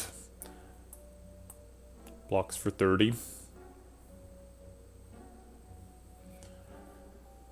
The problem with a really, really, really strong run is, like, all of your options are good. So, like, you should do them all, right? But, like, we can also, like... Yeah, we should definitely go to another shop. This shop is very weak. I think the only thing I really want to do here is Panacea card remove. I don't hate bronze scales, but it's not like a... It's not a big payoff. Bronze scales makes it a little harder to lesson learned, but I don't really care about that. What about empty body? We're take empty body here. Card remove is probably going on a defend.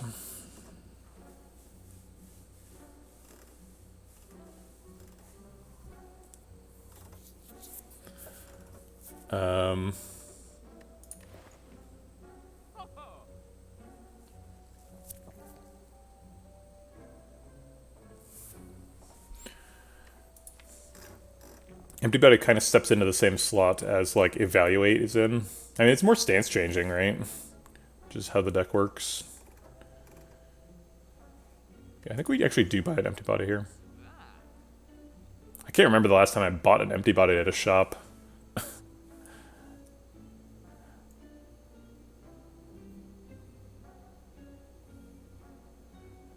Actually, no, it doesn't. It doesn't work against the defend by attacking theme. Empty body draws us multiple attacks because of the flurries. How many stance changes do we need? That's a good question. I generally think of it in terms of a balance. So we've got 1, 2, 2 Wrath Enters. 1... Oh wait, sorry, 3 Wrath Enters.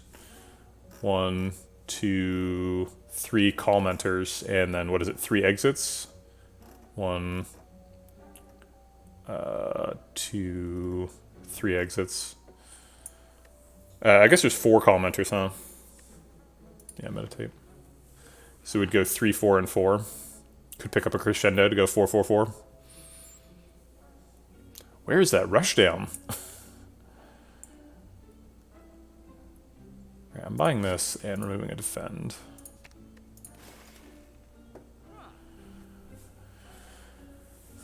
I don't know. I'm not convinced empty body's great. But we are risking having, like, multiple commenters on a turn without any way to interrupt them.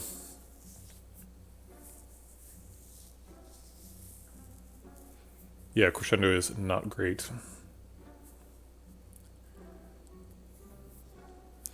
But, like, we can't hold out for tantrum forever, right? Like, at this point it looks like it's not coming.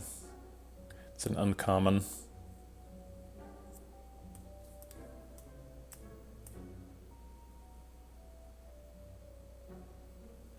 Yeah, I think we're just skipping, taking the rest of the gold to the next shop.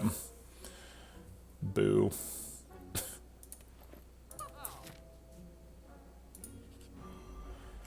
Giant head. Okie doke. Let's Mental Fortress Crescendo Scrawl to start with.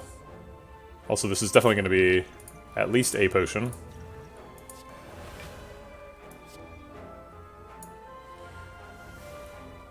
Would you buy a relic? But, like, why? Like, you want is the 45 damage against the heart really that good?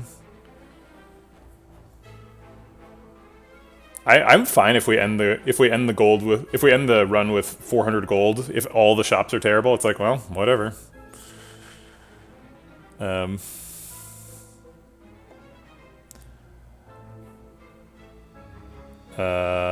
Flurry.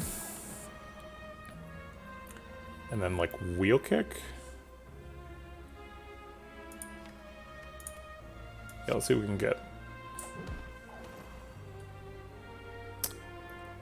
I was hoping to meditate, but it looks like a talk to the hand instead. I guess talk to the hand doesn't do much in this fight. Maybe we still meditate. Meditate a wheel kick.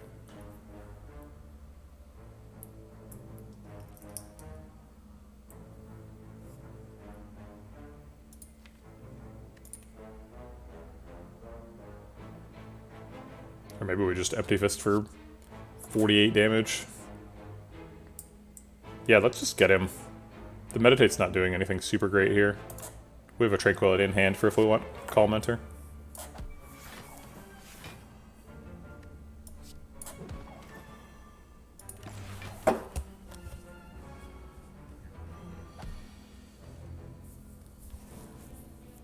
Aha, we can block the weak. Calculated. We got him. Let's see what these cards are. So we can, like, Flurry, Tranquility, Double Flurry, Empty Mind, Double Flurry, Eruption, Double Flurry. It's an awful lot of Flurry of blows.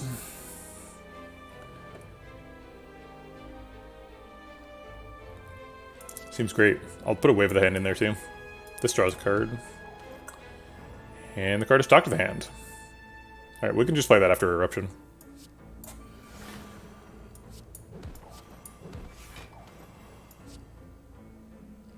This almost overdraws us, but not quite.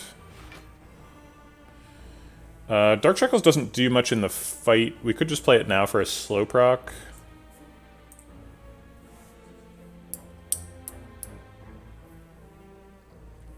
Sure. I think we want to play Mental Fortress and Simmering Fury this turn, so let's do those now as well.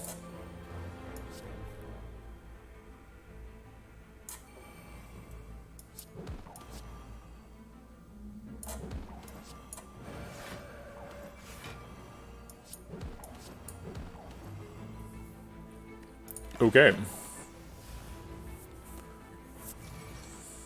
think I probably should have held the Wave of the Hand. We could have gotten an extra attack if we hadn't played that.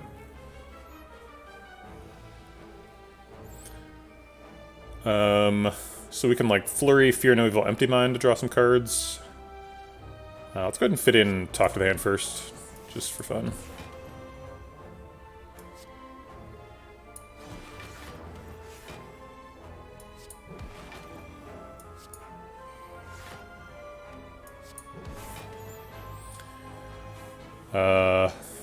And just damage, I think.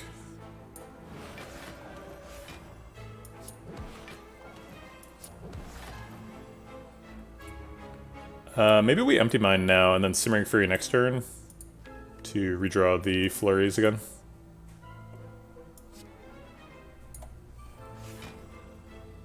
Yeah, we definitely don't need Wave of the Hand this time. So I'll take the damage this time. Blocking for 108. Oops, I forgot Simmering Fury. It's okay. Probably doesn't matter. Okay. Vigilance first.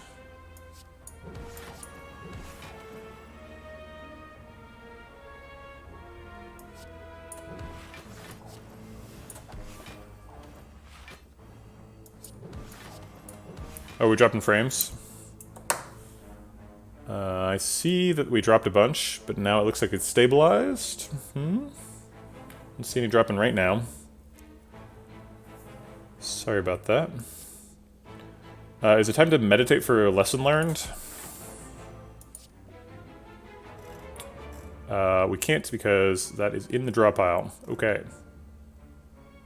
Take Eruption then?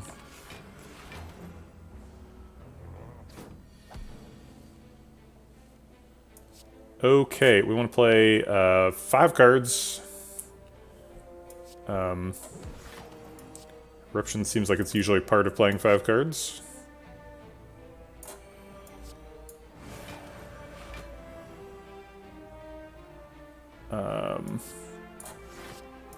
Sweet. Alright. Centennial Puzzle, Blood Vial. Ooh, we got the check mark of victory. And we got extra relics. We're not even done yet. Got a couple more elites left to go. Got a replacement for our strength spot. We've found 3 strength spots this act. Did we drop more frames? I looked away for a second. I think I looked back and there was more.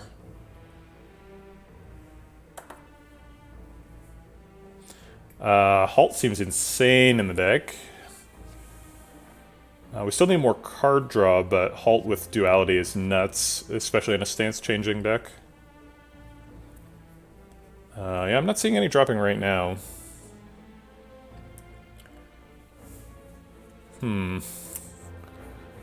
Alright, let's grab a halt.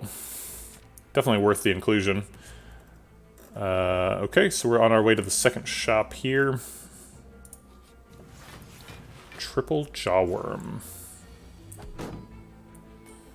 They're hitting for 17 on 1.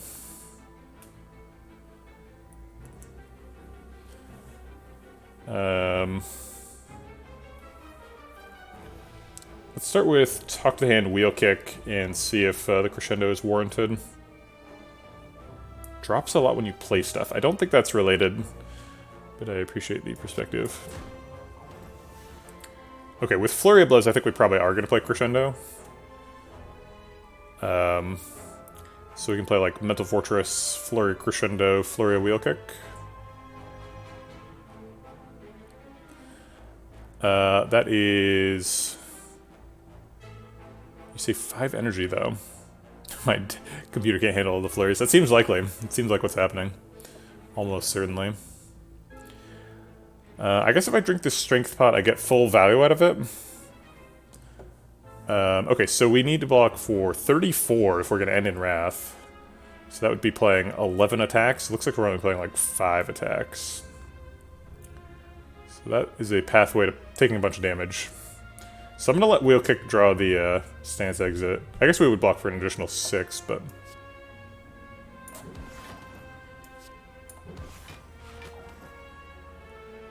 So now I've got the stance exit. And a Wave of the Hand. I guess we can't use Wave of the Hand? Or else we can't exit.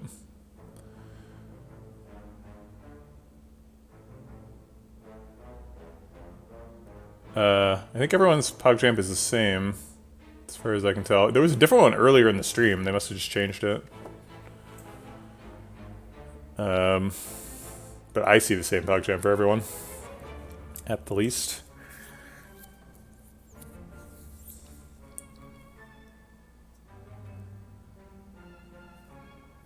I guess if we Wave of the Hand Meditate, we block out.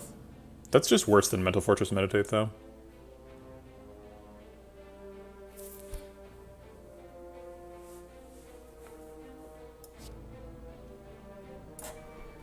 I can just meditate back a Wheel Kick. You'd love to see that.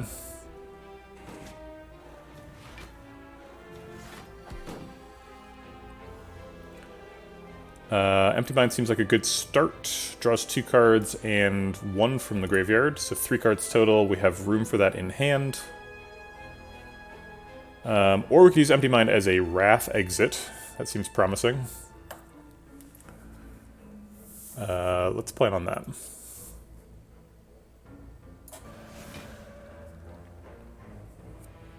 So if we do 48, we can kill him. We can't kill him. He's at 49.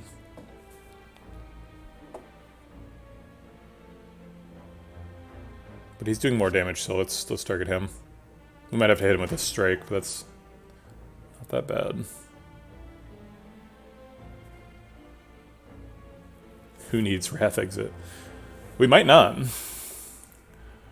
18 plus 8 is enough to kill this Jawworm.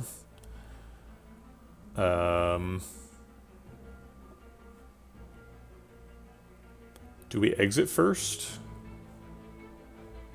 Yeah, actually, if we exit and then we can do 9 damage to kill him.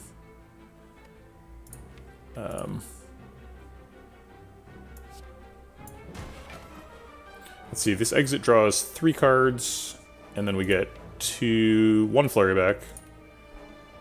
2, 3, 6. So this works. There's the lesson learned. Don't we need to learn a lesson? Yes, we do. Every fight if we can. But this fight is easy to learn a lesson. I think we can put this there.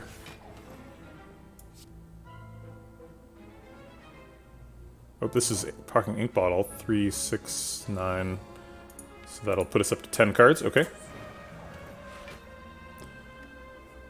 So we could just lesson learn now on him. I guess halt is always happening as well. We could just leave both alive, I think. Yeah, I think I like staying in Wrath, because then we can draw Flurries and Empty Fists end the fight next turn.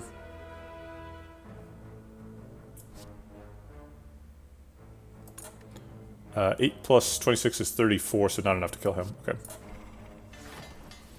Sweet. And that for Ink Bottle. Okie doke.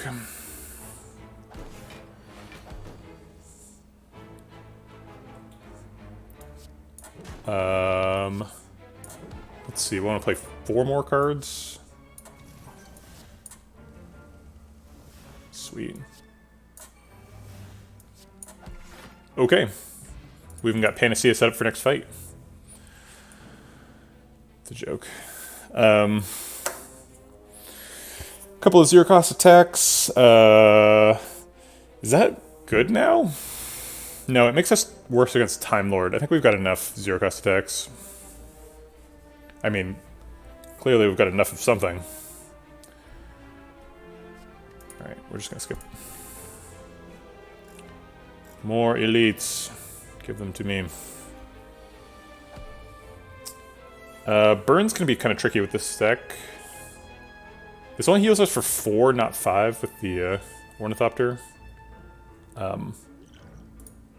That's fine. Let's draw a card. Okay.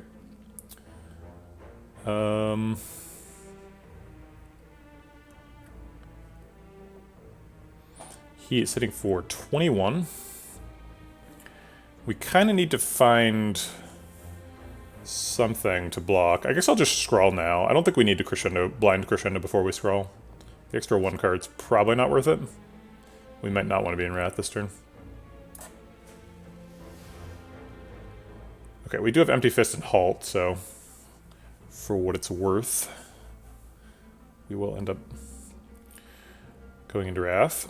Might as well do it with Eruption, though.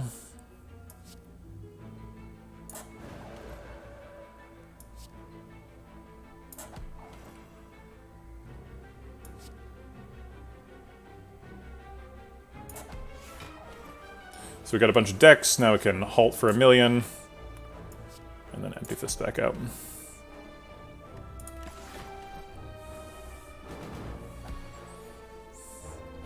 He's a spooky ghost. Hitting for 45 this turn. This is the big one. I think we need Wheel Kick to save us from taking a bunch of damage. Do we double Wheel Kick, double talk to the hand before Wheel Kick, or no?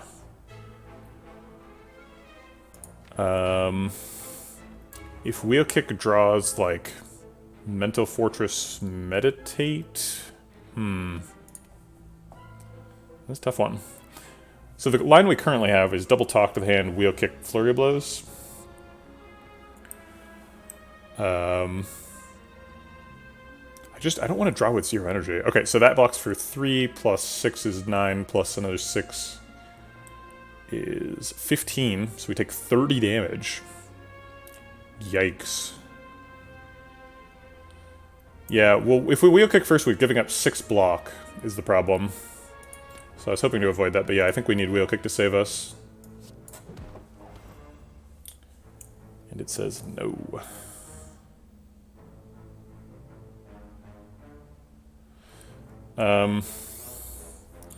So if we... gosh.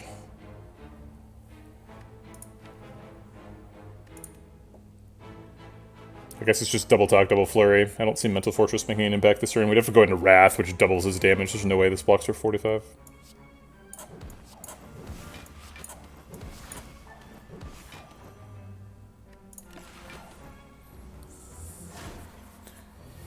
We did get some block in. And now we can kill him if we want to. Can we put him to 1 and meditate a lesson learned? Can we do exactly 106 damage?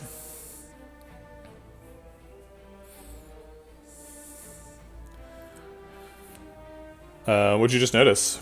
Yes, we got... So, yeah, I had everything set up for forever. I didn't realize that Twitch had a difference between installed plugins and activated plugins. So I had the Slay the Relics Twitch plugin installed and inactive. Was the problem.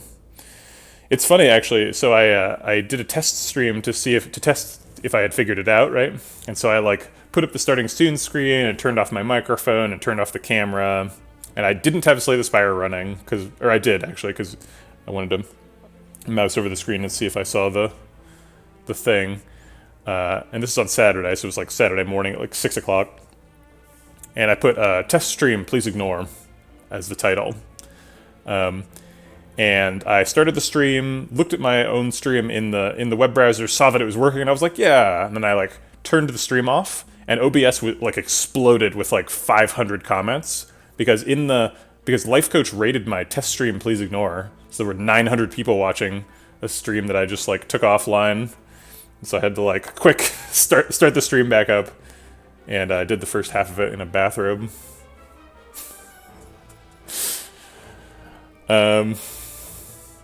Okay, yeah, so people in chat have observed that we have Mercury Hourglass, which is going to do 1 damage at the beginning of next turn, so we have to do 105 damage. So this does, what is it? 56. This does 8, assuming we're in Wrath. So this does 56, this does 8 now, and then we redraw 3 of them.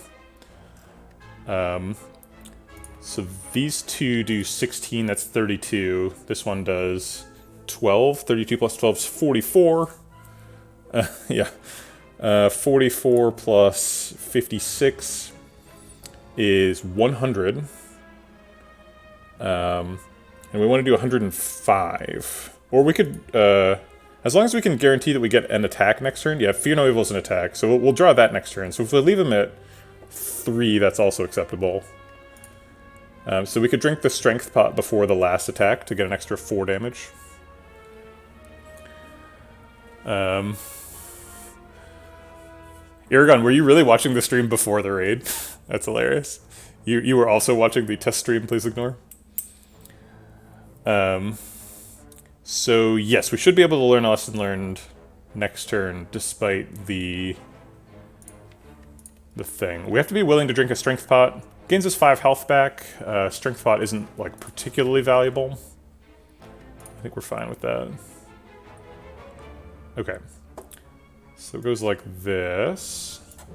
That's amazing. 3, 6, 9 cards in hand. So we actually can't redraw 3 flurries right now. That's too many. We have to clear out hand room, so I'll play a Mental Fortress. And then we're not proccing Ink Bottle anytime soon.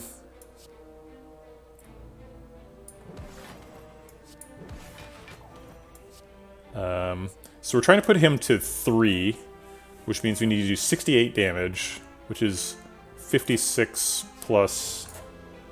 Wait, did we mess up? We're doing too much damage.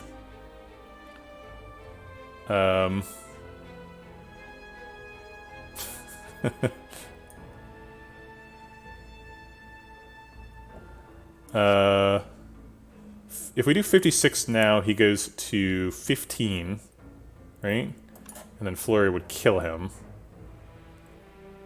Life table!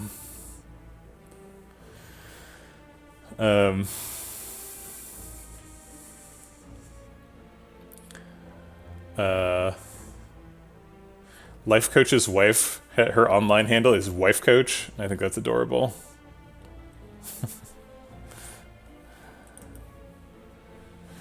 So if we do 56 and then we Tranquility, we can play Flurry Blows for either 8 or 6. So if he's at 15 and we play 8 and 6, that's 14. It's actually too much damage, and he would die to the Hourglass. What if we play Sands of Time while we are in Calm? So we can play this Flurry for 16, and then... Oh wait, we can't do that because then we can't meditate back the... Shoot. Oh, I guess we... No. How does this work? I thought I had this mathed out. Life bread. That sounds like a product. I'm not sure what it's a product for exactly, but it's a product. Alright,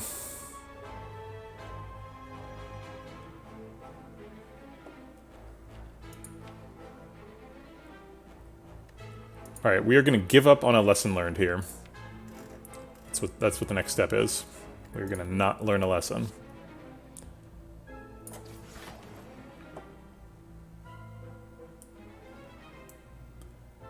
But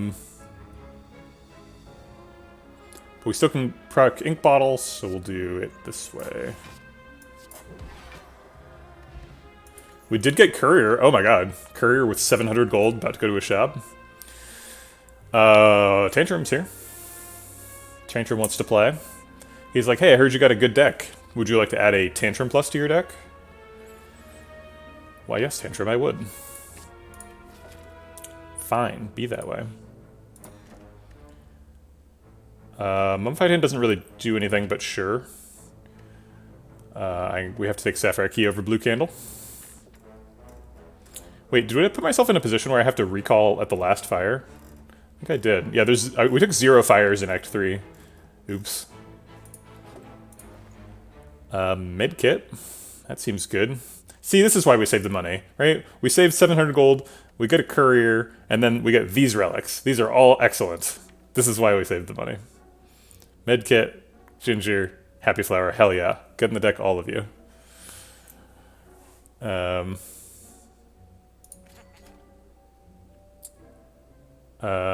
Oh crap. Okay, alright, I forgot I had Courier for a sec, and now I'm remembering.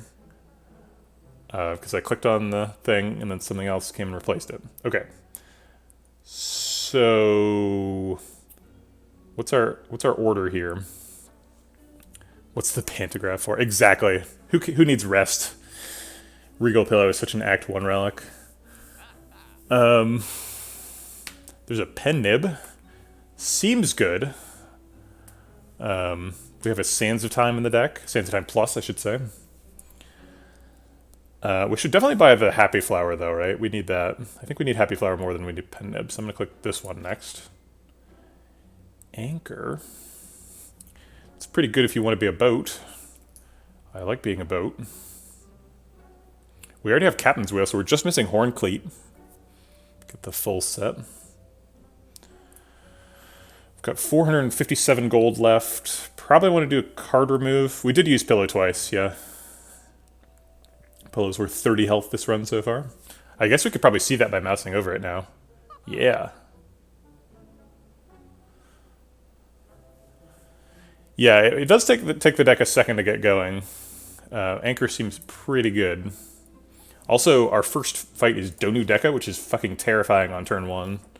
Donu Deka is like, hey, welcome to the boss fight. Can you deal with 24 block right now? I'm like, no, I can't. Thanks for asking. By the way, do you have any artifact charges? Oh yeah, we've got 2. That's wonderful.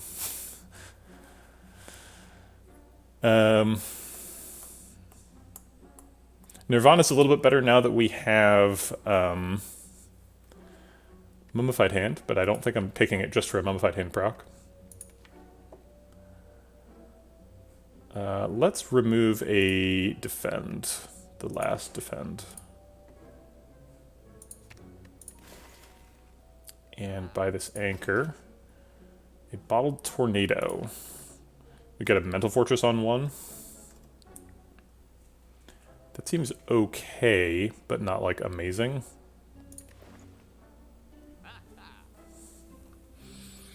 And it chews up a significant amount of our remaining gold.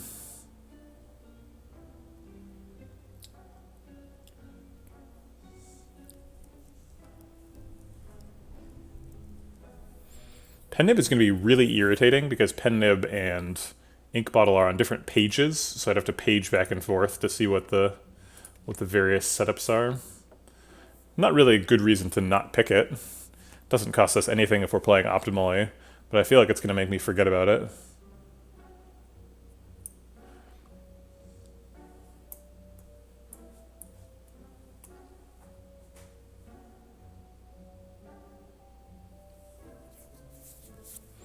Yeah, ginger is super good. I don't think we care enough about weak to actually take ginger, but it is good. I have too much good stuff, which is a huge problem. What causes me problems in my life? It's not really like a Slay the Spire problem. It's a Vegetablebread problem. Alright, I think we're going to buy the pen nib. Pen nib's too good to pass, right? Okay. Now we're out of money. Could buy a power pot. Power pot isn't very good on Watcher. It's not really necessary. These potions are okay.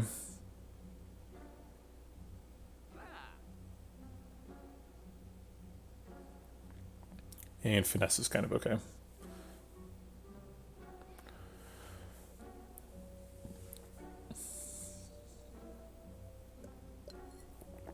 Or we could skip these and save some money for the Act 4 shop.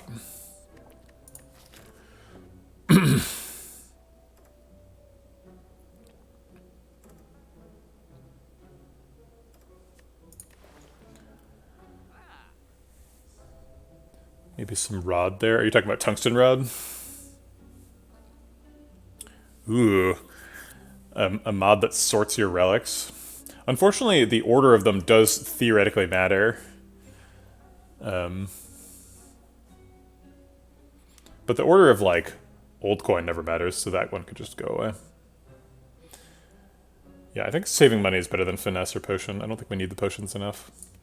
Potions do heal us, though. Potions are 5 health. Oof. 19 health, so shamed. I missed one healing earlier in the run. I healed for 4 in a fight.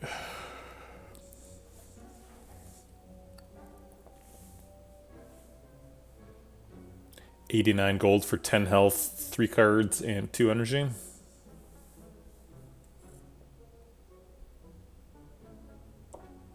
What if we, like, died a Reptomancer with this deck, though? Wouldn't that be really embarrassing? If we take these, we're less likely to die to Reptomancer.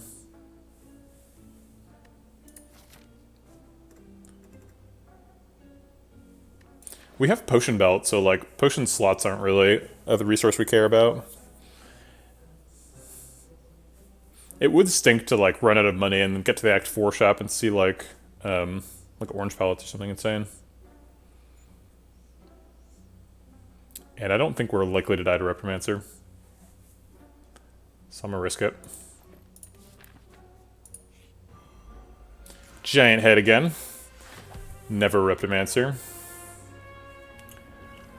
Alright, let's start with Flurry and see what Ink Bottle does. Sands of Time. Okay. Could drink a Strength Pot, but I don't think we need one in this fight. So I'm gonna hold back on that. It is good with Tantrum, though.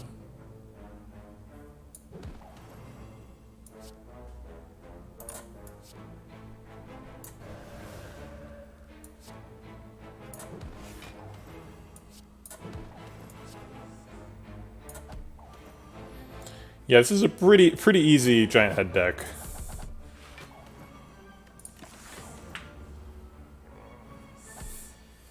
How to kill Giant Head in 1 easy step. Tuck the Hand, Tantrum, Empty Fist seems pretty good. Should I start with Defect? Picked a Claw, bought an Orrery, got another Claw, all for 1 Beam Cell, and go for the eyes from it. Let's go. Dude, I love me an all for one deck. So fun.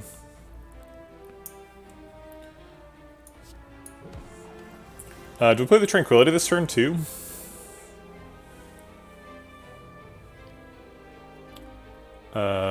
I don't know.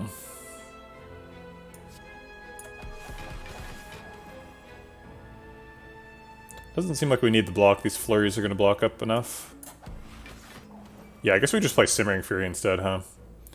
Ooh, this is the first time I've had the Pen Nib Minty Spire interaction. That's nice. That's real nice. I guess I want that on Sands of Time, huh? Oh wait, no, it doesn't. It's not very good in this fight because it's because the slow procs are more important.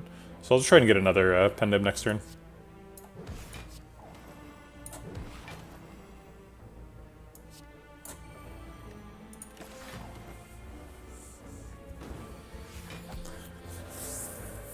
Rar. We ended up missing the flurries there because of the we drew 8 cards and retained 2.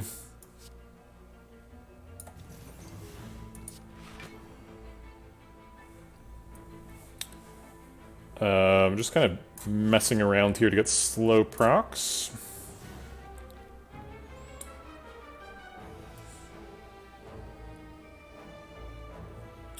Ink bottle or pen nibs on 1. Okay.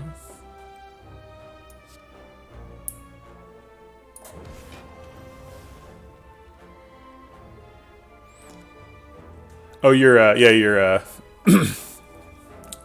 claw deck. Yeah, pen nib is surprisingly good with claws because claws both set it up and pay it off, right? Because they end up doing a tremendous amount of damage, but they're also 0 cost attacks.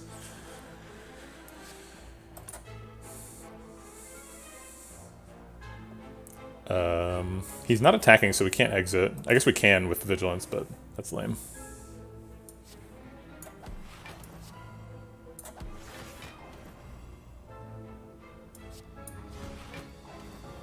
Oops. It's true, we could get Lasting Weak, but we could also just kill him.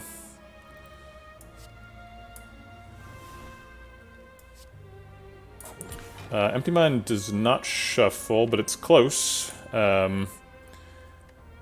have 3 flurries, right? Yeah, 3 flurries, so this would draw 6 cards. So we'd have to have 4 other cards in hand, which seems kind of possible. If we, like, strike Sands of Time, Empty Mind. It's not the most optimal Sands of Time, but it's not terrible either.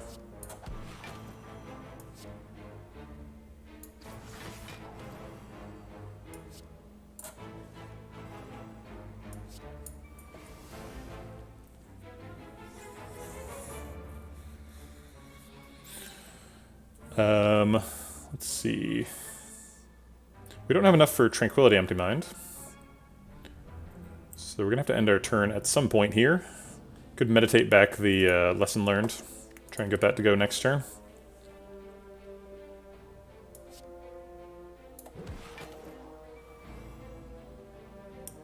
The UI is telling me I have Pen Nib active. Excellent. Used it on Flurry of Blows again. My favorite.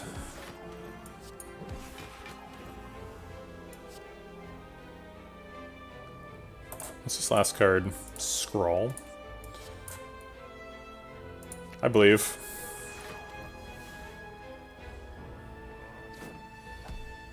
I can't believe he hit us for 40. I can't believe we like let the fight go that long. We're not even close to killing him now.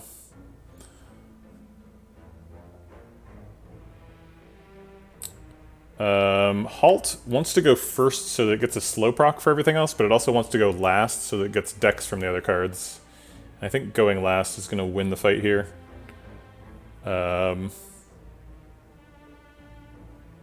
Simmering Fury can still go first.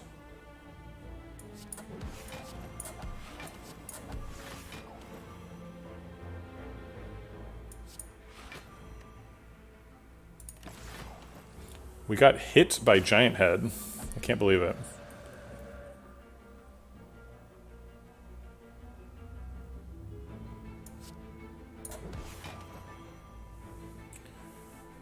Okay, so can we get back to Lesson Learned? I guess we can meditate this turn if we can block for 50. Okay. There are 2 Flurry of Blows, so this is getting drawn soon. 3, 6, 9. Yeah.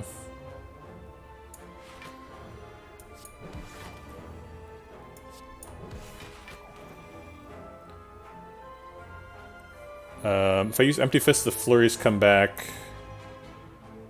So I'll use Evaluate. Okay, so now we've blocked for 50. We want to put him within range of Lesson Learned now. You got another all for one.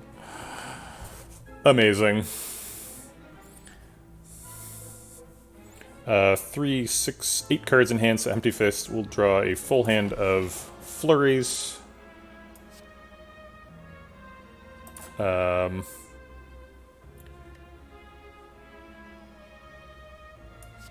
We want to put him under 20 and set up for Ink Bottle. That's too far under 20. We're gonna Flurry on... We pinned him on Flurry again. This is too much damage. That's fine.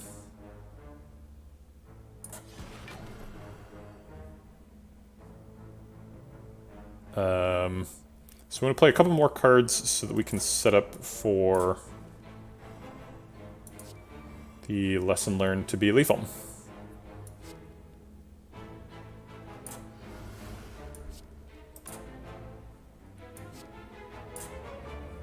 Okay.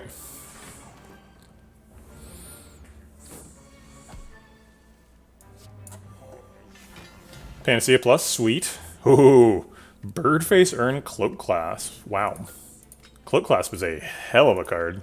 I mean, we're blocking for like 100 a lot of times, so we don't super need it. Jesus, and a Rushdown? Good God, this deck is nuts. I mean, yeah, I'll take a Rushdown. What the hell? Extra Elite. What does Cloak Clasp do? Actually, can somebody tell me, how does Slay the Relics work? If I'm scrolled over here, does it show you these relics or the other ones?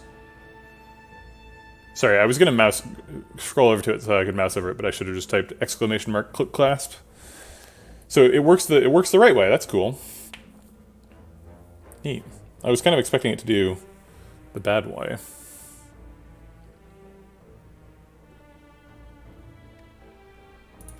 I've never filled up 2 bars. It seems like we're kind of close to filling up 2 bars here.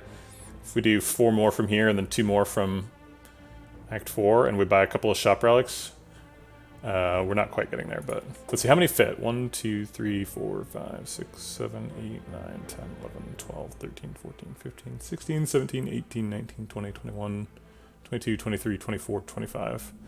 So we'd have to get 26 if we want to get a 3rd bar. And we currently have 1, 2, 3, 4, 5, 6, 7, 8, 9, 10. So we'd have to get 16 more relics. I don't think that's possible. But I am gonna go fly over here. Still no Rhypnomancer. Rhypnomancer is being shy today. Oh man, remember when we had that bottled tornado? What if we could have bottled the Rushdown? We didn't get them in the right order, but whew. Oh, we have to set up Happy Flower now too. Haven't been doing that. All right, let's play Mental Fortress first. Actually, let's play Talk to the Hand first. Okay. Mental Fortress makes things cost 0.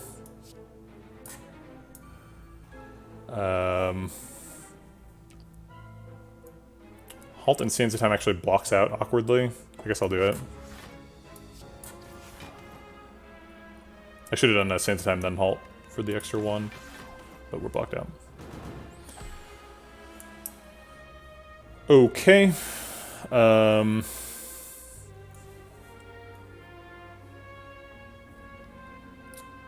Guess I'll scrawl.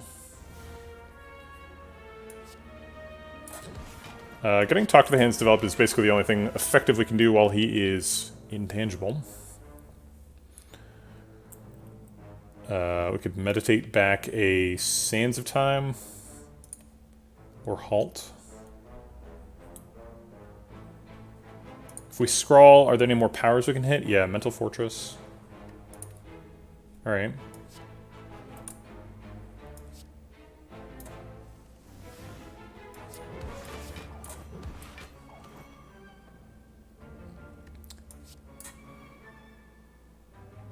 Dark Shackles is good in the fight, so I'll keep that. And then, I guess, Strike, Meditate, set up for a Pen-Nibbed Sands Time.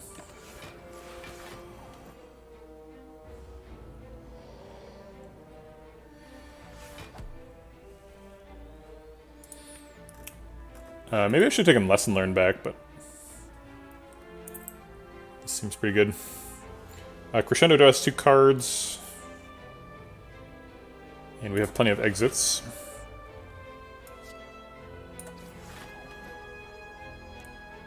That hits for a lot of damage. Mental Fortress is going to pay off this turn. He's hitting for 45 if he wasn't weak, but he is weak. I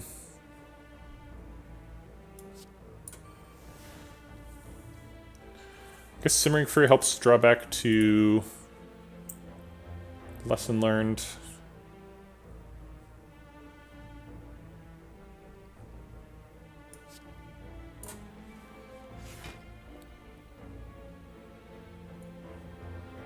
He's going to be intangible again next turn. So we want to leave him at 2. We're doing this whole dance again, apparently. I guess we want to leave him at 3 so we can find him with Wheel Kick. So we want to do, if possible, 28 damage. Seems very possible. We want to not play Tantrum unless we need to. Empty Fist plus 14 does it. We're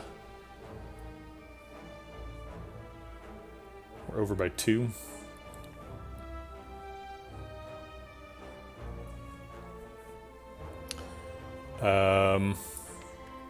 Being under by 2 is better than being over by 2. So we just do Empty Fist plus 12. We can handle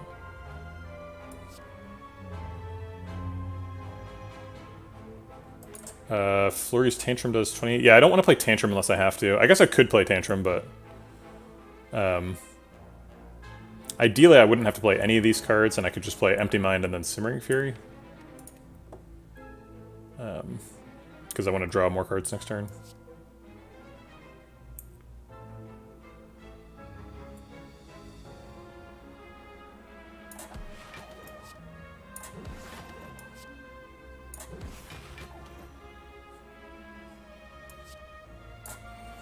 Okay. That can get lethal next turn.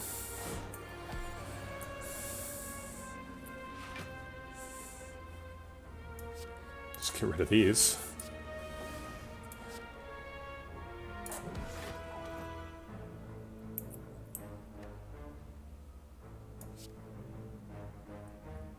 So now he's dead no matter what, because he's going to die to, whatchamacallit, Mercury Hourglass, unfortunately. So we just set up Ink Bottle. It's the only thing we can do.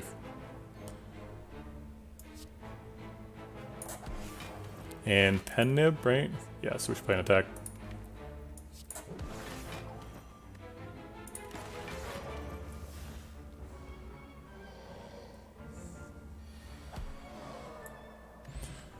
Alright, Preserved Instinct. A little bit late for that, but, you know, the last 2 elites will surely feel my Blackstar Preserved Insect Fury.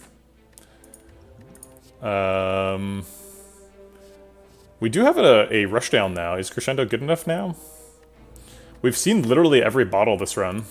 We've seen a lot of relics this run, but we saw, we have a bottled Lightning. We saw a bottled Tornado at a shop, and now we're seeing Bottled Flame. What did Bottled Flame do? Probably talk to the hand. Yep, that seems good. Is it? It's not good against Stony Deca.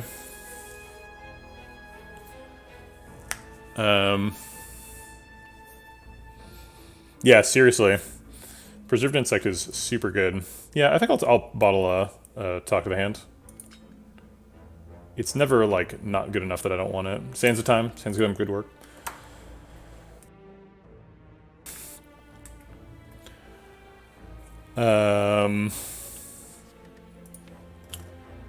Yeah, I don't think Crescendo is good enough. Rushdown is super good, but no.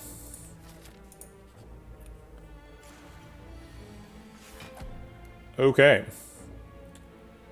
He's not attacking, so I'm gonna go ahead and rush down Crescendo to start with.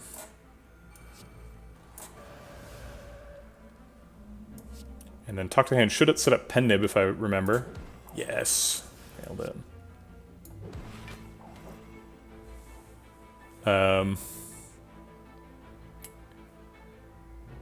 Double Strike, Fear No Evil, does a bunch of damage, sets up for, whatchamacallit next turn? Lesson Learned.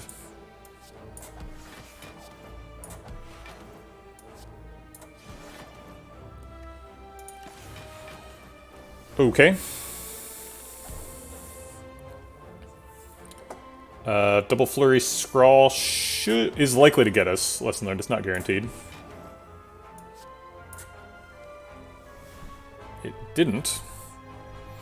Got a master strategy, though, if we can find enough cards that we can play without killing him.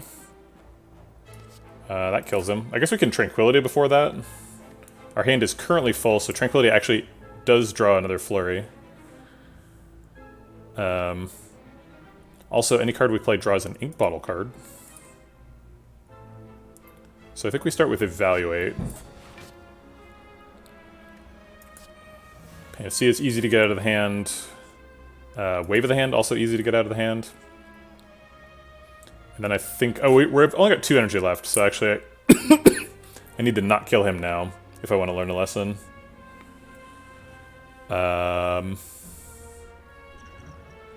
We do have Bottled Miracles. I think I'm just going to kill him. I think we screwed up a little bit. We don't have the block we need.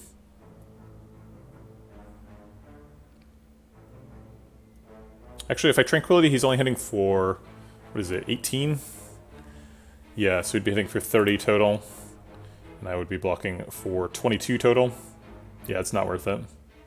Wait, it kind of is worth it, right? Because after this elite fight, we're going to Pantograph heal. So our max health is 74 here.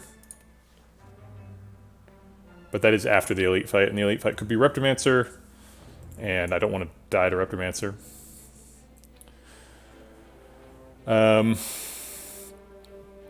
So the problem with Tranquility Flurry is... Oh yeah, that does help quite a bit. I was going to say the problem was... Because I was planning on playing Tranquility Fury and then Master Strategy to try and draw a Lesson Learned, but I can't play Lesson Learned. But you know that already. So Flurry blocks for 7 with the Ornamental Fan. Tranquility, we don't have any Mental Fortress developed, so that doesn't actually block. But blocking for 7 means we only take 1 damage. 1 damage is definitely worth it. No, we want to avoid Master, because it's... no, we want to find Lesson Learned. We have Lethal. We're not looking for anything other than Lesson Learned. I'm going to do this small Flurry. Theoretically, if we... yeah,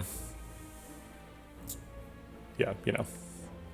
I don't want Hourglass to kill him over 2 turns. Probably won't matter.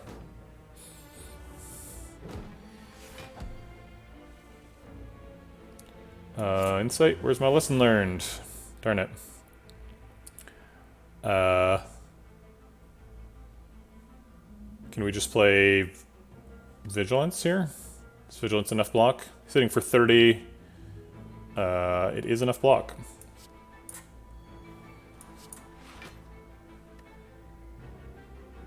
Yeah, I totally forgot about Cloak Clasp, you're right. That's why we way overblocked. I was trying to figure that out. Thank you for reminding me. Well, I guess playing the small Flurry paid off. We want to play one more card first if we can, and that is Halt. Sweet. Gotta love a Rushdown Plus. We can take a 4th Flurry. The deck has gotten kind of thick. Maybe 4th Flurry is correct. I think it's not. I think 3 is plenty.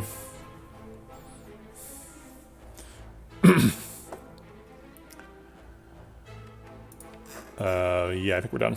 Okay. One more Elite. Another tiny giant head. So yeah, no Reptomancers this run. It's a Reptomancer free zone.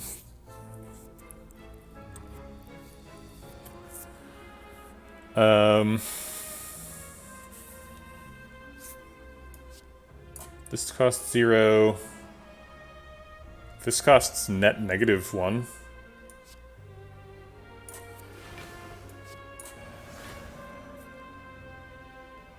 And then we can... I guess this costs 0 as well.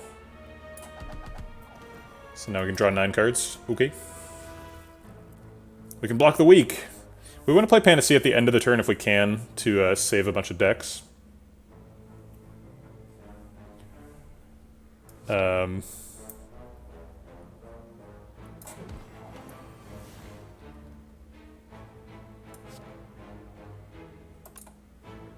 This isn't lethal, right? No, of course not. Okay.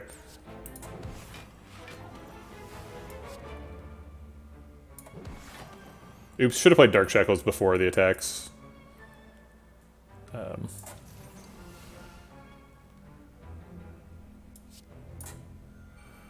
tiny giant head. Is he an average head? I don't know.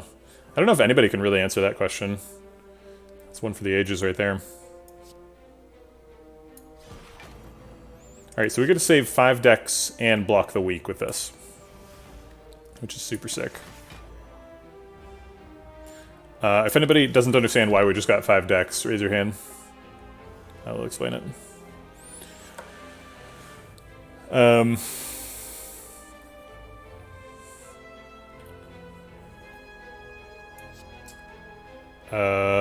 Okay. Start with Halt to get a slow proc. I guess a Flurry. And let's draw some cards.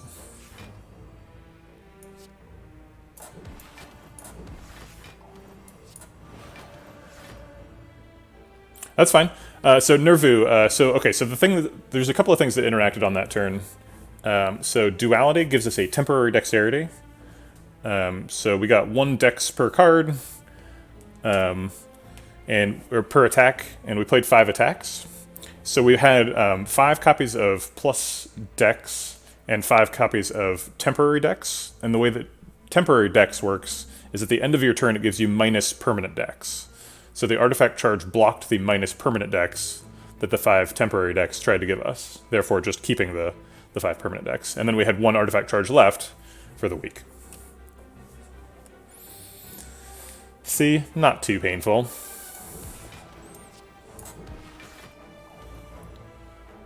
Let's see. This master strategy can never draw lesson learned because we've already drawn it. I was looking for meditate there so that we can get lesson learned next turn. Okay, so this puts him in range. And then let's go get meditate. Sweet. Okay.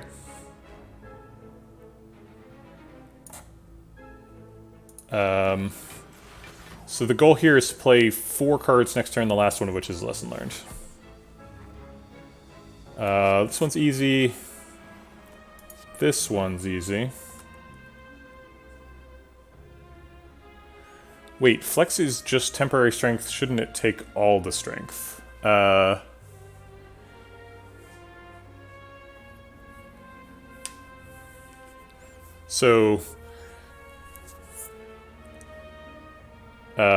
So the strength is so when you play Flex, you get a buff of the strength, and you also get a debuff of the temporary strength. So the artifact charge just blocks the debuff half. This doesn't kill him. And this does. Great. Oh, we're a boat! Look at that, we became a boat. Choo-choo, all aboard for boat. We're we're one of those big Mississippi steamers. Got a big horn, some paddle wheels. It's the kind of boat that I'm feeling today. So we've got captain's wheel, horn cleat, and anchor. Got it all. We're a boat. Also, Teardrop Locket, pretty useful. Some extra energy.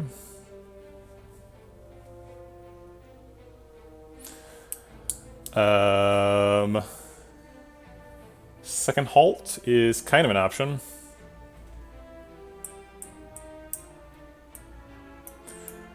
Third Eye, Reach Heaven, I think are no's. I think we're no on Halt too. Alright. We're at max health. We have got all upgrades, is that true? My gosh, we did it. Wait. Oh, right, we have, we have, what's it called? I can't see it. Fusion Hammer. But we have to take recall anyway. And we're at full health, so who cares? Okay. Doni Deca. Let's get him.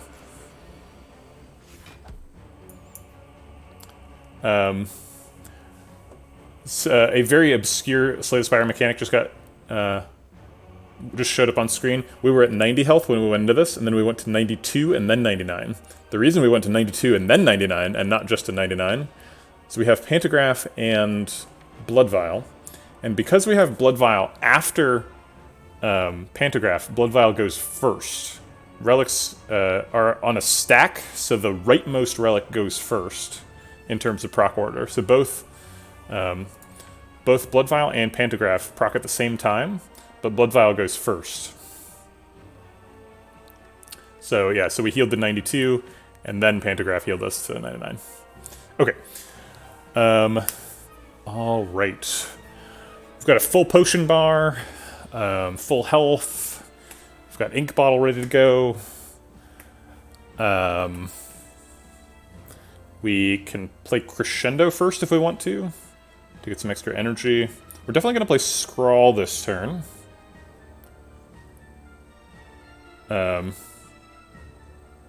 Oh no, you died to recognize. Jeez, yeah, that run's over already? Didn't you, like, just start that run?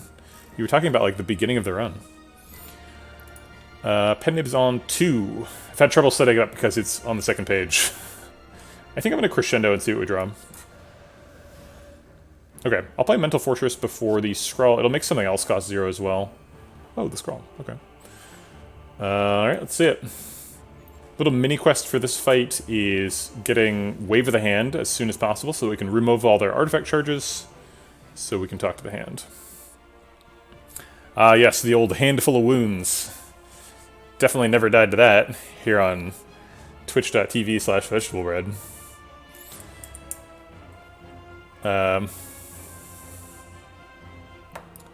Okay, so I kind of want to play Rushdown Tantrum here. We have a Tranquility and a Vigilance to make that draw cards. Or an Empty Mind, I guess. Empty Mind and Master Strategy. So we have the potential to draw 9 cards here. 3, 7, 9. It's a lot of cards. And we want to do that. So let's play the Tranquility first to remove that as an option for that to hit. And then let's rush down and hope it hits like Vigilance or Sands of Time. Tantrum works. I'm not complaining. And let's draw 2 cards from that. Okay, Dark Shackles does remove artifact charges. We could use that. It's not the plan. Fear Novo is a cheaper way to... I usually target Donu first. The reason to target Donu first is because he buffs everybody's strength, so that makes them scale up offensively, which is a lot scarier than Dekka's scaling, which is he scales their plated armor, which usually doesn't matter. But sometimes the plated armor matters a lot, and you have to kill Dekka first, but usually Donu. We're 2 off of next ink bottle, and 4 off of pen nib. Also, has Puzzle ever procced? I don't think Puzzle has procced this run. No, we must have taken damage at least once in Act 3, right?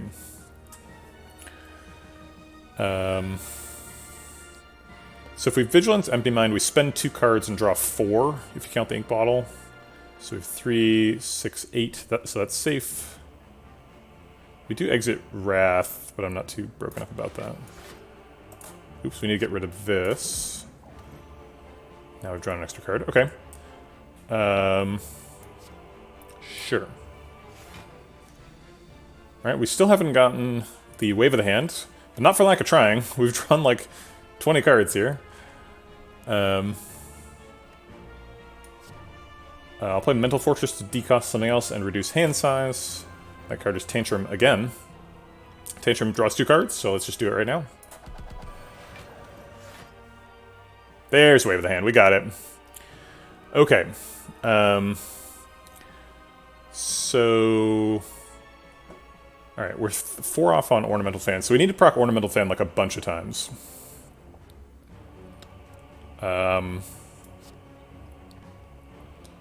So, Wave of the Hand... How many flurries do we have? Just 1. I thought we had a stance exit here, but I guess we just have... Oh, this is a stance exit, kinda. It's a Wrath exit. But it's no... I wanted a Calm exit for energy. 3, 6, 9 cards, so Master Strategy would only draw 2. Oh, good point. Changing stance does work. Good point. Okay, so we'll start with Wheel Kick, and then we'll probably do Fear No Evil to change stance.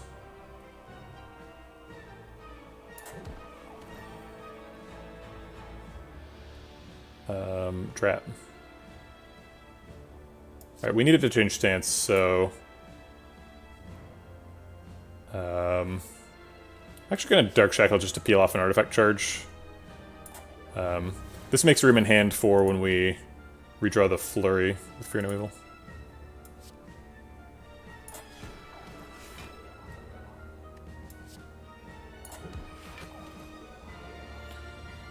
Alright, and then Empty Mind will remove the last artifact charges, and then we can land talk to the hand. 3, 6, 8 cards in hand, so this will overdraw us by 1 because of the Flurry. But we can't afford to do anything else first.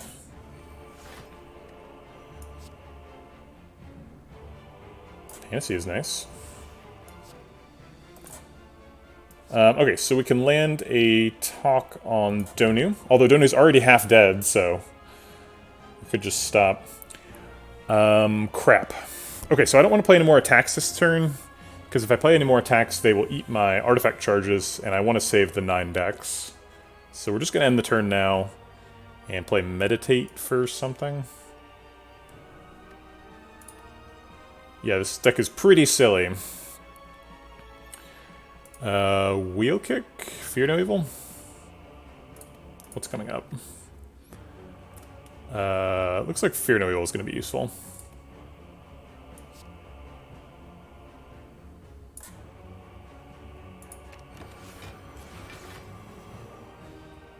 Alright, sweet. We get to keep the 10 decks. Block for 100 on turn 1. Calipers would be good. So why would attacking get rid of your artifact? So each time we attack, because of duality, we're getting 1 buff, which is a permanent dex, and 1 debuff, which is the temporary dex. So the temporary dex would get blocked by the artifact charge. And I'd rather have the artifact charge block 9 decks down than 1 temporary dex.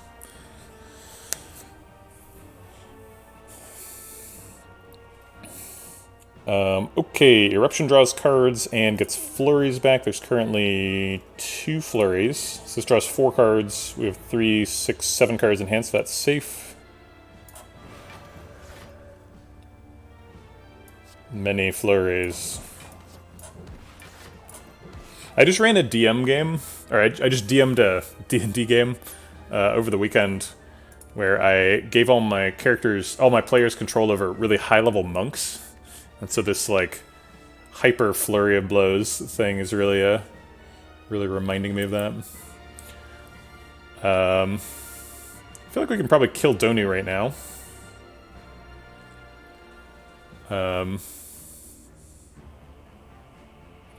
Yeah, we don't have much deck scaling, but we do have a little bit. Evaluate and Halt are the only cards.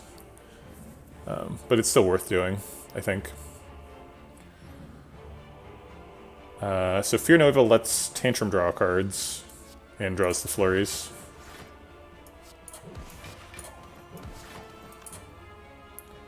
Um, 52 plus 13, not quite enough, but almost.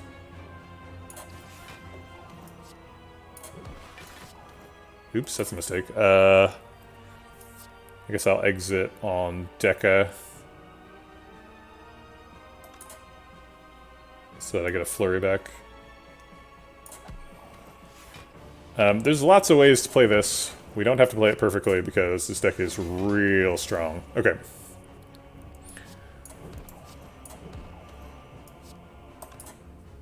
I guess I want to develop Talk to the Hand. Just in case. Okay.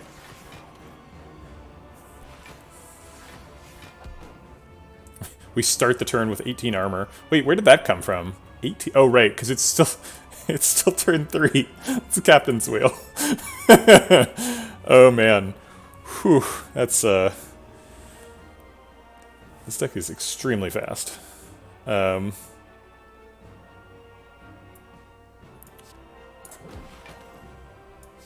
right, let's draw some cards. Fear No Evil's sweet. He's still weak, so Wave the Hand doesn't do anything right now, but it sets up for doing stuff later.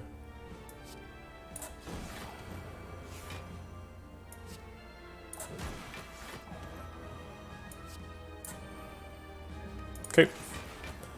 You're making the game cry. I'm just trying to play the fight right. The deck is really good. There's nothing I can do about it. Alright, we need to set up Ink Bottle and ideally Pen Nib for the next fight. That's going to be very difficult to do. We would have to wheel Ink Bottle all the way around. So as long as we can play, like, I don't know, between 6 and 9 attacks, I'm pretty happy.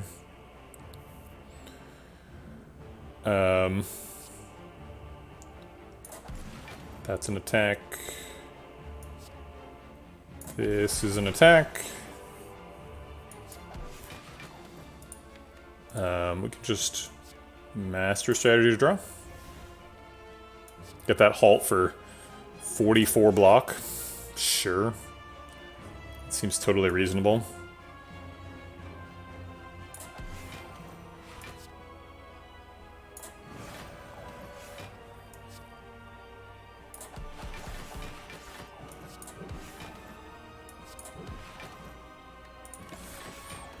Alright, it looks like we messed up getting both 6 and 9, so we're not gonna get Pen Nib or oh wait, actually this is a Pen Nib setup, right? He's got 49. Yeah, so we can set up Pen Nib for next fight, I guess. I don't know why we want Pen Nib set up, but yeah, we do. We're a boat. We're complete boat in this fight. I think I'm gonna pass on Sands of Time with the Pen Nib to get a Talk to the Hand in. Gosh, we could crescendo Sands though. Do 104 damage right at the beginning of the fight. But then we would take damage also. Unless this Power Pot has a rushdown, and then we draw cards that block.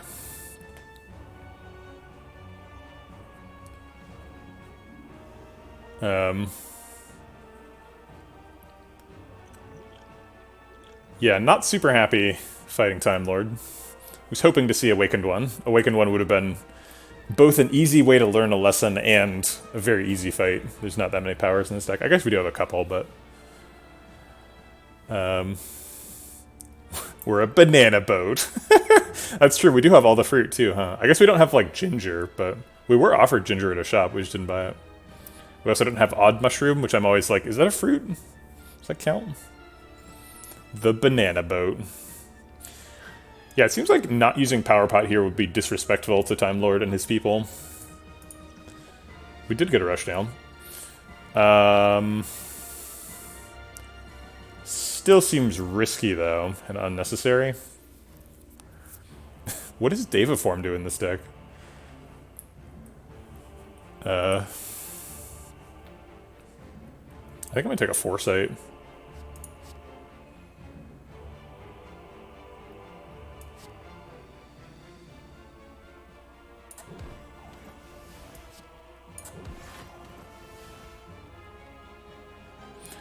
Do we ever Bottled Miracle for... Oh wait, actually we can just Foresight Sands of Time because of the Mummified hand. I was gonna use Bottled Miracle to play Sands of Time, but I don't need to.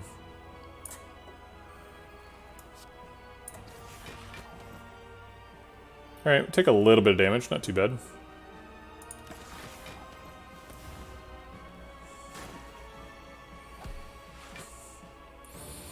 Okay, he is blocking, which means we get to play 12 cards if we want to. Mental Fortress Eruption seems okay. Why didn't you Foresight first if it hit Sands? I did. I'm confused.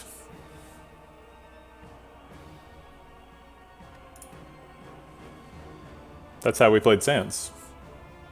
Oh, you mean why didn't we play Sands of Time first when it had Pen Nib? If we'd done that, it could have hit Talk to the Hand. Also, we wanted the block from Talk to the Hand.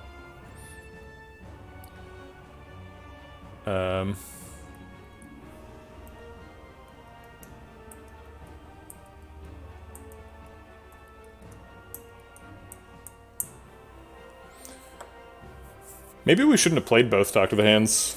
Maybe we should have only played one. I didn't think about that until right now. Mental Fortress is super good. We need that in this fight. I think we want to save Crescendo and Tranquility. But Eruption, not as much. I'm gonna play Master of Strategy now. I guess we'll save this Scrawl. Okay, so we want to build up a bunch of decks with this. So can we play, like, 5 attacks and then Panacea?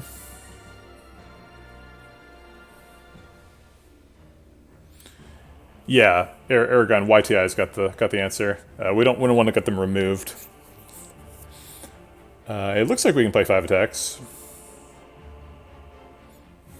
You need to kill him in one go now. I'm not that pessimistic about. I am going to drink a strength pot though. I should probably have done that earlier.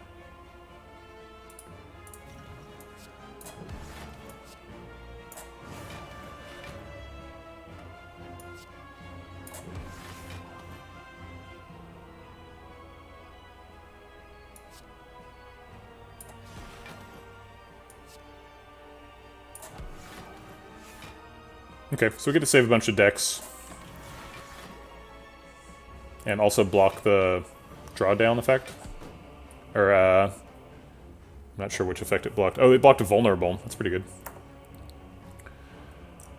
I don't think we want any of these. I guess Flurry of Blows blocks pretty well.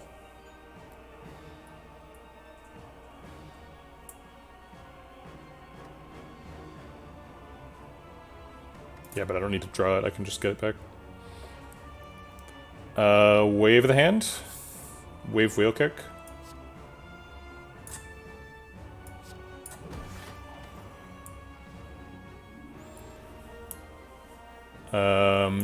Tantrum Tranquility, bunch of attacks. We've already blocked out. Maybe we just play a Strike. No, I think we need to generate more block than that so that we weaken him for longer. Also, I want the Tantrum in the draw pile.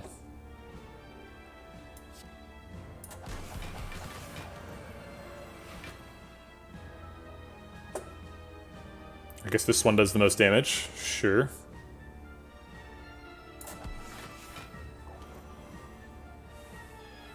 Yeah, sure looks like we can stay in Wrath. Looks like we can actually split him this turn? Oh, no, I guess not.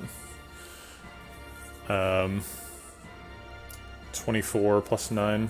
33 damage. No, it's not a split. How many cards should we save for next turn? Looks like we'll have plenty of block with Mental Fortress and Stance Changing. So I think we're just going for damage.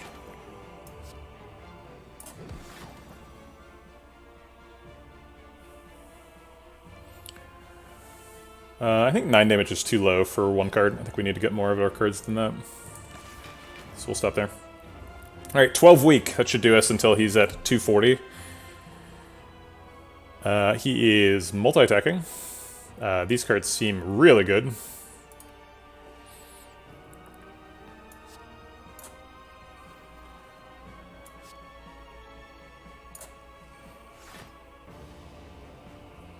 Okay, 4 cards left. Need to block for 21.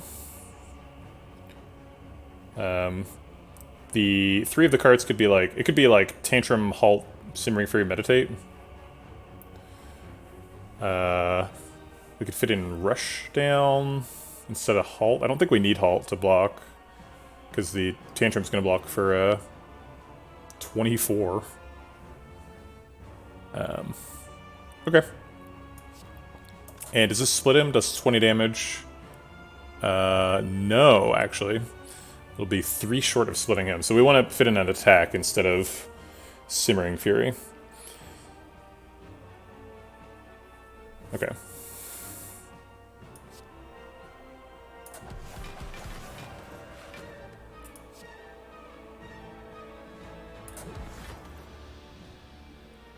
So it's Rush Down, Meditate? Okay. I guess we're already blocked out. We could just skip Meditate. But Meditate gets us...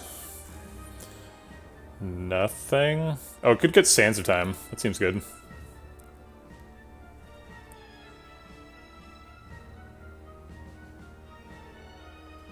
Oh man, good point. Hourglass would have. Oh wait, no. Actually, Hourglass won't split. Yeah, Hourglass won't split because he sets his intention and then our turn starts. So let's go ahead and get the Sands time, decost that.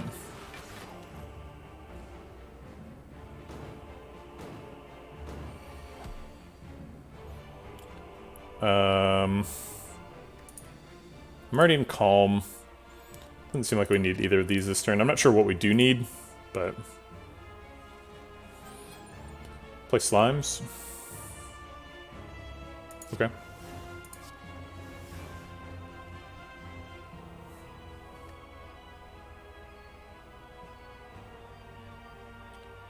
Alright, bye, talk to the hand.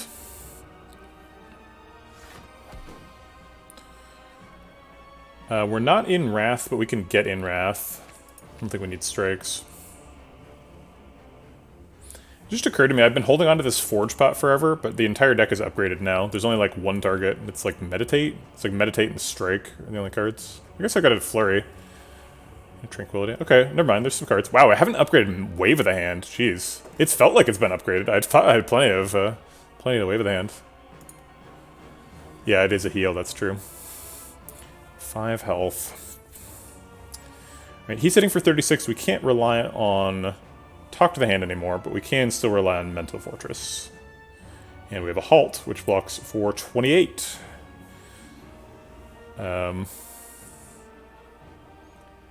So we could, like, Crescendo, Halt, Sands of Time, Meditate. Take the Sands of Time back.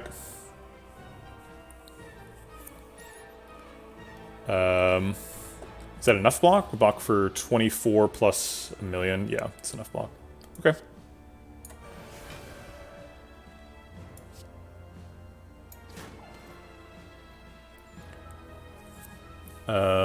Do we need the Halt? Yes. Okay. I'd like the Simmering Fury to set up next turn. What is Pen Nib at? Good question. 5. So I think we strike now, Simmering Fury, and then meditate back the Sands. Try to kill him with that next turn.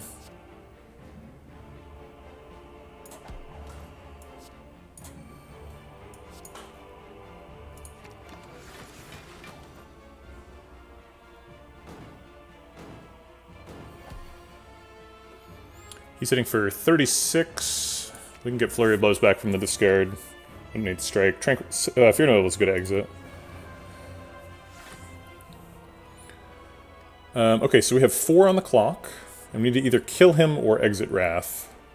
If we play all attacks, Pen Nib hits the last attack. That's probably Sands of Time for 104. We can't include Fear No Evil because of reasons. Because that would exit exit the stance. Is it 112? It is 112, good point.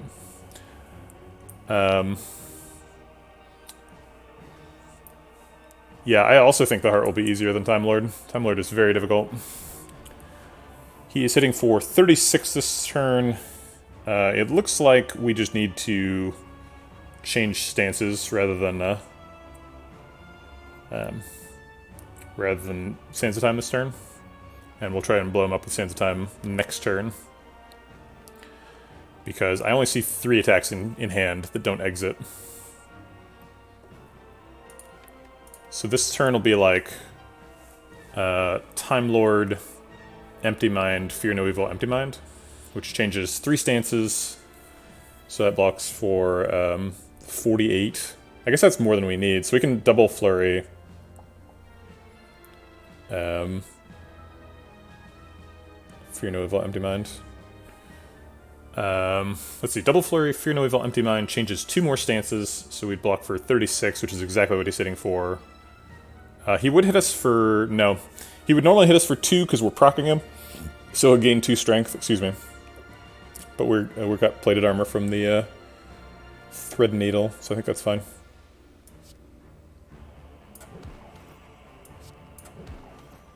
We draw these 3 cards and ignore them. Oh, that's then lesson learned. I guess I can't, there's nothing I can do about it. Yeah. Well, wait, what if the last cards were free removal evaluate? That works too, right? Yeah, yeah, evaluate blocks for 17. So we can learn a lesson next turn, I think. Yeah, Cloak, good point. I have totally forgotten about Cloak Clasp, which is ridiculous because Cloak Clasp was insane. So we can just block, we could just stop now, but I would leave him at 11 on the clock, which is insane. And, oh, there's not going to be a way to enter Wrath next turn. That's too bad. It's possible we can draw one.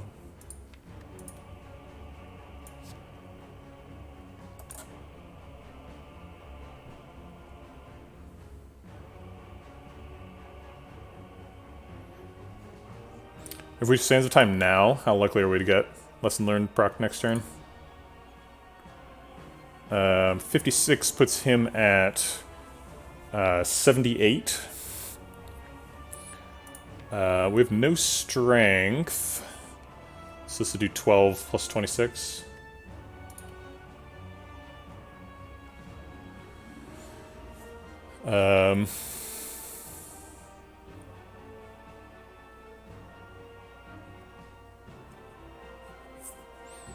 Yeah, the bottle is also problematic. We're proccing the bottle. Unfortunately, bottle and Time Lord just lined up here, so we're just gonna draw a card at the very end of the turn. There's nothing we can do to play it. The reason that Tantrum isn't helpful is we want to pen nib Sands of Time, and we can't do that because Tantrum is an attack.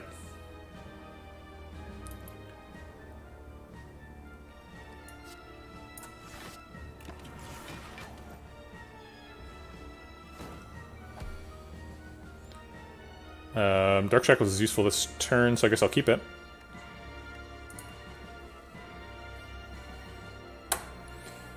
Scrawl can be the Wrath Enter. Wait, do we have a Wrath Enter that isn't an attack? No, we don't, right? Because we've used the Crescendo, so there's no way to do it. Okay, fine. So I'll just Sands Time him then.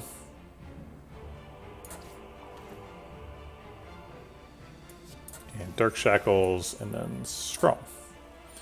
We'll try and find lethal the natural way.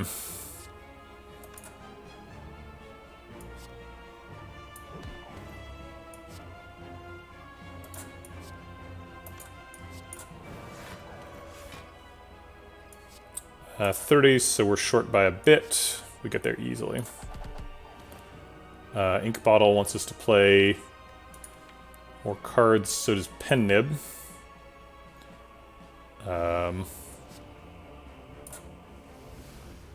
We can help out Ink Bottle, but we can't help Pen Nib. Okay. Well. That went well.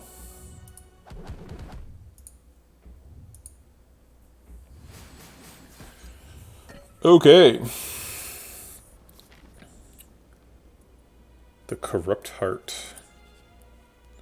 Unnecessary rest, the hallmark of a successful run. Get to go to one more shop.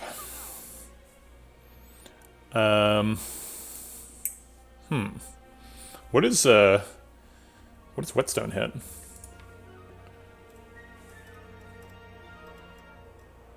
Does it hit nothing? Yes, it hits nothing. Our only upgrades are skills. Meditate, Scrawl, Wave of the Hand, Tranquility. Those are the only upgrades. Oh, is there a strike? Oh, okay. Yeah, you're right. It hits one strike. Gotcha. Okay. Letter Opener seems unlikely to be helpful in Act 4. Secret Technique, it gives us an extra copy of Panacea for the Heart Fight. Seems pretty good. Could also get us like a Meditate. Or Master of Strategy, or Empty Mind. Lots of good targets for that. Secret Technique seems busted. Toolbox is good. I like Toolbox.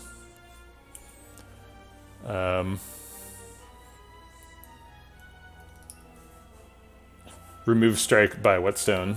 Flex on Act 4. I like it. No good potions, unfortunately. I think the most likely line right now looks like Secret Technique, Weak Pot, remove Strike.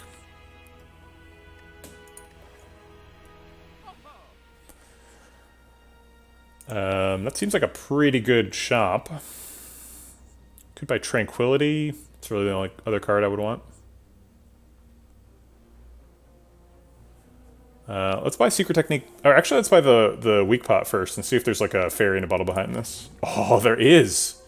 What the hell? Okay. I guess I'll buy the fairy in a bottle. I mean, let's be real. This fairy in a bottle is never getting popped, but...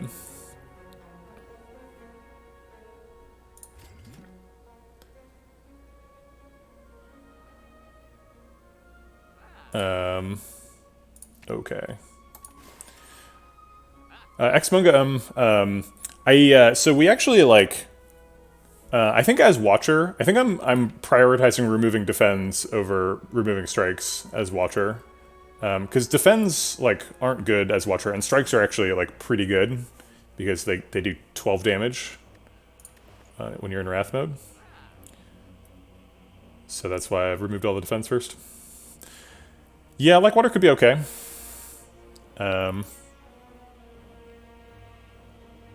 Can't just not buy the call after all this. What do you mean by call? Oh, colorless pot? Flex with the pressure points. I mean, pressure points is actually pretty good against the heart. If pressure points is good at one fight in the game, it is good against the heart fight. Pressure points... In a nice long fight, a pressure point is like one energy deal like 60 damage. I guess we can discard the Forge Pot and buy a colorless pot.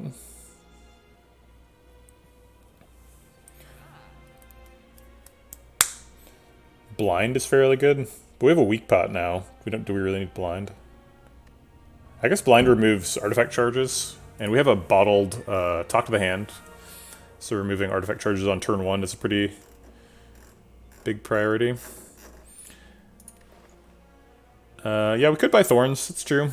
I think Colorless Pot's probably better than Thorns for the heart fight, because Colorless Pot can hit Panic Button and Shackles. I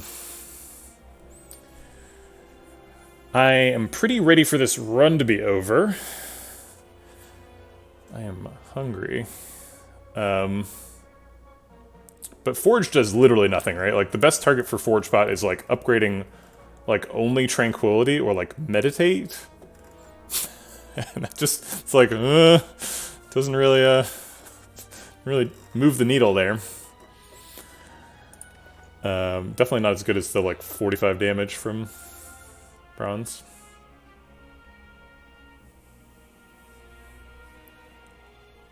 But it has to be better than just leaving it. We're either buying blind or we're replacing this potion, right? And I think we're replacing the potion.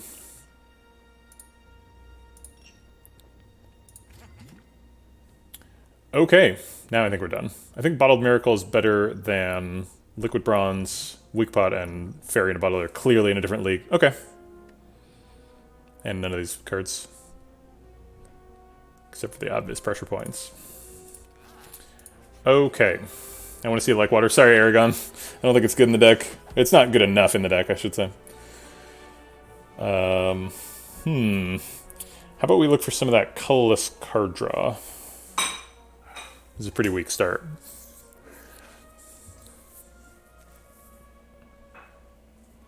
I guess it's not a crazy weak start. We get 3 decks, and then we get to Panacea. I have one with the pressure points in the deck. They're just never, you know, never as the, like, only source of damage, right? Oh, right, we set up Ink Bottle. Thank you. We don't want to do that first. We want to play this first. And are we targeting Spire Shield? Maybe we Crescendo first?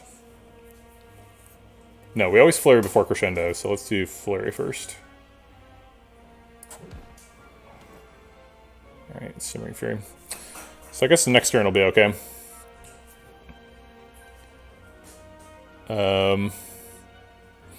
If we Crescendo, we get an extra Dex, because we get the Flurry back. And we do double damage with these. I guess we get an extra 2 decks. No, we're getting the 1 from Empty Fist either way. Or the 2 from Empty Fist. Crescendo is good, but it's also like a pretty useful tool for the future. I kind of hate just throwing it away for nothing. But I think I am going to. We have Simmering Fury for next turn, so holding on to cards is not actually a very good idea.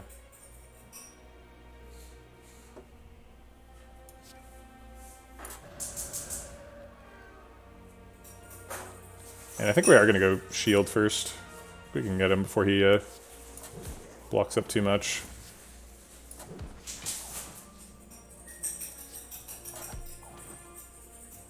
But I am going to turn around at the end. Oh wait, actually we don't need to turn around at the end. We're already blocked out.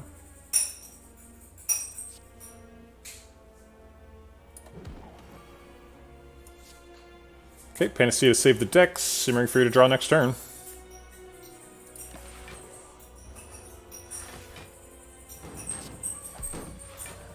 Alright, can we kill Spire Shield and get a free turnaround? We could Sands of Time him to death for 100. That seems like overkill. Let's get these out of here.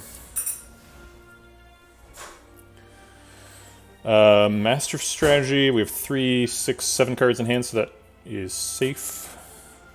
Oops, crap, I forgot the ink bottle. 48, he's at...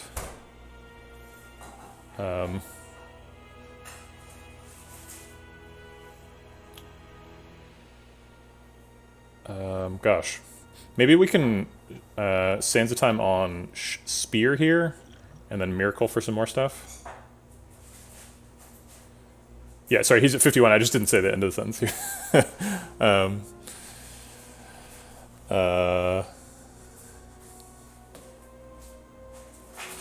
So if we do 104 to Spire Spear, then he's at... what is it? 50... 55?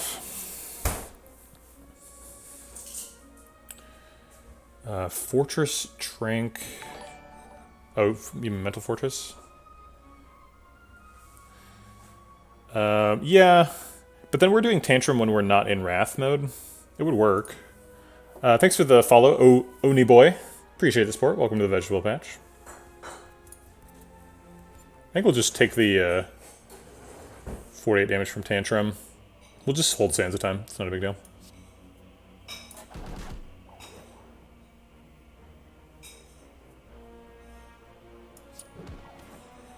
Alright, kill that thing.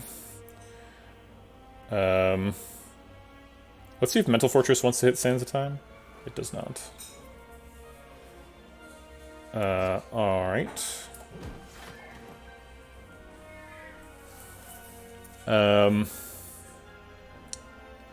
We can, like, Trank Empty Mind, draw some cards, and then, like, Eruption Empty Mind if we don't find anything we like. Block out in the process.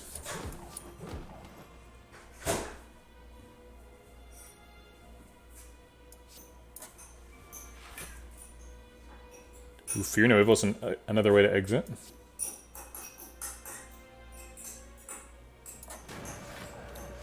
Oops, I was supposed to play those flurries first. Crap. We have blocked out.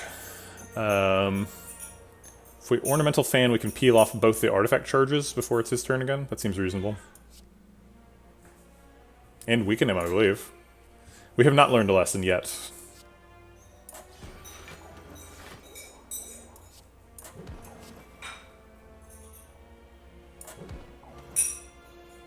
Okay, and then at the end of the turn we get some plated armor and that weakens him.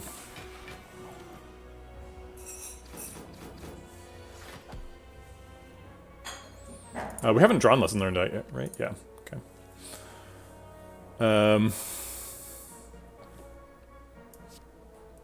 Alright, Rushdown's definitely getting played. We've basically trivialized the fight, so now we're setting up for the heart fight. Pendib's on a bad number, but that's okay. How do we kill him with 2 cards? We don't. So then we have to kill him with a bunch of cards. And try to cycle Ink Bottle back around.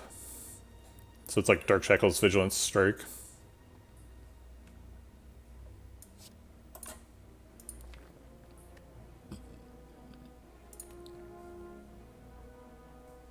Okay. Dark Shackles, Vigilance, Strike draws something this turn, which is kind of awkward, because if it draws Lessons Learned, then I can't play it. Unless I'm prepared to Bottled Miracle or something.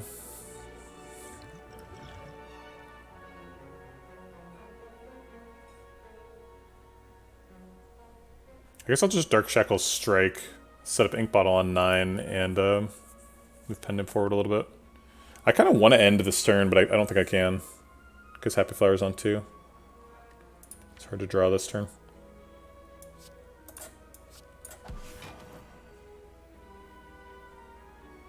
I guess Dark Shackles is good in the fight. I'll play the Vigilance instead.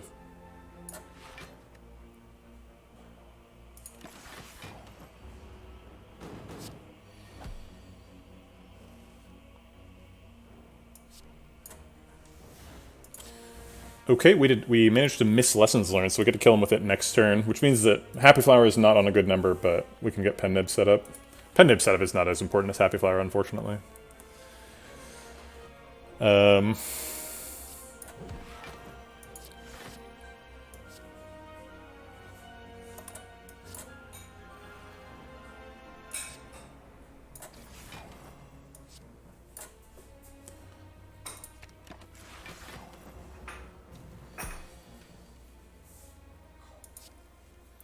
7, 8, and 9. Okay. Hey, we got the Wave Plus, finally. One of the most important upgrades. Oh, we got an extra Counting Relic. Awkward. Art of War. Blasphemy is particularly bad against the heart. Yeah. I did that last stream. I did that on Friday, where we were having a good run, and then I was talking about philosophy and stuff to chat, and then died unexpectedly to a fight I didn't see coming. Yeah, Devotion's okay. 5 turns into Divinity. We do have like a Pen Nib and stuff. Pen Nib and Nunchaku are exactly offset, 5 apart. Yeah, Flurries getting better with Nunchaku. I think it might be Deceive Reality. Paying off Dex is a pretty huge deal for the deck, and Deceive Reality lets us proc Dex twice. That's true. Blasphemy we could lose to.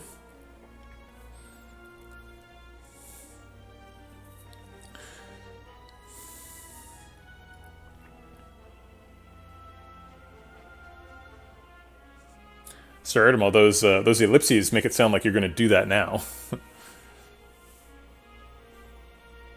Yeah, but isn't the fight already over by turn 5 usually? I guess we don't damage cap that often, but it seems like we will have locked out the heart or died by then. All right, I think I'm gonna click this card. Skill Pot is better than one of these. Bottled Miracle. Bottled Miracle is not a highlight against the heart.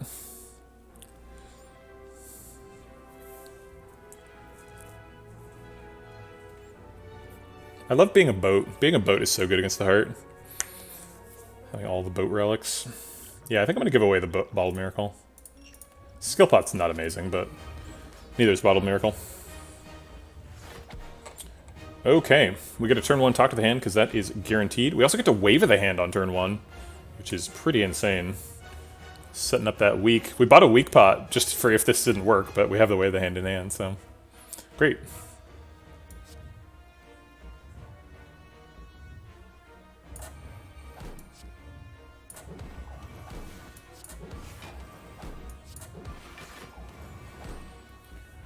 I'm going to use the Skill Pot. I want to draw that Panacea.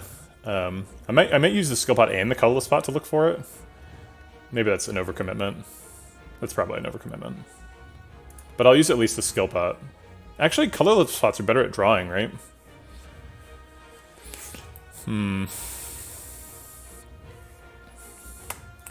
I guess I should use neither, right? They're both 5 health. Missing Panacea sucks, though. But we have a use for Panacea, right? Even outside of turn 1.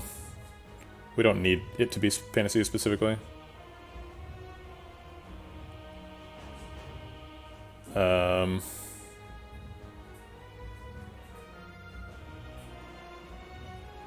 Yeah, so Colorless has a lot of card draw. Colorless has Secret Techniques, Colorless has Master of Strategy, and, like, Thinking Ahead, even, like, Finesse, and stuff. But Colorless Pot also has Dark Shackles and Panic Button.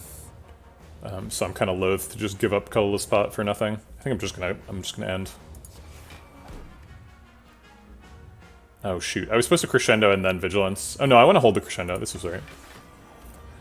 Alright, you got 12 weak. I think that's gonna last us. Talk to the Hand, Tantrum, Meditate is the plan for this turn, I think. Toss a strike in there too.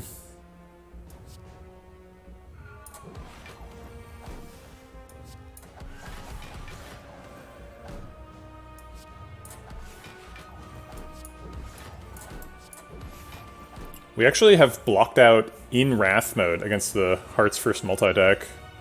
Because we block for 3 plus 4 at the end of the turn, so we block for 760 exactly. That's crazy. That's just crazy talk. You don't get to do that. It's not fair. But here we are. I think Vigilance is a pick over Strike here, but not by much. Yeah, you can learn a lesson against the Heart, or eat him or something.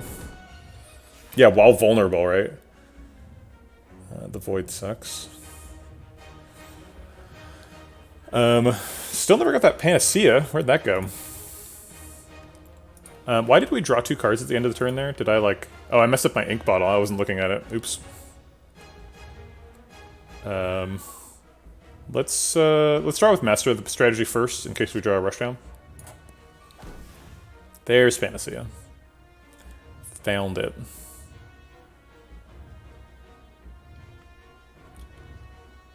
We have a lot of stance changing, but no Mental Fortress. Pretty bad shuffle, to be honest, against the Heart. No Mental Fortresses, no Rushdown, no Panacea on one. It seems like we're going to be fine, but... It's a fight worth taking seriously, that's for sure. I think this is probably our big Panacea turn. We've got 2 flurries, 3, 6, 9, 10 cards in hand, so we need to get rid of one before we Eruption, even though we don't have Rushdown. Seems like we might need Halt for block, so I'm gonna play the Slime.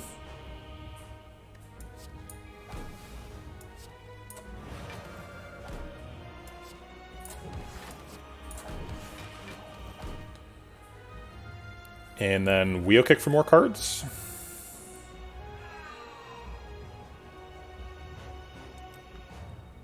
I guess we could have just played the Void. It's a free card. Okay, there's the Rushdown. We don't have another way to enter Wrath. And we want to play Halt while we're in Wrath, so we'll play it now.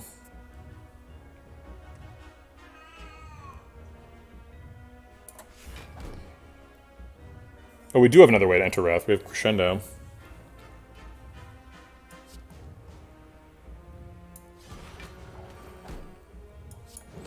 So this is the how much dex can we get game.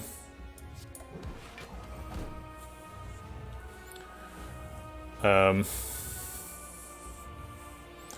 the 0 was Vigilance. We already hit that. Maybe you're behind for a second.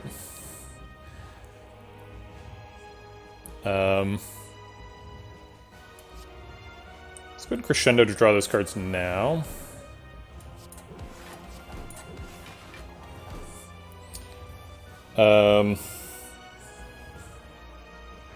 Empty Fist draws more.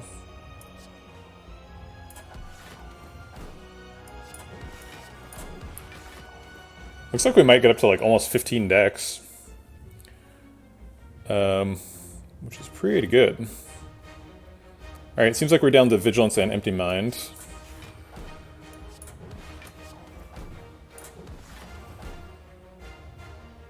Let's get this out of hand just in case. Let's get rid of that card. We've done 2 cycles of Pen Nib this turn.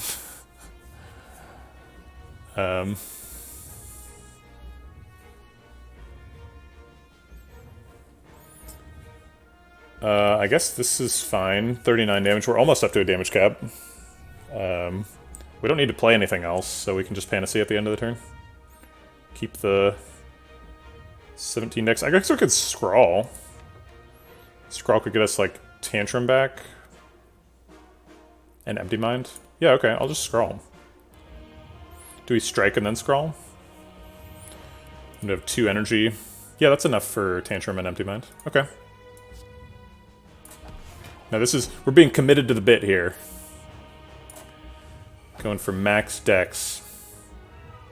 Tranquility, Empty Mind, gets more flurries. We don't have enough hand room now, though. Because we just scrawled, so we'd have a full hand. If Mental Fortress hits either Mental Fortress or Tranquility or Empty Mind, we can keep going. Otherwise, we're kind of done.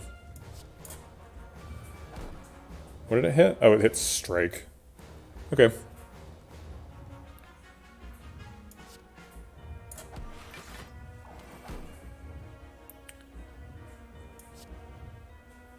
Yeah, we have to end. We're ending with Panacea. That's the plan. We could Empty Mind to draw 1 more attack. Get up to 20 decks instead of 19. But it costs us Tantrum next turn, and Tantrum next turn is pretty good. So I think I'll stop right here.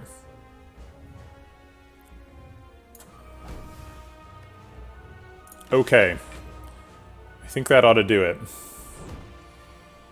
We perfected the first heart cycle. Looks like we're going to get a lot more perfects. Oh, Nunchaku, good point. It's on 4. On 6. 4 away. Alright. It's our final decks. Let's get rid of this. I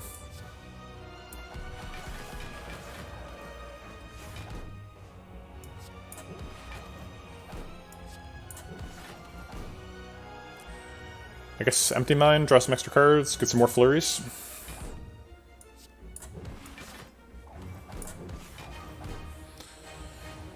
Let's see. We could, like, Tranquility, Empty Fist, but I kind of want to save the Tranquility. The only other way to change stances is Meditate, or enter a stance. We've got 2 exits. So I guess Wheel Kick.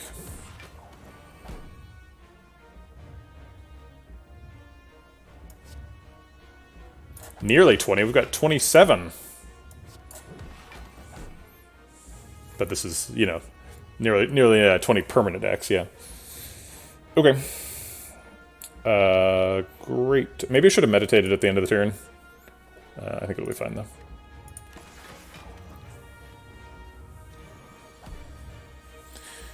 Alright, the second heart cycle is quite a bit easier.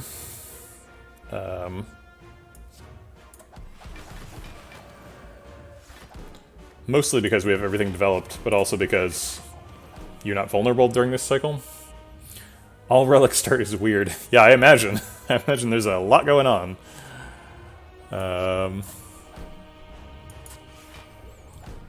Wow. We block a lot.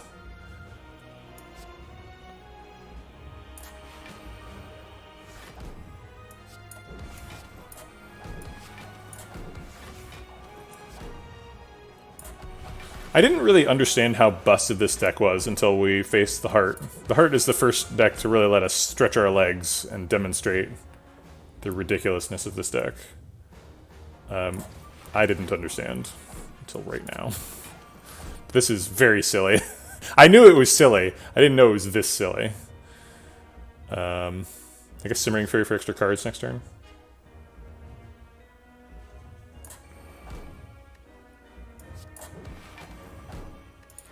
We also have ink bottle set up for next turn. Classic 42 week. You know. Just in case. Okay, Flurry. Empty Fist is an exit, gets the Flurry back. Is this easy mode? Nope, this is Ascension 20. We've got all our potions still as well. Ridiculous. It would be nice to end with a lesson learned. I'll take any end, though. I'm not trying to style on it too much.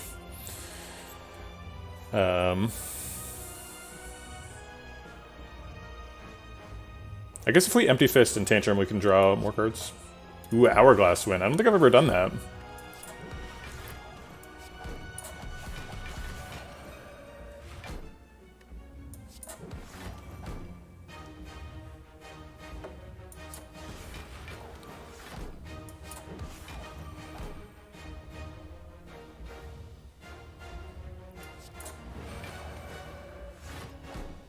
I messed up the Sands of Time setup. Oh, we can just Sands of Time him next turn. That sounds fun. Oh wait, no, we should try to Lessons Learned, right? Well, how do we set that up? We'd have to, like, Simmering Fury? Let's get this out of the deck, because that's not helping us. And, like, no, even with Emptying Mind, Simmering Fury, there's no way to get back to Lesson Learned next turn. Yeah, we're gonna have to be satisfied with N8 with Sands of Time.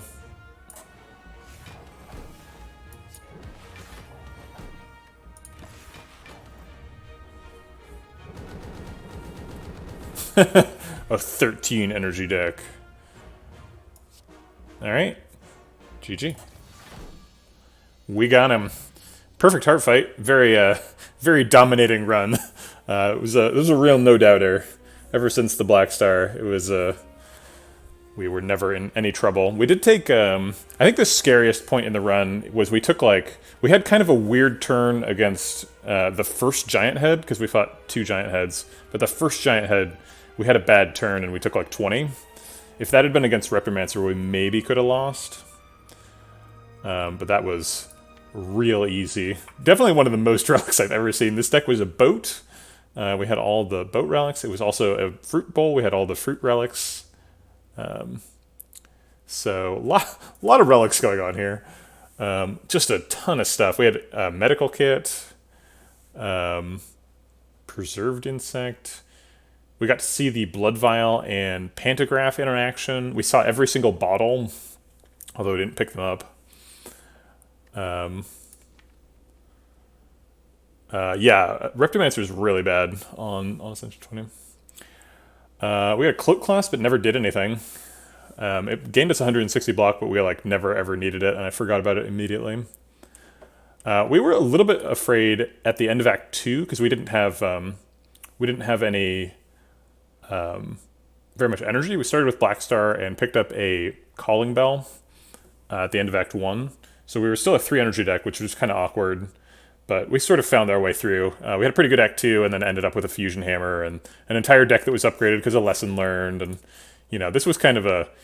If you just get to pick your dream seed, you end up with something that looks kind of like this. This was a very silly one. Not too difficult. The Banana Boat.